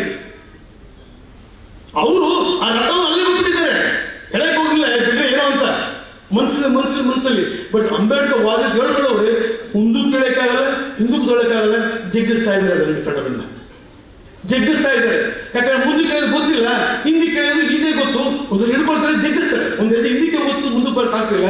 ಅಂತ ಇಕ್ಕಟ್ಟು ಬಿಕ್ಕಟ್ಟಿನ ಪ್ರಜಾಪ್ರಭುತ್ವ ರಾಜಕೀಯ ವ್ಯವಸ್ಥೆ ಒಳಗಡೆ ಇವತ್ತು ಅಂಬೇಡ್ಕರ್ ತತ್ವ ಸಿದ್ಧಾಂತಗಳು ಜೋಲಾಡ್ತಾ ಇವೆ, ವಾದಾಡ್ತಾ ಇವೆ. ಗಟ್ಟಿತ ನಿಂತ್ಕೋತಾ ಇಲ್ಲ. ಆ ಗಟ್ಟಿತ ನಿಲ್ಲಿಸ್ಬೇಕು ಅಂತಂದ್ರೆ ನೀವೆಲ್ಲರೂ ಸಹ ಆ ರಥದ ಅರ್ಥ ಮಾಡ್ಕೋಬೇಕು, ಓದ್ಬೇಕು. ಅದು ನನಗೆ ಎಲ್ಲಿ ಬಾಬಾ ಸಾಹೇಬ್ ಅಂಬೇಡ್ಕರ್ ಶೋಕೇಸ್ ಪೀಸ್ ಆದ್ರು, ಬಾಬಾ ಸಾಹೇಬ್ ಅಂಬೇಡ್ಕರ್ ತತ್ವ ಸಿದ್ಧಾಂತ ಮನೆಯಿಂದ ಆಚೆ ಬಂತು, ನನಗೆ ರಥದ ಹಗ್ಗ ಇಟ್ಕೊಳ್ಳೋಕೆ ಆಗಲ್ಲ ಅಂತ ಹೇಳಿ. ರಥದ ಹಗ್ಗ ಇಟ್ಕೊಳ್ಳೋಕೆ ಆಗ್ತಾ ಇಲ್ಲ, ಕೇವಲ ಶೋಕೇಸ್ ಹಗ್ಗ ಇಟ್ಕೋಬೇಕಾಗುತ್ತೆ. ಅದಾಗಬಾರ್ದು ಅನ್ನುವುದೇ ಬಾಬಾ ಸಾಹೇಬ್ ಅಂಬೇಡ್ಕರ್ ಅವರು 1930ರಲ್ಲಿ ಆರಂಭ ಮಾಡಿದ ಮೂಕನಾಯಕ ಪತ್ರಿಕೆ ಸಾರ. ಮೂಕನಾಯಕ ಪತ್ರಿಕೆಯನ್ನು ಆರಂಭ ಮಾಡಿದಾಗ ಅದರಲ್ಲಿ ಕೇಸರಿ ಪತ್ರಿಕೆ, ಬಾಲಗಂಗಾಧರ ಕೇಸರಿ ಪತ್ರಿಕೆ ಪ್ರಬುದ್ಧ. ಆದರೆ ಅದು ಏಕಮುಖವಾದ ಚಿಂತನೆಯ ಪತ್ರಿಕೆ, ರಾಷ್ಟ್ರೀಯತೆಯನ್ನು ಹೇಳುವಂತ ಚಿಂತನೆ ಪತ್ರಿಕೆ. ಇಲ್ಲಿ ರಾಷ್ಟ್ರೀಯತೆ ಅಂದ್ರೆ ಏನು? ನಾವು ವಿದ್ವಾಂಸರೇ, ರಾಷ್ಟ್ರೀಯತೆ ಅಂದ್ರೆ ಏನು? ದೇವಾಲಯದ ಬಗ್ಗೆ ಮಾತಾಡೋದು, ದೇಶದ ಬಗ್ಗೆ ಮಾತಾಡೋದು, ಭಾಷೆ ಬಗ್ಗೆ ಮಾತಾಡೋದು, ಸಂಪ್ರದಾಯದ ಜಾತಿ ವ್ಯವಸ್ಥೆ ವಿರೋಧ ಮಾಡಿ ನಾವೆಲ್ಲರೂ ಒಗ್ಗಟ್ಟು, ನಾವೆಲ್ಲರೂ ಪ್ರೀತಿ ವಿಶ್ವಾಸದವರು, ನಮ್ಮಲ್ಲಿ ಜಾತೀಯತೆ ಇಲ್ಲ, ಬಡತನ ಇಲ್ಲ, ಶೋಷಣೆ ಇಲ್ಲ, ಅನ್ಯಾಯ ಇಲ್ಲ, ಮಹಿಳೆಯರು ಸಮನಾಗಿ ಕಾಣ್ತಿದೆ ಎನ್ನುವುದು ರಾಷ್ಟ್ರೀಯತೆನ? ಅದು ರಾಷ್ಟ್ರೀಯತೆ ಅಂತ ಹೇಳ್ತಾರೆ. ಅದು ರಾಷ್ಟ್ರೀಯತೆನ? ಅಥವಾ ಇರುವ ಸಮಸ್ಯೆಗಳನ್ನ ಹೇಳಿಕೊಂಡು ಆ ಸಮಸ್ಯೆಗೆ ಪರಿಹಾರ ಹುಡುಕಿಕೊಂಡು ಪರಿಹಾರ ಮೂಲಕ ಭದ್ರವಾದ ರಾಷ್ಟ್ರ ಕಟ್ಟುವುದು ರಾಷ್ಟ್ರೀಯತೆನ? ನಾವು ಸಮಸ್ಯೆಗಳ ಬಗ್ಗೆ ಪ್ರಶ್ನೆ ಮಾಡಲೇ ಇಲ್ಲ. ಸಮಸ್ಯೆಗಳ ಬಗ್ಗೆ ನಾವು ಎಲ್ಲೂ ಕಿಂಚಿತ್ತನ್ನು ಬರಲಿಲ್ಲ, ಓದಲಿಲ್ಲ, ಅದು ಪರಿಹಾರ ಹುಡುಕಲಿಲ್ಲ.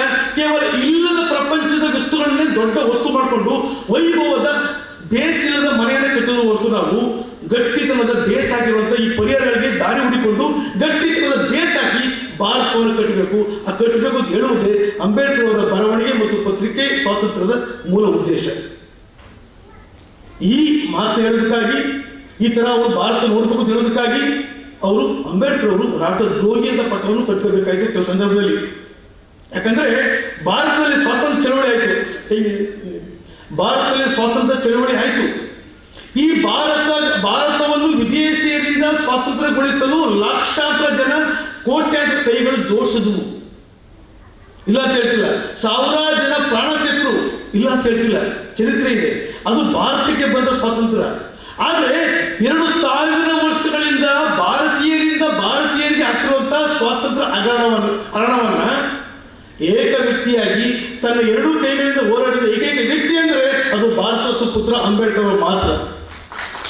ಅವರೊಬ್ಬರೇ ಭಾರತದ ಜನ ಸ್ವಾತಂತ್ರ್ಯದ ಹೋರಾಟಗಾರರು. ಭಾರತಕ್ಕೆ ಸ್ವಾತಂತ್ರ್ಯ ಹೋರಾಟಗಾರರು ಬೇರೆ ಇದ್ದಾರೆ, ಭಾರತಕ್ಕೆ ಸ್ವಾತಂತ್ರ್ಯ ಹೋರಾಟಗಾರರು, ಅದು ಭಾರತಕ್ಕೆ ಸ್ವಾತಂತ್ರ್ಯ ಹೋರಾಟ. ಆದರೆ ಭಾರತೀಯರಿಗೆ ಸ್ವಾತಂತ್ರ್ಯ ಹೋರಾಟ ಮಾಡೋದು ಏಕೈಕ ವ್ಯಕ್ತಿ ಅಂದರೆ ಅದು ಬಾಬಾ ಸಾಹೇಬ್ ಅಂಬೇಡ್ಕರ್ ಮಾತ್ರ. ಅವ್ರು ಗೊತ್ತಿತ್ತು ಭಾರತ ಏನು, ಯಾರು ಸ್ವಾತಂತ್ರ್ಯ ಕಿತ್ಕೊಂಡಿದ್ದಾರೆ, ಯಾರಿಂದ ಸ್ವಾತಂತ್ರ್ಯ ಪಡ್ಕೋಬೇಕು, ಹೇಗೆ ಪಡ್ಕೋಬೇಕು ಅನ್ನುವುದೇ ಇವತ್ತಿನ ಸಂವಿಧಾನದ ಆಶಯ ಹೊರತು ಭಾರತದ ಸ್ವಾತಂತ್ರ್ಯವನ್ನು ಬ್ರಿಟಿಷರಿಂದ ಹೇಗೆ ಪಡ್ಕೋಬೇಕಾಯ್ತು, ಹೇಗೆ ಪಡ್ಕೊಂಡ್ವಿ ಅಂತ ಒಂದು ಅಕ್ಷರವೂ ಸಹ ಸಂವಿಧಾನದಲ್ಲಿ ಇಲ್ಲ. ಹೌದಲ್ಲ, ಒಂದೇ ಒಂದು ಅಕ್ಷರವೂ ಸಹ ಭಾರತದ ಸಂವಿಧಾನದಲ್ಲಿ ಇಲ್ಲ. ಯಾಕೆ ಅಂತ ಬೃಹತ್ ಚಳವಳಿ ಮಾಡಿದಂಥ ಸಂದರ್ಭವನ್ನ ನೆನೆಸುವಂತ ಧನ್ಯವಾದ ಹೇಳುವಂತ ಒಂದೇ ಒಂದು ಅಕ್ಷರವು ಭಾರತದ ಸಂವಿಧಾನದಲ್ಲಿ ಇಲ್ಲ. ಆದರೆ ಇನ್ನು ಮುಂದೆ ಭಾರತೀಯರು ಪ್ರಜಾಪ್ರಭುತ್ವ ವ್ಯವಸ್ಥೆ ಹೇಗೆ ಬದುಕಬೇಕು ಅಂತ ಹೇಳುವ ಪುಂಖ ಇಡೀ ಸಂವಿಧಾನದಲ್ಲಿ ಮಾತಾಡುವಂತ ಆಶಯ ಅಲ್ವಾ? ಪುಂಖವಾಗಿ ಇಡೀ ಸಂವಿಧಾನವೇ ಮಾತಾಡುವಂತ ಆಶಯ. ಯಾಕಂದ್ರೆ ಬಾಬಾ ಸಾಹೇಬ್ ಅಂಬೇಡ್ಕರ್ ಅವರಿಗೆ ದೂರದೃಷ್ಟಿಯ ಭಾರತ ಗೊತ್ತಿತ್ತು, ಭಾರತ ಗೊತ್ತಿರಲಿಲ್ಲ. ಅಲ್ಪ ದೃಷ್ಟಿಯ ಭಾರತವನ್ನು 2000 ವರ್ಷಗಳಿಂದ ಪೋಷಣೆ ಮಾಡ್ಕೊಂಡು ಬಂದಕ್ಕಾಗಿ ನಾವು ಇನ್ನು ಪ್ರಪಂಚದ ಮಟ್ಟದಲ್ಲಿ ಅಲ್ಪರಾಗಿ ಉಳ್ಕೊಂಡದ್ದು. ನಾವು ಬಹು ದೊಡ್ಡ ನಾವು ಬಹಳ ಏನು ಕಂಡಿಡ್ತೀವಿ, ನಾವು ಅದಕ್ಕೆ ಸೊನ್ನೆ ಕಂಡಿಡಿದ್ದೀವಿ, ಬೇರೆ ಕಂಡಿದ್ದೀವಿ, ನಾವು ಬೇರೆ ಕಂಡಿದ್ದೀವಿ, ದೇವ್ರು ಕಂಡಿದ್ದೀವಿ ಕೇಳ್ಕೋಬಹುದು. ಆದರೆ ಯಾರೂ ಸಹ ಜನರ ಭಾವನೆಗಳು ಕಂಡಿಡಿಯಲೇ ಇಲ್ಲ. ಜನರ ಭಾವನೆಗಳನ್ನ ಭಾವನಾತ್ಮಕವಾಗಿ ಕಾನೂನಾತ್ಮಕವಾಗಿ ಕಂಡಿಡಿದು ಸಂವಿಧಾನ ರೂಪಿಸಿದಂಥ ಜನವರ್ಗ ಅದರ ಮುಖಂಡರಾದಂಥ ಬಾಬಾ ಸಾಹೇಬ್ ಅಂಬೇಡ್ಕರ್ ಅವರು ಆ ಸಂವಿಧಾನವನ್ನೇ ಒಪ್ಪಿಕೊಂಡದ್ದು ಭಾರತ. ಅದಕ್ಕಾಗಿ ಹೇಳ್ತೀವಿ, ಯಾಕಂದ್ರೆ ಇದು ಕಾಲಘಟ್ಟಕ್ಕೆ ಆಗುವಂಥ ಹಲವಾರು ಬದಲಾವಣೆಗಳಲ್ಲಿ ಇದು ಒಂದು ಬಹಳ ಮುಖ್ಯವಾದದ್ದು. ಇದು ಇತ್ತೀಚೆಗೆ ಇವತ್ತು ಬಾಬಾ ಸಾಹೇಬ್ ಬರೀತಾರೆ, ಮತಾಂತರದ ಬಗ್ಗೆ ಬರೀತಾರೆ. ಮತಾಂತರ ಅನ್ನುವುದೇ ಒಂದು ದೊಡ್ಡ ಮದ್ದು ಭಾರತದಲ್ಲಿ ಅಂತ ಇದು ಚರ್ಚೆ ನಡೀತದೆ ನಮ್ಮಲ್ಲಿ. ಏನು ಇದು ಮತಾಂತರ ಅಂದ್ರೆ ಏನು ಅನ್ನೋದ್ರೆ, ಇವತ್ತು ಒಂದು ವರ್ಗ ಭಾರತದಲ್ಲಿ ಶ್ರೇಣೀಕೃತ ವ್ಯವಸ್ಥೆ ಇದೆ. ಬಡವ, ಶ್ರೀಮಂತ, ಮೇಲ್ ಸ್ತರದ ವ್ಯಕ್ತಿ, ಕೆಳ ಸ್ತರದ ವ್ಯಕ್ತಿ, ಅವರು ಆ ಧರ್ಮದವರು ಈ ಧರ್ಮದವರು, ಇನ್ನೂ ಧರ್ಮನೇ ಇಲ್ಲ ಅಂತ ನಿಮ್ಮೆಲ್ಲ ಗೊತ್ತಿರಾಗಿದೆ. 1881ರಲ್ಲಿ ಬ್ರಿಟಿಷರು ಪ್ರಥಮವಾಗಿ ಭಾರತದಲ್ಲಿ ಜನಗಣತಿಯನ್ನು ಆರಂಭ ಮಾಡಿದ ಮೇಲೆ ಭಾರತದ ಜನಸಂಖ್ಯೆ ಕೇವಲ ಬಂದದ್ದು 3.5 ಕೋಟಿ ಮಾತ್ರ ಭಾರತದ ಜನಸಂಖ್ಯೆ. ಯಾಕೆ ಅಂದ್ರೆ ಆ ಜನಗಣತಿ ಮಾಡಿದ್ದು ಕೇವಲ ಅಗ್ರಹಾರ ಮತ್ತು ಬಂಡವಾಳಶಾಹಿಗಳು, ಉಳಿಮೆ ಮನಶಾಹಿಗಳು, ಸರ್ಕಾರಕ್ಕೆ ಟ್ಯಾಕ್ಸ್ ಕಟ್ಟಿದ ವ್ಯಕ್ತಿಗಳ ಜನರು ಮಾತ್ರ ಭಾರತದ ಜನತೆಯನ್ನು ಕನ್ಸಿಡರ್ ಮಾಡಲು ಹೊರತು ಕೇರಿಯ ಜನರನ್ನ ಕನ್ಸಿಡರ್ ಮಾಡಲೇ ಇಲ್ಲ. ಊರಿನ ಜನರನ್ನು ಮಾತ್ರ ಕನ್ಸಿಡರ್ ಮಾಡಿದ್ರು, ಕೇರಿಯ ಜನರನ್ನ ಕನ್ಸಿಡರ್ ಮಾಡಲಿಲ್ಲ. ಊರು ಕೇರಿ ಒಂದು ಮಾಡೋಕ್ಕಾಗುತ್ತಾ? ಊರೇ ಬೇರೆ, ಕೇರಿ ಬೇರೆ. ಊರಿದ್ದಲ್ಲಿ ಹೊರಗಡೆ ಇರಬೇಕು, ಊರಿದ್ದಲ್ಲಿ ಮಾಲಿಗೆರೆ ಇರಬೇಕು. ಅದು ಯಾಕೆ ಇರಬೇಕು ನಿಮ್ಗೆ ಗೊತ್ತಲ್ಲ. ನಿಮಗೆ ಈ ತತ್ವಗಳು ಬಂದಾಗ ಮತ್ತೆ 1813ರಲ್ಲಿ ಪುನಃ ಜನಗಣತಿ ಮಾಡಿ ಇಡೀ ಕೇರಿಯ ಜನ ಸೇರಿಸಿಕೊಂಡಂತ ಭಾರತ. ಆ ಸಂದರ್ಭದಲ್ಲಿ ಈ ಎಲ್ಲ ಕೇರಿಯ ಜನ ಧಾರ್ಮಿಕ ಚೌಕಟ್ಟಿಗೆ ಆರಂಭ ಆದರು, ಧಾರ್ಮಿಕ ಚೌಕಟ್ಟಿನ ಬಲೆಗೆ ಸಿಲುಕಿದ್ರು. ಕೇವಲ ಜಾತಿಯಾಗಿದ್ದವರನ್ನ ವೃತ್ತಿಯ ಆಧಾರದ ಮೇಲೆ ಜಾತಿಯಾಗಿ, ಜಾತಿಯ ಆಧಾರದ ಮೇಲೆ ಅಸ್ಪೃಶ್ಯನಾಗಿಸಿ, ಅಸ್ಪೃಶ್ಯತೆ ಆಧಾರದ ಮೇಲೆ ಮಾನವ ಹಕ್ಕುಗಳಿಂದ ಉಲ್ಲಂಘನೆ ಮಾಡಿ ಅವನ ಪಶು ಪ್ರಾಣಿಯಿಂದ ನೀಡಿ ಆಚೆ ಇಟ್ಟಿರುವ ಜನವರ್ಗವನ್ನ ಧರ್ಮದ ಚೌಕಟ್ಟಿಗೆ ಈ ತಮ್ಮ ಸ್ವಾರ್ಥ ಸಾಧನೆ ಸೇರಿಸಿಕೊಂಡ ಸಂದರ್ಭ ಇದೆಯಲ್ಲ, ಅಲ್ಲಿಂದ ಅವರು ಈ ಧಾರ್ಮಿಕ ಚೌಕಟ್ಟು ಸಿಕ್ಕಾಕೊಂಡ್ರು. 2000 ವರ್ಷಗಳಿಂದ ಅವರು ಧಾರ್ಮಿಕ ಚೌಕಟ್ಟು ಸಿಕ್ಕಾಕೊಂಡ್ರು. ಯಾಕಂದ್ರೆ ರಾಜಪ್ರಭುತ್ವ ಅದನ್ನೇ ಬಯಸಿದ್ದು. ಪ್ರಜಾಪ್ರಭುತ್ವ ಬರುವ ದೃಷ್ಟಿಕೋನಗಳಲ್ಲಿ ಇದು ಆರಂಭ ಆಯಿತು. ಅಲ್ಲಿಂದ ಇವರು ಧಾರ್ಮಿಕ ಚೌಕಟ್ಟಿಗೆ ಬಂದರು ಹೊರತು, ಸೇರಿಸ್ಕೊಂಡ್ರು ಹೊರತು ಇವರು ನಿಜವಾದ ಧಾರ್ಮಿಕರಲ್ಲ. ಅದರಿಂದ ಜಾತಿ ಆಗಿರುವಂಥ ವ್ಯಕ್ತಿಗಳು ಧರ್ಮದ ಚೌಕಟ್ಟಿಗೆ ಹೋಗುವುದು ಅದು ಧರ್ಮದ ಪ್ರವೇಶವೇ ಹೊರತು ಅದು ಧರ್ಮ ಸ್ವೀಕಾರ ಅಲ್ಲ, ಅಥವಾ ಮತಾಂತರ ಅಲ್ಲ, ಮತ ಸ್ವೀಕಾರ ಅನ್ನುವುದು ಅಂಬೇಡ್ಕರ್ ಚಿಂತನೆ. ಎಷ್ಟು ಬ್ರಾಡ್ ಅದು ನೋಡಿ.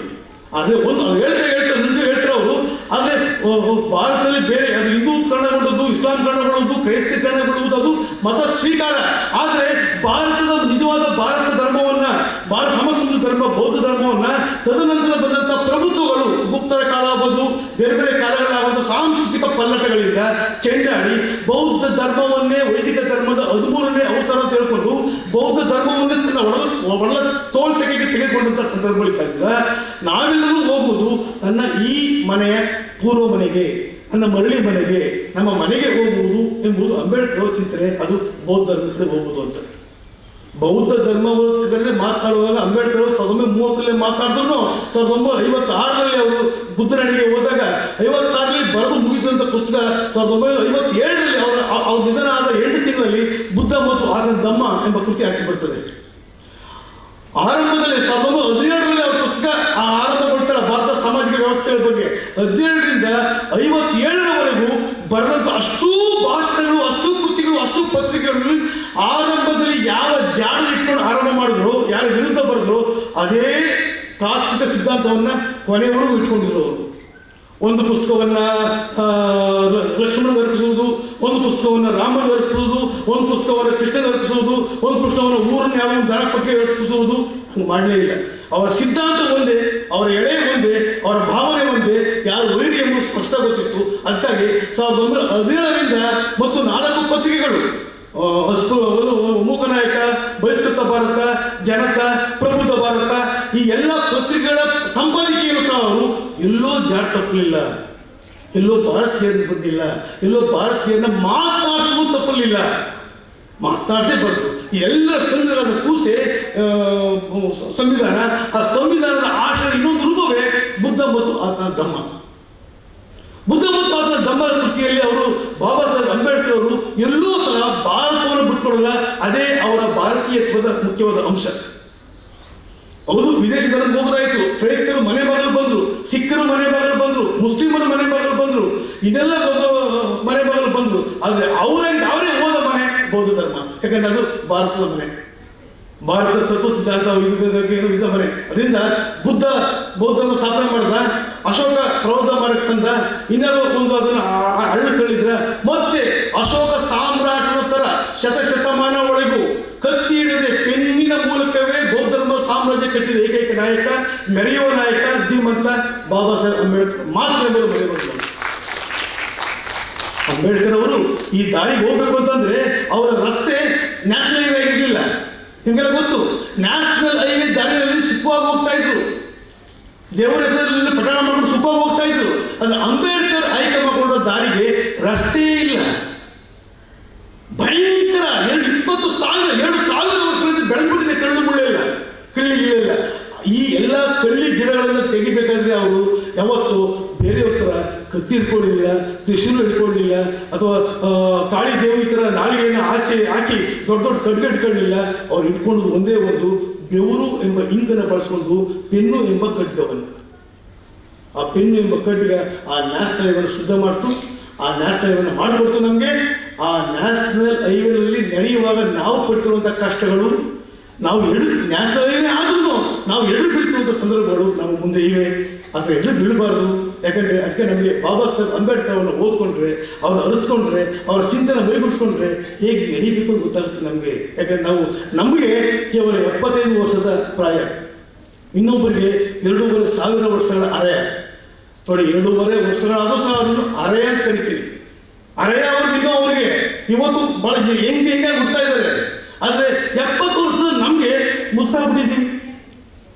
ಸಂಘಟನೆ ಆಗ್ತಾ ಇಲ್ಲ, ಹೋರಾಟ ಮಾಡ್ತಾ ಇಲ್ಲ, ಶಿಕ್ಷಣ ಪಡಿತಿಲ್ಲ. ನಾವೆಲ್ಲ ಹೆಂಗ್ ಗೊತ್ತಿಷ್ಟೇ ಅಂತಿಮ ಬಂದಿನಿ. ಈಗ ನಾವೆಲ್ಲ ಏನಂತಂದ್ರೆ ಮಹಾಭಾರತದಲ್ಲಿ ಬರೋದು ಅಭಿಮನ್ಯು ಸರ್. ಅಂಬೇಡ್ಕರ್ ಚಿಂತನೆ ಮಾಡಿ ಸಂವಿಧಾನದ ಬಗ್ಗೆ ಮಾತಾಡೋದಿಲ್ಲ. ಮಹಾಭಾರತ ಅಭಿಮನ್ಯುತರಾಗಲಿ ನಾವೆಲ್ಲ. ನಮಗೆ ಚಕ್ರವ್ಯೂಹವನ್ನು ಭೇದಿಸುವುದು ಹೊಟ್ಟೆ ಒಳಗಡೆ ಗೊತ್ತು, ನಮಗೆ ಕಲ್ತ್ಕೊಂಡಿರ್ತೀವಿ, ರೋಷ ಇದೆ. ಚಕ್ರವ್ಯೂಹದ ಒಳಗಡೆ ಹೋಗ್ಬಿಟ್ಟು ಆಚೆ ಬರಕ್ಕೆ ಗೊತ್ತಿಲ್ಲ ನಮಗೆ. ವಿಧಾನಸೌಧ ಒಳಗಡೆ ಹೋಗ್ತೀವಿ ಹೋದ್ರೆ ಆಚೆ ಬರಬೇಕಾದ್ರೆ ನೀನು ಬೇರೆ ಬಟ್ಟೆ ಹಾಕಿ ಬಂದಿರ್ತೀಯ. ವಿಧಾನಸೌಧ ಒಳಗಡೆ ಹೋಗ್ತೀವಿ, ರಾಜರೋಷ ಹೋರಾಟ ಮಾಡ್ಕೊಂಡು ಜೈ ಭಾರತ, ದಲಿತರು ಬಂದು ದಾರಿ ಬಿಡಿ, ದಲಿತರಿಗೆ ರಾಜ್ಯ ಕೊಡಿ ಒಳಗೆ ಹೋಗ್ತೀನಿ. ಆಚೆ ಬರ್ಬೇಕಾದ್ರೆ ಕುಂಕುಮಾಗ ಆಚೆ ಬಂದಿರ್ತೀವಿ. ಬೇರೆ ಬಟ್ಟೆ ಹಾಕಿ ಆಚೆ ಬಂದಿರ್ತೀವಿ. ನಾಳೆ ಹೇಳ್ತಾರಂತೆ ಎಲ್ಲ ಸರಿಯಾಗುತ್ತೆ ಬಂದಿರ್ತೀವಿ. ಅಲ್ಲಿಗೆ ಹೋರಾಟ ಹೋಯ್ತು, ಶಿಕ್ಷಣ ಹೋಯ್ತು, ಸಂಘಟನೆ ಹೋಯ್ತು. ಇದು ಮಾಡಬೇಕು ಹೇಳ್ತಾರೆ ನಿಮಗೆ. ಇದು ಪ್ರತಿಯೊಬ್ಬರು ಅರ್ಥ ಮಾಡಬೇಕಾದ ವಿಷಯ. ಇದು ನನ್ನ ಒಳಗೊಂಡಾಗಿದೆ. ಅಧಿಕಾರ ಬೇಕು, ಖಂಡಿತವಾಗಿ ಸಂವಿಧಾನಾತ್ಮಕವಾಗಿ. ಅಧಿಕಾರಕ್ಕಾಗಿ ನನ್ನೇ ಮಾಡ್ಕೋಬಾರ್ದು ಅಂತ ಹೇಳ್ತೀನಿ ಅಷ್ಟೇ. ನಾನು ನಿಮ್ಗೆ ಹೇಳ್ತಾ ಇದ್ದೇನೆ, ಅಧಿಕಾರ ಬೇಕು. ಪ್ರಜಾಪ್ರಭುತ್ವ ವ್ಯವಸ್ಥೆಯಲ್ಲಿ ಪ್ರತಿಯೊಬ್ಬ ಪ್ರಜೆಗೂ ತಂದೆ ಆದಂಥ ಬೌದ್ಧಿಕ ಅಧಿಕಾರ ಮತ್ತು ಆಡಳಿತ ಅಧಿಕಾರ ಬೇಕೇ ಬೇಕು, ಅವರ ಅರ್ಹತೆ ಸಂಬಂಧಪಟ್ಟಂಗೆ. ಅದರ ಅರ್ಹತೆಯನ್ನ ನಾನು ಮಾಡಿಕೊಂಡು ಕಾಲು ಬಿದ್ದು ಕೈ ಬಿದ್ದು ಮಾಡಬಾರ್ದು ಕೆಲಸ ಮಾಡಿ ಹೋಮ ಮಾಡಬೇಕು ಅಂತ ಹೇಳೋದು ಅಂಬೇಡ್ಕರ್ ವಾದ ಅಲ್ಲ, ಸಂವಿಧಾನವಲ್ಲ, ಅಂಬೇಡ್ಕರ್ ಸಿದ್ಧಾಂತವಲ್ಲ, ಅಂಬೇಡ್ಕರ್ ಅವರಿಗೆ ಮಾಡುವಂಥ ಕೆಲಸವೂ ಅಲ್ಲ, ಅದು ಭಾರತೀಯ ಕೆಲಸವಲ್ಲ. ಅಂಥ ಭಾರತೀಯರನ್ನ ಒಡಗಿಟ್ಟು ಪ್ರಬುದ್ಧ ಭಾರತೀಯರನ್ನ ಕಂಡದ್ದೇ ಅಂಬೇಡ್ಕರ್ ಅಲ್ವಾ, ಅಂಬೇಡ್ಕರ್. ಅದಕ್ಕಾಗಿ ನಿಮ್ಗೆಲ್ಲ ಗೊತ್ತು, ಎಡಪಡಿಸಿದಾಗ ಇನ್ನೂ ಗೊತ್ತಿರ್ತದೆ. 1000 ಜನ ಮಂಗಳೂರಿನ ಏನಾದರೂ ಬೆಂಗಳೂರು ವಿಧಾನಸಭೆ ಚಲೋ ಕೊಟ್ಟರೆ ಅರ್ಧ ಜನ ಹಾಸನಲ್ಲೇ, ಅರ್ಧ ಜನ ತಿಟ್ಟೂರಿನಲ್ಲಿ, ಅರ್ಧ ಜನ ಬೆಂಗಳೂರಿಗೆ ಹೋಗ್ತಿರ್ಬೇಕು. ವಿಧಾನಸಭೆಗೆ 20 ಜನ ಹೋಗ್ತಾರೆ. ವಿಧಾನಸಭೆಗೆ 20 ಜನ ಹೋಗ್ತೀವಿ, 20 ಜನ ವಿಧಾನಸಭೆಗೆ ಹೋಗ್ತೀವಿ. ಅಲ್ಲಿ 3 ಜನ ನಂಗೆ ಆ ಮಂತ್ರಿ ಗೊತ್ತು, ನಂಗೆ ಈ ಮಂತ್ರಿ ಗೊತ್ತು, ಆ ಮಂತ್ರಿ ಕೊನೆಗೆ ಅರ್ಜಿ ಇಟ್ಕೊಂಡು ಒಬ್ಬನೇ ಒಬ್ಬ ಅರ್ಜಿ ತಗೊಂಡು ಕೊಡೋಕ್ಕೆ ಎಷ್ಟು ಬೇಕು ಸಾಕ್ಷಿ ಆಗ್ತದೆ ನಿಮಗೆ. ಇದು ನಮ್ಮ ಭಾರತ ಆಗಬಾರ್ದು. ಕಟ್ಟಿತನದ ಹೋರಾಟ ಇದ್ರೆ ಮಾತ್ರ, ಸಂಘಟನೆ ಇದ್ರೆ ಮಾತ್ರ ಜಯ ಸಿಗುತ್ತೆ. ಆಗ ಮಾತ್ರ ಸಂವಿಧಾನಕ್ಕೂ ಜಯ ಸಿಗುತ್ತೆ. ಗೊತ್ತಿಲ್ಲ, ಒಂದಷ್ಟು ವಿಸ್ತೃತವಾಗಿ ಮಾತನಾಡಿ ಅನ್ಕೊಳ್ತೀನಿ ನಾನು. ಅವರ ಪ್ರಜಾಪ್ರಭುತ್ವದ ಬಗ್ಗೆ, ಅವರ ಸಂವಿಧಾನದ ಆಶಯಗಳ ಬಗ್ಗೆ, ಅವರ ಹುಟ್ಟಿನ ಬಗ್ಗೆ, ಅವರ ಸಂದರ್ಭದ ಬಗ್ಗೆ ಮತ್ತು ಇವತ್ತಿರುವಂಥ ಒಂದಷ್ಟು ಇಕ್ಕಟ್ಟು ಬಿಕ್ಕಟ್ಟುಗಳ ಬಗ್ಗೆ, ರಾಜಕೀಯ ಸಾಮಾಜಿಕ ಸ್ಥಿತಿಗಳ ಬಗ್ಗೆ ಒಂದಷ್ಟು ಮುಕ್ತವಾಗಿ ಮಾತನಾಡಿದ್ದೀನಿ. ಮುಕ್ತವಾಗಿ ಪ್ರಶ್ನೆ ಕೇಳಿ, ಬೇರೆ ಥರ ಮಾತಾಡಿದರೆ ಯಾರು ಅಪತ್ತ ಅನ್ಕೋಬೇಡಿ, ಬೇಜಾರು ಮಾಡ್ಕೋಬೇಡಿ. ಎಲ್ಲವೂ ಒಡಲಾಳದಿಂದ ಪ್ರೀತಿಯಿಂದ ಬಂದಿರುವಂಥ ಮಾತುಗಳು. ಇಷ್ಟ ಆದರೆ ತಗೊಳ್ಳಿ, ಇಲ್ಲಾಂದರೆ ಒಂದಷ್ಟು ಆಚೆ ಇಡಿ. ಇಂಥ ಒಂದು ಮಹತ್ವದ ಐತಿಹಾಸಿಕ ವಿಶ್ವವಿದ್ಯಾಲಯ, ನನ್ನ ಮೈಸೂರು ವಿಶ್ವವಿದ್ಯಾಲಯದ ಮುಂದಿನ ಪೀಳಿಗೆಗಳು ಕೊಡುವಂಥ ಈ ವಿಶ್ವವಿದ್ಯಾಲಯ ಇವತ್ತು ಕನ್ನಡ ನಾಡಿನಲ್ಲಿ ಒಂದು ಪ್ರಬುದ್ಧಮಾನವಾಗಿ ವಿ.ಸಿ. ಅವರ ಮುಖಂಡತ್ವದಲ್ಲಿ, ಎಲ್ಲ ನನ್ನ ಸಹೋದ್ಯೋಗಿಗಳ ಮುಖಂಡತ್ವದಲ್ಲಿ, ನಮ್ಮೆಲ್ಲ ವಿದ್ಯಾರ್ಥಿ ಮತ್ತು ಪ್ರಾಧ್ಯಾಪಕರ ಮುಖಂಡತ್ವದಲ್ಲಿ ಹೋಗ್ತಿರೋದಕ್ಕೆ ನನಗೆ ಹೆಮ್ಮೆ ಅನಿಸ್ತದೆ. ನಮ್ಮ ಚರಿತ್ರೆ ಪ್ರಾಧ್ಯಾಪಕರಾದ ಬಿ. ಶೇಖ್ ಅಲಿ ಅವರು ಸ್ಥಾಪನೆ ಮಾಡಿದ ವಿಶ್ವವಿದ್ಯಾಲಯ ಇದು. ಅದಕ್ಕಾಗಿ ಅದೊಂಥರ ಹೆಮ್ಮೆ ನನಗೆ. ನಾನು ಶೇಖರ್ ಮನೆ ಹೋಗ್ತಿರ್ಬೇಕಾದ್ರೂ ಅವ್ರಿಗೊಂದು ಚಿಕ್ಕ ಪುಸ್ತಕ ಬರೆದಿದ್ದೆ. ಆ ಮಂಗಳೂರು ಬಗ್ಗೆ ತುಂಬ ಹೆಮ್ಮೆ ಹೇಳ್ತಿದ್ದಾರೆ ಅವರು. ಇಲ್ಲಿ ಆರಂಭದ ಕಾಲಘಟ್ಟದ ಸಂದರ್ಭಗಳು, ಅವ್ರು ಎದುರಿಸಿದ ಸಂದರ್ಭಗಳು, ಅನಂತರ ಪತ್ರಿಕೆಯವರೇ ಅವ್ರು ಸಪೋರ್ಟ್ ಮಾಡೋ ಸಂದರ್ಭಗಳು, ಇವೆಲ್ಲವನ್ನು ಅವ್ರು ಹೇಳ್ತಾ ಇದ್ರು. ಯಾಕಂದರೆ ಸೌಮ್ಯವಾಗಿದ್ದಾರೆ ಅಂತ ಹೇಳುವುದು ಮೇಲ್ನೋಟಕ್ಕೆ ಕಾಣ್ಬೋದು ನಿಮಗೆ, ಆದರೆ ಅವ್ರು ಬಳಸುವ ತೆಗೆದ ನಿರ್ಧಾರಗಳಿವೆಲ್ಲ ಅದು ಕಠೋರವಾಗಿದ್ದಾಗ ಮುಖದ ಮೂಲಕ ಸೌಮ್ಯ ಅಲ್ಲ, ಅಡ್ಮಿನಿಸ್ಟ್ರೇಟಿವ್ ಮೂಲಕ ಪ್ರಭಾವ ತೋರಿಸ್ಬೇಕಂತ ನನಗೆ ಶೇಖರ್ ಕಾರಣ. ಶೇಖ್ ಅಲಿ ಅವರು ಇವತ್ತು ನಿಧನವಾದ ವರ್ಷ, ಅವ್ರಿಗೆ ಕನ್ನಡ ಪ್ರವೇಶ ತಾಪ ಹೇಳ್ತೀನಿ. ಆದರೆ ಅಂಬೇಡ್ಕರ್ ಅವರ ಜಯಂತಿಗೆ ಶುಭಾಶಯ ಹೇಳ್ತೀನಿ. ಅದು ಅಂಬೇಡ್ಕರ್ ಅವರ ಜಯಂತಿ ಪ್ರತಿನಿತ್ಯವೂ ಭಾರತದ ಶುಭಾಶಯ ಹೊರತು ಅದು ಯಾವತ್ತೂ ಬೇಜಾರು ಮಾಡ್ಕೊಳ್ಳೋದಲ್ಲ. ಎಲ್ಲರಿಗೂ ಮತ್ತೊಮ್ಮೆ ಜೈ ಹಿಂದ್ ಗೌರವಪೂರ್ವಕ ವಂದನೆ ಸಲ್ಲಿಸಿ ನಾನು ಮಾತು ಮುಗಿಸ್ತೀನಿ. ನಮಸ್ಕಾರ. ಪ್ರೊಫೆಸರ್ ಚಿನ್ನಸ್ವಾಮಿ ಅವರಿಂದ ಚಿನ್ನದಂಥ ಮಾತು, ನಿಗಿಲಿಗಿ ಹೆಂಡ ನಿಕಷಕ್ಕೊಡ್ಡಿದ ಚಿನ್ನದಂಥ ಮಾತು. ಅವರದೊಂದು ಕೃತಿ ಇದೆ, ದಲಿತ ಚರಿತ್ರೆಯ ರಚನೆಯಲ್ಲಿ ಕಾಡಲೇಬೇಕಾದ ಪ್ರಶ್ನೆಗಳು. ಇವತ್ತು ಅಂಥ 10 ಪ್ರಶ್ನೆಗಳನ್ನು ಮತ್ತೆ ಎತ್ತಿದ್ದಾರೆ, ನಮ್ಮನ್ನೆಲ್ಲ ಜಾಗೃತಗೊಳಿಸಿದ್ದಾರೆ. ತಮ್ಮ ಗೌರವಪೂರ್ವಕವಂತ ವಂದನೆಗಳೊಂದಿಗೆ ತಮ್ಮ ಮಾತುಗಳನ್ನು ನಾವು ಅಭಿಮಾನದಿಂದ ಸ್ವೀಕರಿಸಿದ್ದೇವೆ ಸರ್. ತಮಗೆ ವಂದನೆಗಳು. ಮಂಗಳೂರು ವಿಶ್ವವಿದ್ಯಾನಿಲಯಕ್ಕೆ ಅತಿಥಿಗಳಾಗಿ ಬಂದು ಅದ್ಭುತವಾದ ಪ್ರಖರವಾದ ಚಿಂತನೆಗಳನ್ನು ನಮ್ಮ ಮುಂದಿಟ್ಟ ಮುಖ್ಯ ಅತಿಥಿಗಳಾದ ಪ್ರೊಫೆಸರ್ ಚಿನ್ನಸ್ವಾಮಿ ಸೂಸಲೆ ಅವರಿಗೆ ಮಂಗಳೂರು ವಿಶ್ವವಿದ್ಯಾನಿಲಯದ ಪರವಾಗಿ ಇದೀಗ ಗೌರವಾರ್ಪಣೆಯನ್ನು ನಡೆಸಿಕೊಡಬೇಕು ಅಂತ ಸನ್ಮಾನ್ಯ ಕುಲಪತಿಗಳಾದ ಪ್ರೊಫೆಸರ್ P.S. ಎಡಪಡಿತಾಯ ಸರ್ ಅವರಲ್ಲಿ ವಿನಂತಿಸ್ತಾ ಇದ್ದಾರೆ. ಸಾಹಿತ್ಯ, ದಲಿತ ಚರಿತ್ರೆ ರಚನೆಯಲ್ಲಿ ಕಾಡಲೇಬೇಕಾದ ಪ್ರಶ್ನೆಗಳು, ಕರ್ನಾಟಕ ಸಮಗ್ರ ದಲಿತ ಚರಿತ್ರೆ ಇತ್ಯಾದಿ ಅದ್ಭುತ ಕೃತಿಗಳನ್ನು ಕನ್ನಡ ನಾಡಿಗೆ ಕೊಟ್ಟಿರುವ ಪ್ರೊಫೆಸರ್ ಎನ್ ಚಿನ್ನಸ್ವಾಮಿ ಸೂಸಲೆ ಅವರಿಗೆ ಮಂಗಳೂರು ವಿಶ್ವವಿದ್ಯಾನಿಲಯದ ಪರವಾಗಿ ಅತ್ಯಂತ ಗೌರವದ ಸನ್ಮಾನವನ್ನು ನಾವು ನೀಡ್ತಾ ಇದ್ದೇವೆ. Doctor Br. ಅಂಬೇಡ್ಕರ್ ಮತ್ತು ಸಮಕಾಲೀನ ದಲಿತರು, ಸಮಕಾಲೀನ ಕರ್ನಾಟಕದ ವಿವಿಧ ಆಯಾಮಗಳು, ಸಮಕಾಲೀನ ಆಫ್ರಿಕಾ ವಿವಿಧ ಆಯಾಮಗಳು, ಕನ್ನಡ ನೆಲದಲ್ಲಿ ಬೌದ್ಧ ಧರ್ಮ ಚರಿತ್ರೆ ಅಧ್ಯಯನ ಇತ್ಯಾದಿ ಸಂಪಾದಿತ ಕೃತಿಗಳನ್ನು ನೀಡಿರುವ ಶ್ರೀಯುತರು ಈಗಾಗಲೇ ಪ್ರಸ್ತಾವಿತ ಆದ ಹಾಗೆ ಹಲವು ನಾಡಿನ ಗೌರವ ಸನ್ಮಾನಗಳಿಗೆ ಪಾತ್ರರಾಗಿದ್ದಾರೆ. ಸದಾ ಶೋಷಿತರ ಪರವಾಗಿರುವ ಲೇಖಕರು ಎನ್ನುವ ನೆಗಳತೆಗೆ ಪಾತ್ರರಾಗಿರುವ ಚಿನ್ನಸ್ವಾಮಿ ಸೂಸಲೆಯವರು ಇವತ್ತು ಮತ್ತೆ ತಮ್ಮ ಮಾತುಗಳ ಮೂಲಕ ಅದನ್ನು ಸಾಕ್ಷೀಕರಿಸಿದ್ದಾರೆ. ಅವರಿಗೆ ಮಂಗಳೂರು ವಿಶ್ವವಿದ್ಯಾನಿಲಯದ ಪರವಾಗಿ, ಸೇರಿದ ಸಮಸ್ತರ ಪರವಾಗಿ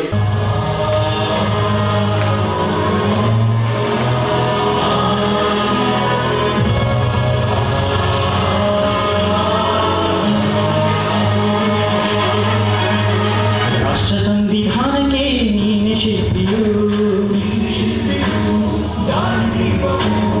ನೀನೆ ಕಲಿಸಿಕೊಟ್ಟೆ ಸಮಾನತೆಯನ್ನು, ರಾಷ್ಟ್ರ ಸಂವಿಧಾನಕ್ಕೆ ನೀನೆ ಶಿಲ್ಪಿಯು, ನೀನೆ ಕಲಿಸಿಕೊಟ್ಟೆ ಸಮಾನತೆಯನ್ನು. ನಿನ್ನ ಲೇಖನಿಯ ಬರಹ ದೇಶ ಖರ್ಚನೆ, ಒಂದು ಮಾತು ಕೂಡ ಭೀಮ ಖರ್ಚನೆ.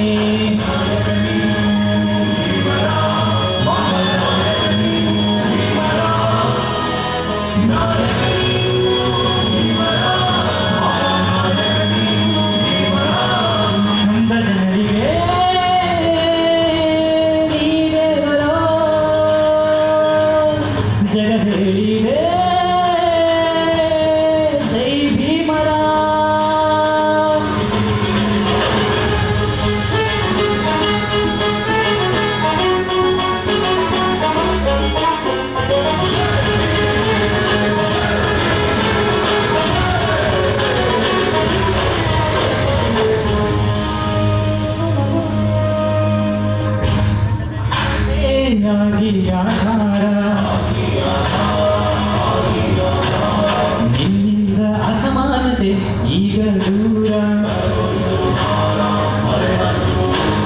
ಸಂಕಟದಲ್ಲಿ ಬಂದೇ ಆಗಿ ಆಧಾರ. ನಿನ್ನಿಂದ ಅಸಮಾನತೆ ಈಗ ದೂರ, ನೀ ತೋರಿದ ದಾರಿ ದೇಶ ಸಾಗಿದೆ, ಸೂರು ನೀರು ಭೇದವೀಗ ದೂರವಾಗಿದೆ. ನಾಯಕ ನೀವು ಭೀಮರಾವ್, ಮಹಾನಾಯಕ ನೀವು ಭೀಮರಾವ್, ನಾಯಕ ನೀವು ಭೀಮರಾವ್, ಮಹಾನಾಯಕ ನೀವು ಭೀಮರಾವ್. ನೊಂದ ಜನರಿಗೆ ಈ ದೇವರ ಜಗ ಹೇಳಿದೆ ಜೈ ಭೀಮರಾವ್.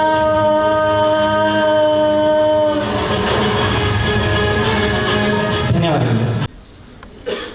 ಈ ಕಾರ್ಯಕ್ರಮ ಮಂಗಳೂರು ವಿಶ್ವವಿದ್ಯಾನಿಲಯದ ಫೇಸ್ಬುಕ್, ಯೂಟ್ಯೂಬ್ನಲ್ಲಿ ನೇರ ಪ್ರಸಾರ, ಹಾಗೆ ಹೊಸಕುರಲ ಸ್ಥಳೀಯ ವಾಹಿನಿಯಲ್ಲಿ ಕೂಡ ಪ್ರಸಾರ ಆಗ್ತಾ ಇದೆ. ಮುಂದೆ ಅಂಬೇಡ್ಕರ್ ಎನ್ನುವ ನಾಟಕ ಈ ವೇದಿಕೆಯಲ್ಲಿ ನಡೆಯಲಿಕ್ಕಿದೆ. ಈ ಸಮಾರಂಭದ ಘನ ಅಧ್ಯಕ್ಷತೆಯನ್ನು ವಹಿಸಿದವರು ನಮ್ಮ ಕುಲಪತಿಗಳಾದ ಪ್ರೊಫೆಸರ್ PS ಅವರು. ಹುಟ್ಟು ನಮ್ಮ ಆಯ್ಕೆ ಅಲ್ಲ, ಆದರೆ ಬದುಕು ನಮ್ಮ ಆಯ್ಕೆ.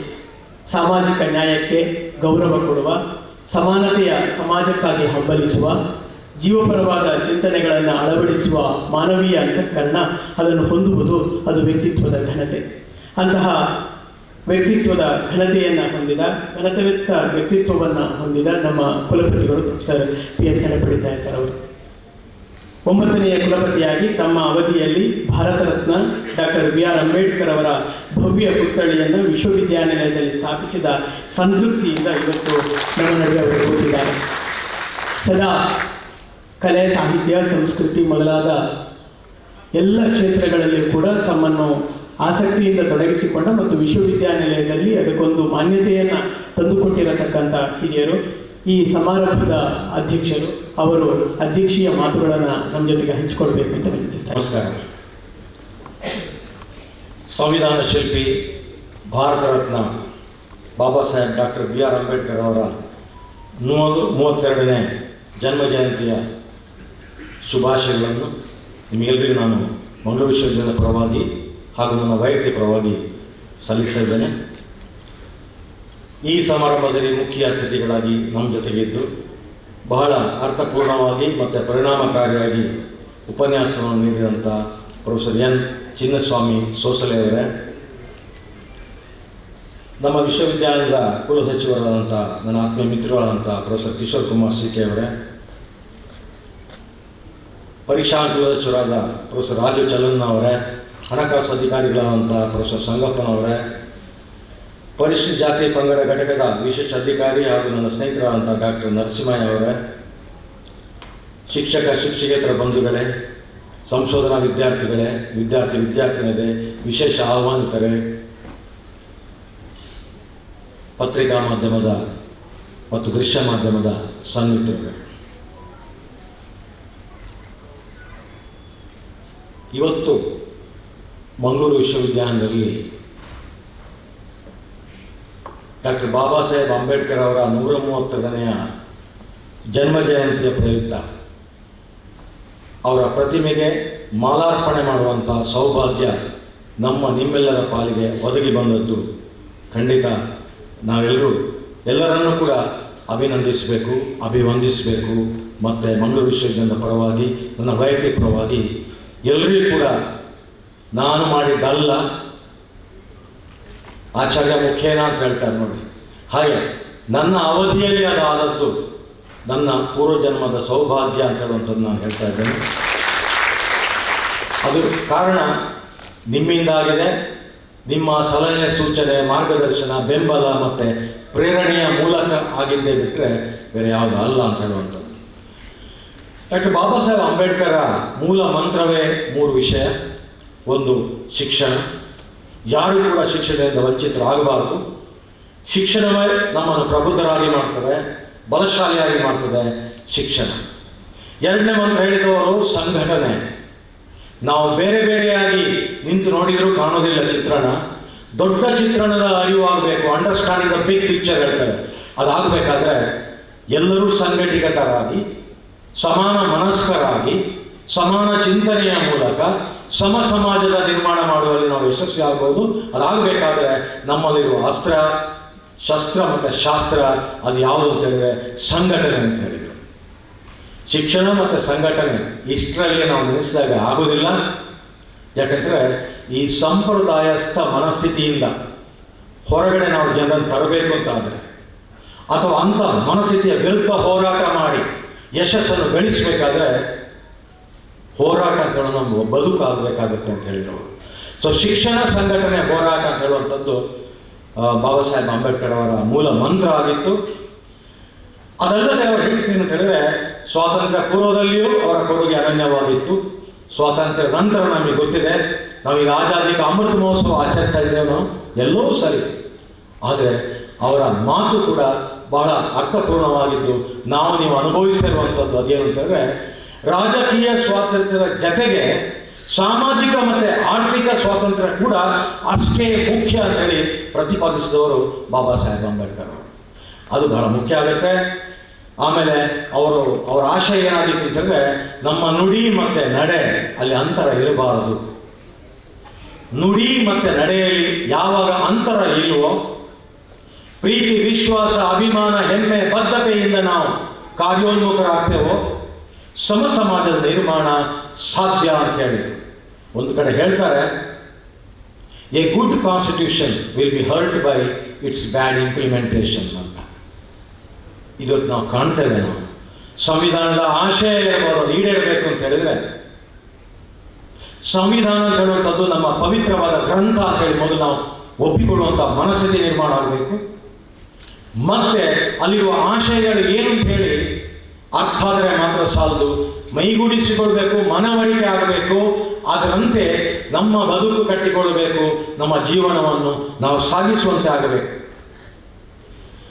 ದುರ್ಬಲ ಮತ್ತು ಅವಕಾಶ ವಂಚಿತ ಸಮುದಾಯಗಳ ಸಾಮಾಜಿಕ, ಶೈಕ್ಷಣಿಕ ಮತ್ತು ಆರ್ಥಿಕ ಸಬಲೀಕರಣ ಆಗಬೇಕು ಅಂತ ಹೇಳಿದ್ರೆ ಇಂಥ ಕ್ರಮಬದ್ಧವಾದಂಥ, ಪರಿಣಾಮಕಾರಿಯಾದಂಥ ಅನುಷ್ಠಾನದ ಮೂಲಕ ಸಾಧ್ಯ ಅಂತೇಳಿ ನಾವು ಕಾಣ್ತೇವೆ. ಇಲ್ಲಿ ಈ ಸಂದರ್ಭದಲ್ಲಿ ನಾವು ಅರ್ಥ ಮಾಡಿಕೊಳ್ಬೇಕಾದ ಏನಂತ ಹೇಳಿದ್ರೆ, ಆತ್ಮಾವಲೋಕನ ನಾವು ಪ್ರತಿಯೊಬ್ಬರು ಮಾಡಿಕೊಳ್ಬೇಕಾಗತ್ತೆ.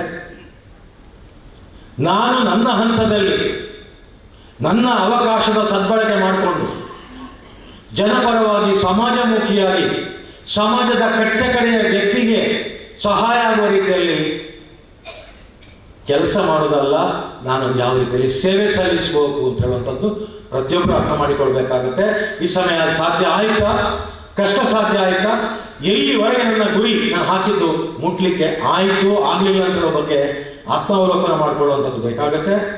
ಎಲ್ಲ ಸಂದರ್ಭದಲ್ಲಿ ನಾನು ಕಂಡುಕೊಂಡಾಗೆ ನಾನು ಅದನ್ನು ಪದೇ ಪದೇ at the risk of reputation ಹೇಳ್ತೇನೆ, mindset is the challenge and implementation is the key. ಮನಸ್ಥಿತಿಯೇ ನಮಗೆ ಸವಾಲಾಗಿ ಪರಿಣಮಿಸಿದೆ. ಇಷ್ಟು ವರ್ಷಗಳ ಕಾಲ ಕೂಡ ನಾವು ಪರಾಮರ್ಶೆ ಮಾಡಿ, ಸಿಂಹಾವಲೋಕನ ಮಾಡಿ ನೋಡಿದರೆ ಕಾಣುವಂಥದ್ದು ನಮ್ಮ ಮನಸ್ಥಿತಿ. ಕೆಟ್ಟ ಮನಸ್ಥಿತಿಯಿಂದ ಹೊರಗಡೆ ಬರುವಂಥದ್ದು ಪ್ರಯತ್ನ ಮಾಡ್ತೇವೋ ಇಲ್ವೋ ಮೈಂಡ್ ಶಿಫ್ಟ್ ಆಗಬೇಕು. ಇಲ್ಲ ಅಂತ ಹೇಳಿದ್ರೆ ನೀರಲ್ಲಿಟ್ಟ ಹೋಮವೇ ಆಗುತ್ತೆ.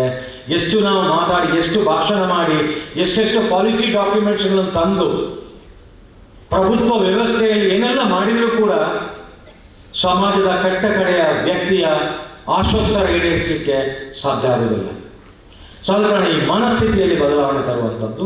ಅಂಬೇಡ್ಕರ್ ಹೇಳ್ತಾರೆ, ಅಲ್ಲಿ ಇಲ್ಲಿ ಸಣ್ಣ ಪುಟ್ಟ ಅಥವಾ ಬೃಹದಾಕಾರದ ಬದಲಾವಣೆಯನ್ನು ತಂದರೆ ಮಾತ್ರ ಸಾಲದು, ಸರ್ವತೋಮುಖವಾದಂಥ ಸಮಗ್ರವಾದಂಥ ಪರಿವರ್ತನೆ ಆಗಬೇಕಾಗುವಂಥದ್ದು ಬಹಳ ಮುಖ್ಯ. ಅದಾಗಬೇಕಾದ್ರೆ ಎರಡನೆಯ ವಿಷಯ ಇರುತ್ತದೆ ಅನುಷ್ಠಾನ. ಇಲ್ಲಿ 3 ಶಸ್ತ್ರಗಳಿರ್ತಾರೆ. ಒಂದು ನಾನ್ ಇಂಪ್ಲಿಮೆಂಟೇಷನ್, ಅನುಷ್ಠಾನ ಮಾಡಲಿಕ್ಕೆ ಇಲ್ಲ. ಎರಡನೇ ಶಸ್ತ್ರ ಯಾವುದು ಅಂತ ಹೇಳಿದ್ರೆ ಪಾರ್ಷಿಯಲ್ ಇಂಪ್ಲಿಮೆಂಟೇಷನ್, ಅರ್ಧಂಬರ್ಧ ಅನುಷ್ಠಾನ ಮಾಡುವಂಥದ್ದು. ಮೂರನೇದು ಸ್ಲೋ ಅಥವಾ ಟಾರ್ಡಿ ಇಂಪ್ಲಿಮೆಂಟೇಷನ್ ಅಂತ ಹೇಳ್ತೇವೆ. ಮಂದಗತಿಯಲ್ಲಿ ಅಥವಾ ನಿಧಾನಗತಿಯಲ್ಲಿ ಬೇಕೋ ಬೇಡೋ ಅಂತೇಳಿ ಬದ್ಧತೆಯನ್ನು ಪ್ರದರ್ಶಿಸದೆ ಅನುಷ್ಠಾನ ಮಾಡುವಲ್ಲಿ ಸೋಂಬಾರಿಗಳಾಗುವಂಥದ್ದು, ಉದಾಸೀನ ಪ್ರವೃತ್ತಿಯನ್ನು ವ್ಯಕ್ತಪಡಿಸುವಂಥದ್ದು. ಇದರಿಂದಾಗಿ ಅನುಷ್ಠಾನ ಆಗುವುದಿಲ್ಲ ಅಂತಂದರೆ ಕಷ್ಟ. ಇಲ್ಲಿ ನಾನು ಅರ್ಥ ಮಾಡಿಕೊಂಡಾಗೆ ಇದು ನನ್ನ ಅವಧಿಯ ಕೊನೆಯ ಫಂಕ್ಷನ್ ಅಂತ ಕಾಣುತ್ತೆ. ಈ ರೀತಿಯಲ್ಲಿ ಆಗುವಂಥದ್ದು ನಾನು ಹೆಮ್ಮೆ ಅಭಿಮಾನ ಪಡುವಂಥ ಒಂದು ಕಾರ್ಯಕ್ರಮ. 4 ವರ್ಷ ಅವಧಿ ಮುಗೀತದೆ. ಜೂನ್ 2ನೇ ತಾರೀಕು ಅಪರಾಹ್ನ 5:15 ಗಂಟೆಗೆ ನನ್ನ ಕುಲಪತಿಯ ಅವಧಿ ಮುಗೀತದೆ ವಿನಃ ಬೇರೆ ಯಾವ ಅವಧಿಯೂ ಮುಕ್ತಾಯ ಆಗುವುದಿಲ್ಲ. ಮುಂದಿನ ಅವಧಿ ಪ್ರಾರಂಭ ಆಗಲಿಕ್ಕೆ ಇದೆ. ಅದೇನು ಅಂತ ಹೇಳಿದರೆ ಜನಪರವಾದಂಥ, ಸಮಾಜಮುಖಿಯಾದಂಥ, ಆತ್ಮಾವಲೋಕನ ಮಾಡಿಕೊಂಡು ನಾನು ಕಂಡುಕೊಂಡಂಥ ಸತ್ಯದ ಬಗ್ಗೆ ಕೊನೆಯ ಉಸಿರಿರುವ ತನಕ ಸೇವೆ ಮಾಡುವಂಥ ಒಂದು ಅವಕಾಶವನ್ನು ಕೈಗೆತ್ತಿಕೊಳ್ತೇನೆ ಅಂತ ತಮ್ಮ ಸಮ್ಮುಖದಲ್ಲಿ ಹೇಳ್ತೇನೆ. ನಾನು ಈ ಸಂದರ್ಭದಲ್ಲಿ ಮನದಾಳದ ಮಾತು ನಂದು ಏನು ಅಂತ ಹೇಳಿದರೆ, ಅಂಬೇಡ್ಕರ್ ಸಂಪ್ರದಾಯಸ್ಥ ಮನಸ್ಸಿನ ಸವಾಲಾಗಿ ಉಳಿಯಬೇಕೇ ವಿನಃ ಸುಲಭವಾಗಬಾರದು ಅಂತ ಹೇಳುವಂಥದ್ದು ನನ್ನ ಅಂತರಾಳದ ಮಾತು. ಇದು ಯಾರನ್ನು ಖುಷಿಪಡಿಸಲಿಕ್ಕೆ ಹೇಳುವುದಲ್ಲ, ಇದು ನನ್ನ ಅಂತರಾಳದ ಮಾತು. ನಾಭಿಯಿಂದ ಹೊರಹೊಮ್ಮುವಂಥ ಮಾತುಗಳು. ನನ್ನ 40 ವರ್ಷದ ಅನುಭವ ಈ ಕ್ಯಾಂಪಸ್ಸಲ್ಲಿ ಕಂಡುಕೊಂಡಾಗೆ ಅದರಿಂದ ನಾನು ಪ್ರೇರೇಪಣೆ ಪಡ್ಕೊಂಡು ಹೇಳುವಂಥ ಮಾತುಗಳಾಗುತ್ತೆ. ಈಗ ನಮ್ಮ ಮುಖ್ಯ ಅತಿಥಿಗಳು ಹೇಳಿದ ಹಾಗೆ ನಮ್ಮ ಭಾರತೀಯ ಸಂಸ್ಕೃತಿ ಅಂತ ಹೇಳಿದ್ರೆ ಅದು ಕಾಯಕ ಸಂಸ್ಕೃತಿ ಅಂತ ಹೇಳುವಂಥದ್ದು. ಅಂಬೇಡ್ಕರ್ ಹೇಳಿದಾಗಲೇ ಕಣ್ಣು ಮುಚ್ಚಿಸುವುದು ದೇವಾಲಯ ಅಂತ ಹೇಳ್ತಾರೆ, ಆದರೆ ಕಣ್ಣು ತೆರೆಸುವುದು ಗ್ರಂಥಾಲಯ ಅಂತ. ಅದಕ್ಕಾಗಿ ಅಂಬೇಡ್ಕರ್ ಪ್ರತಿಮೆ ಎದುರಿಗೆ ಗ್ರಂಥಾಲಯ ಇರುವಂಥದ್ದು, ಪ್ರಾಮುಖ್ಯ ಕೊಡುವಂಥದ್ದು ಗ್ರಂಥಾಲಯಕ್ಕೆ. ಅದನ್ನೇ ಮುಖ್ಯ ಅತಿಥಿಗಳು ಹೇಳಿದರು. ಅಂಬೇಡ್ಕರ್ ಪ್ರತಿಮೆ ಇರಬಹುದು, ಅಂಬೇಡ್ಕರ್ ಬರೆದ ಪುಸ್ತಕ ಇರಬಹುದು, ಶೋಕೇಸಿನ ಶೋಪೀಸ್ ಆಗದಂತೆ ನೋಡಬೇಕು ನಾವು. ನೀವು ಇಟ್ಟುಕೊಳ್ಳಿ, ಆದರೂ ಕೂಡ ಕನಿಷ್ಠ ವಾರಕ್ಕೊಮ್ಮೆ ಆದರೂ ಪುಟ ತಿರುವಿ ಓದಿ ಅದನ್ನು ಮನವರಿಕೆ ಮಾಡಿಕೊಂಡು ಆತ್ಮಶೋಧನೆ, ಆತ್ಮಾನುಸಂಧಾನ ಮಾಡಿಕೊಂಡು ನನ್ನ ಹಂತದಲ್ಲಿ ನಾನು ಏನು ಮಾಡಬೇಕು ಅಂತ ಹೇಳುವಂಥದ್ದು. ಯಾಕಂದರೆ ಬಾಬಾ ಸಾಹೇಬರು ಶ್ರೇಷ್ಠ ಮಾನವತಾವಾದಿ ಆಗಿದ್ದರು. ಮುಖ್ಯ ಅತಿಥಿಗಳು ಹೇಳಿದಾಗೆ ಬುದ್ಧ, ಬಸವಣ್ಣ ಮತ್ತು ಅಂಬೇಡ್ಕರ್ ಅವರ ತತ್ವ ಸಿದ್ಧಾಂತಗಳು, ಅವರ ತತ್ವಾದರ್ಶಗಳು ನಾವು ಮೈಗೂಡಿಸಿಕೊಳ್ಳಲಿಕ್ಕೆ ಪ್ರಾಮಾಣಿಕ ಪ್ರಯತ್ನ ಮಾಡಿಕೊಳ್ಬೇಕು. ಯಾಕಂದರೆ ಈ ಆಚರಣೆ ಕೇವಲ ಏಪ್ರಿಲ್ 14ಕ್ಕೆ ಮಾತ್ರ ಸೀಮಿತ ಆಗಬಾರದು. ಪ್ರತಿನಿತ್ಯ, ನಿತ್ಯ, ನಿರಂತರ ನಾವು ಹೇಗೆ ತಿಳಿದೋ ತಿಳಿಯದ ಉಸಿರಾಡ್ತೇವೆಯೋ ಅಷ್ಟೇ ಒಂದು ನ್ಯಾಚುರಲ್ ಆಗಿ, ಸ್ಪಾಂಟೇನಿಯಸ್ ಆಗಿ ಇಂತಹ ಆಚರಣೆ ಆಗಬೇಕು. ಮತ್ತೆ ಅವ್ರು ಹೇಳ್ತಾರೆ, ಅಂಬೇಡ್ಕರ್ ನೋಡಿದ ಭಾರತ ಭೂಪಟದ ಭಾರತ ಅಲ್ಲ, ಭೂಪ್ರದೇಶದ ಭಾರತ. ವಾಸ್ತವಾಂಶ ಏನುಂಟು, ವಸ್ತುಸ್ಥಿತಿ ಏನುಂಟು, ಜನರ ನಾಡಿ ಮಿಡಿತ ಏನುಂಟು. ಯಾಕಂದರೆ ಅಂಬೇಡ್ಕರ್ ಕೂಡ ಸುಖದ ಸುಪ್ಪತ್ತಿಗೆಯಲ್ಲಿ ಬೆಳೆದವರಲ್ಲ. ನಾವು ಓದಿಕೊಂಡು ತಿಳಿದುಕೊಂಡ ಹಾಗೆ ಅವರು ಕೂಡ ಅನೇಕ ಕಷ್ಟ, ಕಾರ್ಪಣ್ಯ, ದುಃಖ, ದುಮ್ಮಾನಗಳನ್ನು ಬಹಳ ಧೈರ್ಯದಿಂದ ಎದುರಿಸಿದವರು. ಅವರಿಗಾಗಿ ಬದುಕಿದವರಲ್ಲ. ಅವರು ಇನ್ನೊಬ್ಬರಿಗಾಗಿ, ಯಾರು ಸಮಾಜದ ಅಂಚಿಗೆ ತಳ್ಳಲ್ಪಟ್ಟರು, ಯಾರು ಅವಕಾಶ ವಂಚಿತರಾದರು, ಯಾರಿಗೆ ಅವರು ಒಂದು ವಾಯ್ಸ್ ಆಗಬೇಕು ಅಂತ ಅವರು ಯೋಚನೆ ಮಾಡಿದರು, ಅವರಿಗಾಗಿ ಬದುಕುವಾಗ ಅವರು ಕಂಡುಕೊಂಡಂಥ ಆತ್ಮತೃಪ್ತಿ, ಆ ಸುಖ ಸಂತೋಷದ ಲಕ್ಷಣಗಳು ಅವರು ಅನುಭವಿಸಿದ್ದು ಬೇರೆ ಎಲ್ಲಿಯೂ ಸಿಗಲ್ಲ ಅಂತ ಹೇಳುವಂಥದ್ದು ಅವರೇ ಒಂದು ಕಡೆ ಹೇಳ್ತಾ ಇದ್ದಾರೆ. ಆದ ಕಾರಣ ಇಲ್ಲಿ ಮುಖ್ಯ ಅತಿಥಿಗಳು ಹೇಳಿದಾಗೆ ಇವರೆಲ್ಲರ, ಬುದ್ಧ ಇರ್ಬೋದು, ಬಸವಣ್ಣ ಇರ್ಬೋದು, ಅಂಬೇಡ್ಕರ್ ಇರ್ಬೋದು, ಇವರೆಲ್ಲರ ತತ್ವ ಸಿದ್ಧಾಂತಗಳನ್ನು ಮೈಗೂಡಿಸಿಕೊಂಡು ನಮ್ಮ ನುಡಿ ಮತ್ತು ನಡೆಯಲ್ಲಿ ಅಂತರವನ್ನು ಕಡಿಮೆ ಮಾಡಿಕೊಂಡು ಜನಪರವಾಗಿ ಮತ್ತೆ ಸಮಾಜಮುಖಿಯಾಗಿ ನಾವು ಬದುಕು ಮತ್ತು ಜೀವನದ ಮಧ್ಯದ ಅಂತರವನ್ನು ಅರ್ಥ ಮಾಡಿಕೊಂಡು ಮುನ್ನಡೆದರೆ ಮಾತ್ರ ನಮಗೆ ಖಂಡಿತ ಖುಷಿ ಕೊಡುತ್ತೆ. ನಾವು ಕೆಲಸ ಮಾಡುವಂಥ ಸಂಸ್ಥೆಯೇ ಕೂಡ ಏನು ಅದರ ಘನತೆ ಗೌರವವನ್ನು ಎತ್ತಿ ಹಿಡಿದಾಗೆ ಆಗುತ್ತೆ ಅಂತ ಹೇಳ್ತಾ, ಮಂಗಳೂರು ವಿಶ್ವವಿದ್ಯಾಲಯದ ಪರವಾಗಿ, ನನ್ನ ವೈಯಕ್ತಿಕ ಪರವಾಗಿ ನಾನು ಮುಖ್ಯ ಅತಿಥಿಗಳನ್ನು ಮತ್ತೊಮ್ಮೆ ಅಭಿನಂದಿಸ್ತೇನೆ, ಅವರನ್ನು ಅಭಿವಂದಿಸ್ತೇನೆ. ಮಂಗಳೂರು ವಿಶ್ವವಿದ್ಯಾಲಯದ ಪರವಾಗಿ ತುಂಬ ಹೃದಯದ ಕೃತಜ್ಞತೆಗಳನ್ನು ಅವರಿಗೆ ಸಲ್ಲಿಸ್ತೇನೆ. ಎಲ್ಲರಿಗೂ ಶುಭವಾಗಲಿ. ಜೈ ಹಿಂದ್, ಜೈ Karnataka. May I take this opportunity to thank Honorable Vice Chancellor of Mangalore University, Professor P. Subramania Adipatitaya, who is a son of this soil, alumni of Mangalore University, and he gets the distinction for being the first Dakshina Kannada origin VC of Mangalore University. Thank you very much for your presidential remarks, sir. Ambedkar is a great nation builder who considered women to be the linchpin in the country's overall development. I measure the progress of a community by the degree of progress which women have achieved. He said these words at the All India Depressed Classes Women's Conference held in Nagpur in July 1942. His approach towards women's emancipation was progressive and liberal, as he believed that social justice is possible only within a modern institutional framework. Thus, he promoted the spirit of constitutionalism that ensured equal rights and dignity for women too. He wanted to create a new space where women could voice themselves, particularly those from the oppressed caste. Ambedkar was a pragmatist who believed in realistic, rationalist and practical ways to liberate women. He used the constitutional philosophy to give women a level playing field that was historically denied to them. May I now request Dr. Narasimhaya, the Special Officer of SC/ST Cell, to speak few words about this program, as well as to propose vote of thanks for the program. Over to Dr. Narasimhaya, sir. ಎಲ್ಲರಿಗೂ ಮತ್ತೊಮ್ಮೆ ಅಂಬೇಡ್ಕರ್ ಜನ್ಮ ದಿನಾಚರಣೆಯ ಶುಭಾಶಯಗಳನ್ನು ತಿಳಿಸುತ್ತಾ, April 14 ಇದು ಭಾರತದ ಪಾಲಿನ ಮಹತ್ವದ ದಿನ. ಸಂವಿಧಾನ ಶಿಲ್ಪಿ, ಸಮಾನತೆಯ ಹರಿಕಾರ ಡಾಕ್ಟರ್ Br. ಅಂಬೇಡ್ಕರ್ ಅವರು ಜನಿಸಿದ ಸುದಿನ. ನಮ್ಮ ದೇಶ ಕಂಡ ಮಹಾನ್ ವ್ಯಕ್ತಿಗಳಲ್ಲಿ ಅಂಬೇಡ್ಕರ್ ಅತಿ ಪ್ರಮುಖರು. ಮಹಿಳೆಯರ ಪ್ರಗತಿ, ಸಮಾಜದ ಏಳಿಗೆಯ ಕನಸು ಕಂಡಿದ್ದ ಬಾಬಾ ಸಾಹೇಬ್ ಅಂಬೇಡ್ಕರ್ ಅವರು ಅಸಮಾನತೆ, ಅಸ್ಪೃಶ್ಯತೆಯ ವಿರುದ್ಧ ದನಿ ಎತ್ತಿ ಸಮಾಜವನ್ನು ತಿದ್ದುವ ಭವ್ಯ ಭಾರತದ ನಿರ್ಮಾಣದತ್ತ ಗಮನ ಹರಿಸಿದ್ದವರು. ಜೀವನದ ಕೊನೆಯ ತನಕ ಇವರು ಸಮಾಜದ ಉನ್ನತಿಗಾಗಿ ಕೆಲಸ ಮಾಡಿದ್ದರು. ಇಂತಹ ಮಹಾನ್ ವ್ಯಕ್ತಿಯ 132ನೇ ಜನ್ಮ ದಿನಾಚರಣೆಯನ್ನು ಇಲ್ಲಿ ಸಂಪನ್ನಗೊಳಿಸಲಾಗಿದೆ.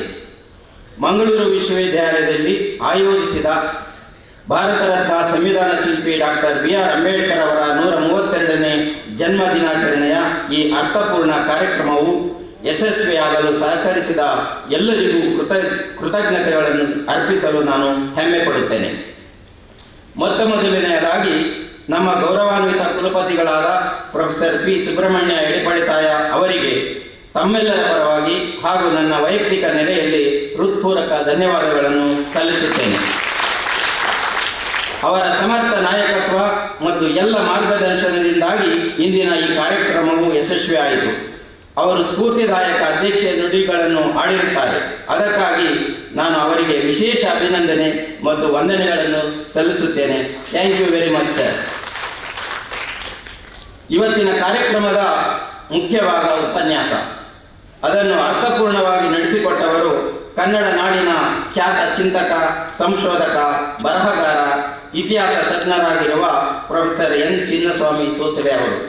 ಕನ್ನಡ ವಿಶ್ವವಿದ್ಯಾಲಯ ಹಂಪಿ ಇಲ್ಲಿನ ಇತಿಹಾಸ ಪ್ರಾಧ್ಯಾಪಕರಾಗಿರುವ ಡಾಕ್ಟರ್ ಸೋಸಲೆ ಅವರು ನಮ್ಮ ಕರೆಗೆ ಹೋಗೊಟ್ಟು ಅನೇಕ ಕೆಲಸ ಕಾರ್ಯಗಳ ಒತ್ತಡದಲ್ಲಿದ್ದರೂ ನಮ್ಮ ವಿಶ್ವವಿದ್ಯಾನಿಲಯದ ಮೇಲೆ ಅಭಿಮಾನ ಇಟ್ಟು ದೂರದ ಹಂಪಿಯಿಂದ ಆಗಮಿಸಿ ಡಾಕ್ಟರ್ Br. ಅಂಬೇಡ್ಕರ್ ಅವರು ಸಾಮಾಜಿಕ ನ್ಯಾಯಕ್ಕಾಗಿ ಮಾಡಿದ ಹೋರಾಟದ ಹಿನ್ನೆಲೆ ಮೇಲೆ ಬೆಳಕು ಚೆಲ್ಲಿ ಪ್ರಸ್ತುತ ಅದರ ಮಹತ್ವವನ್ನು ನಮಗೆಲ್ಲರಿಗೂ ಮನಮುಟ್ಟುವಂತೆ ತಿಳಿಸಿಕೊಟ್ಟಿದ್ದಾರೆ.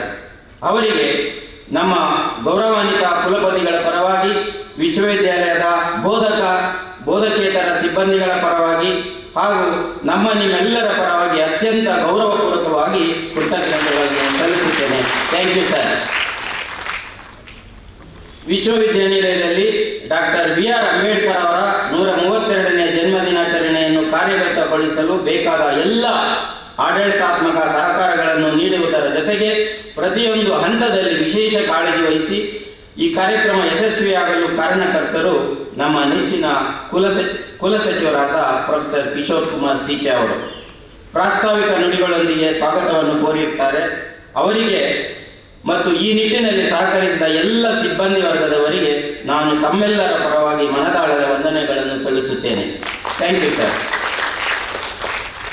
ಈ ಅರ್ಥಪೂರ್ಣ ಕಾರ್ಯಕ್ರಮದಲ್ಲಿ ನಮ್ಮ ಜೊತೆ ವೇದಿಕೆ ಮೇಲೆ ಉಪಸ್ಥಿತರಿದ್ದು ಎಲ್ಲ ರೀತಿಯಲ್ಲೂ ಸಹಕರಿಸಿದ ನಮ್ಮ ವಿಶ್ವವಿದ್ಯಾನಿಲಯದ ಪರೀಕ್ಷಾಂಗ ಕುಲಸಚಿವರಾಗಿರುವ ಪ್ರೊಫೆಸರ್ ರಾಜೀವ್ ಕೃಷ್ಣಚಲನ್ ಅವರಿಗೆ ಅತ್ಯಂತ ಪ್ರೀತಿಪೂರ್ವಕ ಕೃತಜ್ಞತೆಗಳನ್ನು ಸಲ್ಲಿಸುತ್ತೇನೆ. ಯಾವುದೇ ಕಾರ್ಯಕ್ರಮ ಯಶಸ್ವಿಯಾಗಲು ಹಣಕಾಸು ಬಹಳ ಮುಖ್ಯ. ಈ ನಿಟ್ಟಿನಲ್ಲಿ ಆಡಳಿತಾತ್ಮಕವಾಗಿ ಸಕಾಲದಲ್ಲಿ ನಮ್ಮ ನೆರವಿಗೆ ನಿಂತವರು ನಮ್ಮ ಹಣಕಾಸು ಅಧಿಕಾರಿಗಳಾದ ಪ್ರೊಫೆಸರ್ ಸಂಗಪ್ಪ ಅವರು. ಅವರಿಗೆ ನಾನು ಹೃದಯಾಂತರಾಳದಿಂದ ಧನ್ಯವಾದಗಳನ್ನು ಅರ್ಪಿಸುತ್ತೇನೆ. ಇವತ್ತಿನ ಕಾರ್ಯಕ್ರಮದ ಇನ್ನೊಂದು ವಿಶೇಷ ಆಕರ್ಷಣೆ ಪಂಪ ಸಾಂಸ್ಕೃತಿಕ ಮತ್ತು ಸಾಮಾಜಿಕ ಕೇಂದ್ರ ಬೆಂಗಳೂರು ಇವರಿಂದ ಮುಂದೆ ಪ್ರಸ್ತುತಗೊಳ್ಳಲಿರುವ ಸಾಮಾಜಿಕ ನಾಟಕ ಅಂಬೇಡ್ಕರ್. ರಾಜ್ಯ ಮತ್ತು ರಾಷ್ಟ್ರ ಮಟ್ಟದಲ್ಲಿ ಪ್ರಖ್ಯಾತಿ ಹೊಂದಿರುವ ಈ ಕೇಂದ್ರದ ನಿರ್ದೇಶಕರು ಶ್ರೀ ಆರ್ ವೆಂಕಟರಾಜ್ ಅವರು ಬಂದಿರುತ್ತಾರೆ. ಅವರಿಗೆ ಮತ್ತು ಅವರ ಇಡೀ ತಂಡಕ್ಕೆ ಎಲ್ಲ ಕಲಾವಿದರಿಗೆ ನಾನು ಮಂಗಳೂರು ವಿಶ್ವವಿದ್ಯಾಲಯದ ಪರವಾಗಿ ಮತ್ತೊಮ್ಮೆ ಹೃತ್ಪೂರ್ವಕ ಸ್ವಾಗತವನ್ನು ಕೋರಿ ವಂದನೆಗಳನ್ನು ಸಲ್ಲಿಸುತ್ತಿದ್ದೇನೆ. ಈ ಕಾರ್ಯಕ್ರಮವು ಯಶಸ್ವಿಯಾಗಲು ಆರಂಭದಿಂದಲೂ ನನ್ನ ಜೊತೆ ಹೆಗಲಿಗೆ ಕೊಟ್ಟು ಸಹಕರಿಸಿದವರು ಕುಲಪತಿಗಳ ಕಾರ್ಯಾಲಯದ ವಿಶೇಷ ಅಧಿಕಾರಿಗಳಾದ ಪ್ರೊಫೆಸರ್ ಪ್ರಶಾಂತ್ ನಾಯ್ಕರ್ ಅವರು. ಅವರಿಗೆ ತಮ್ಮೆಲ್ಲರ ಪರವಾಗಿ ಕೃತಜ್ಞತೆಗಳನ್ನು ಸಲ್ಲಿಸುತ್ತಿದ್ದೇನೆ. ಬುದ್ಧ ವಂದನೆಗೈದ SR ಲಕ್ಷ್ಮಣ್ ಮತ್ತು ಸಂಶೋಧನಾ ವಿದ್ಯಾರ್ಥಿಗಳಿಗೆ ಹಾಗೂ ಸ್ವಾಭಿಮಾನಿ ಅಂಬೇಡ್ಕರ್ ಗೀತೆಯನ್ನು ಸುಶ್ರಾವವಾಗಿ ಆಡಿದ ಸಂಶೋಧನಾ ವಿದ್ಯಾರ್ಥಿ ಬಸಪ್ಪ ಅವರಿಗೆ ಅತ್ಯಂತ ಪ್ರೀತಿಪೂರ್ವಕ ಕೃತಜ್ಞತೆಗಳನ್ನು ಸಲ್ಲಿಸುತ್ತಿದ್ದೇನೆ. ಹಾಗೆಯೇ ಈ ಕಾರ್ಯಕ್ರಮವನ್ನು ಅಚ್ಚುಕಟ್ಟಾಗಿ ಕಾರ್ಯಕ್ರಮ ನಿರೂಪಣೆ ಮಾಡಿರುವ ಡಾಕ್ಟರ್ ಧನಂಜಯ್ ಕುಂಬ್ಳೆ ಮತ್ತು ಡಾಕ್ಟರ್ SSV ಭಟ್ಟಂಗಾಯ ಅವರಿಗೆ ಅಭಿನಂದನೆಗಳು ಮತ್ತು ಕೃತಜ್ಞತೆಗಳನ್ನು ಎಲ್ಲರ ಪರವಾಗಿ ಸಲ್ಲಿಸುತ್ತಿದ್ದೇನೆ. ಈ ಕಾರ್ಯಕ್ರಮ ಯಶಸ್ವಿಯಾಗಲು ಸಹಕರಿಸಿದ ಎಲ್ಲ ಸಮಿತಿಯ ಸಂಚಾಲಕರು ಮತ್ತು ಸದಸ್ಯರುಗಳಿಗೆ, ಸಂಶೋಧನಾ ವಿದ್ಯಾರ್ಥಿಗಳು, ಬೋಧಕ ಮತ್ತು ಬೋಧಕೇತರ ಸಿಬ್ಬಂದಿಗಳಿಗೆ ನನ್ನ ಮನದಾಳದ ಕೃತಜ್ಞತೆಗಳನ್ನು ಸಲ್ಲಿಸುತ್ತಿದ್ದೇನೆ. ಹಾಗೆಯೇ ಈ ಕಾರ್ಯಕ್ರಮಕ್ಕೆ ವ್ಯಾಪಕ ಪ್ರಚಾರವನ್ನು ನೀಡಿರುವ ನಮ್ಮ ಮಾಧ್ಯಮ ಮಿತ್ರರಿಗೆ ನಾನು ಧನ್ಯವಾದಗಳನ್ನು ಅರ್ಪಿಸುತ್ತಿದ್ದೇನೆ.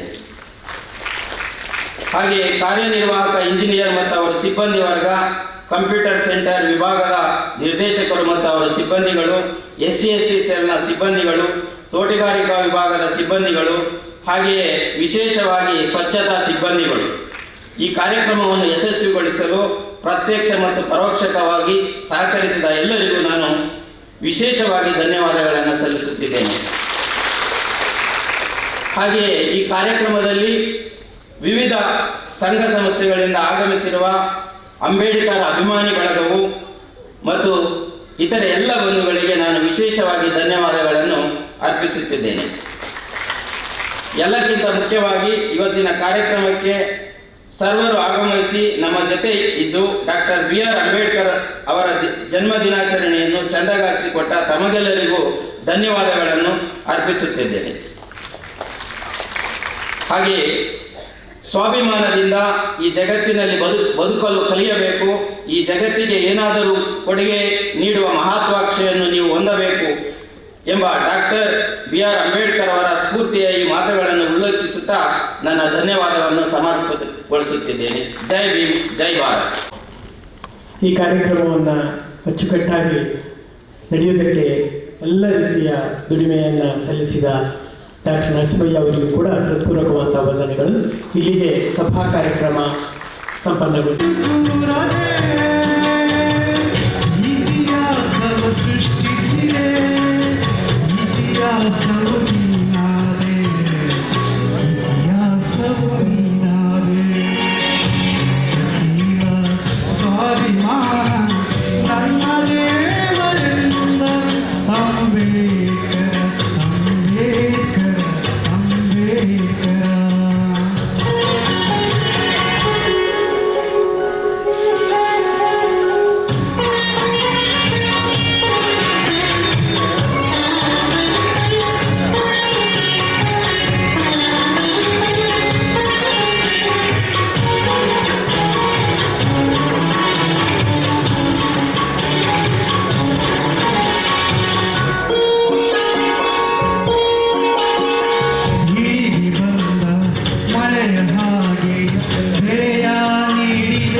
ಹೃದಯ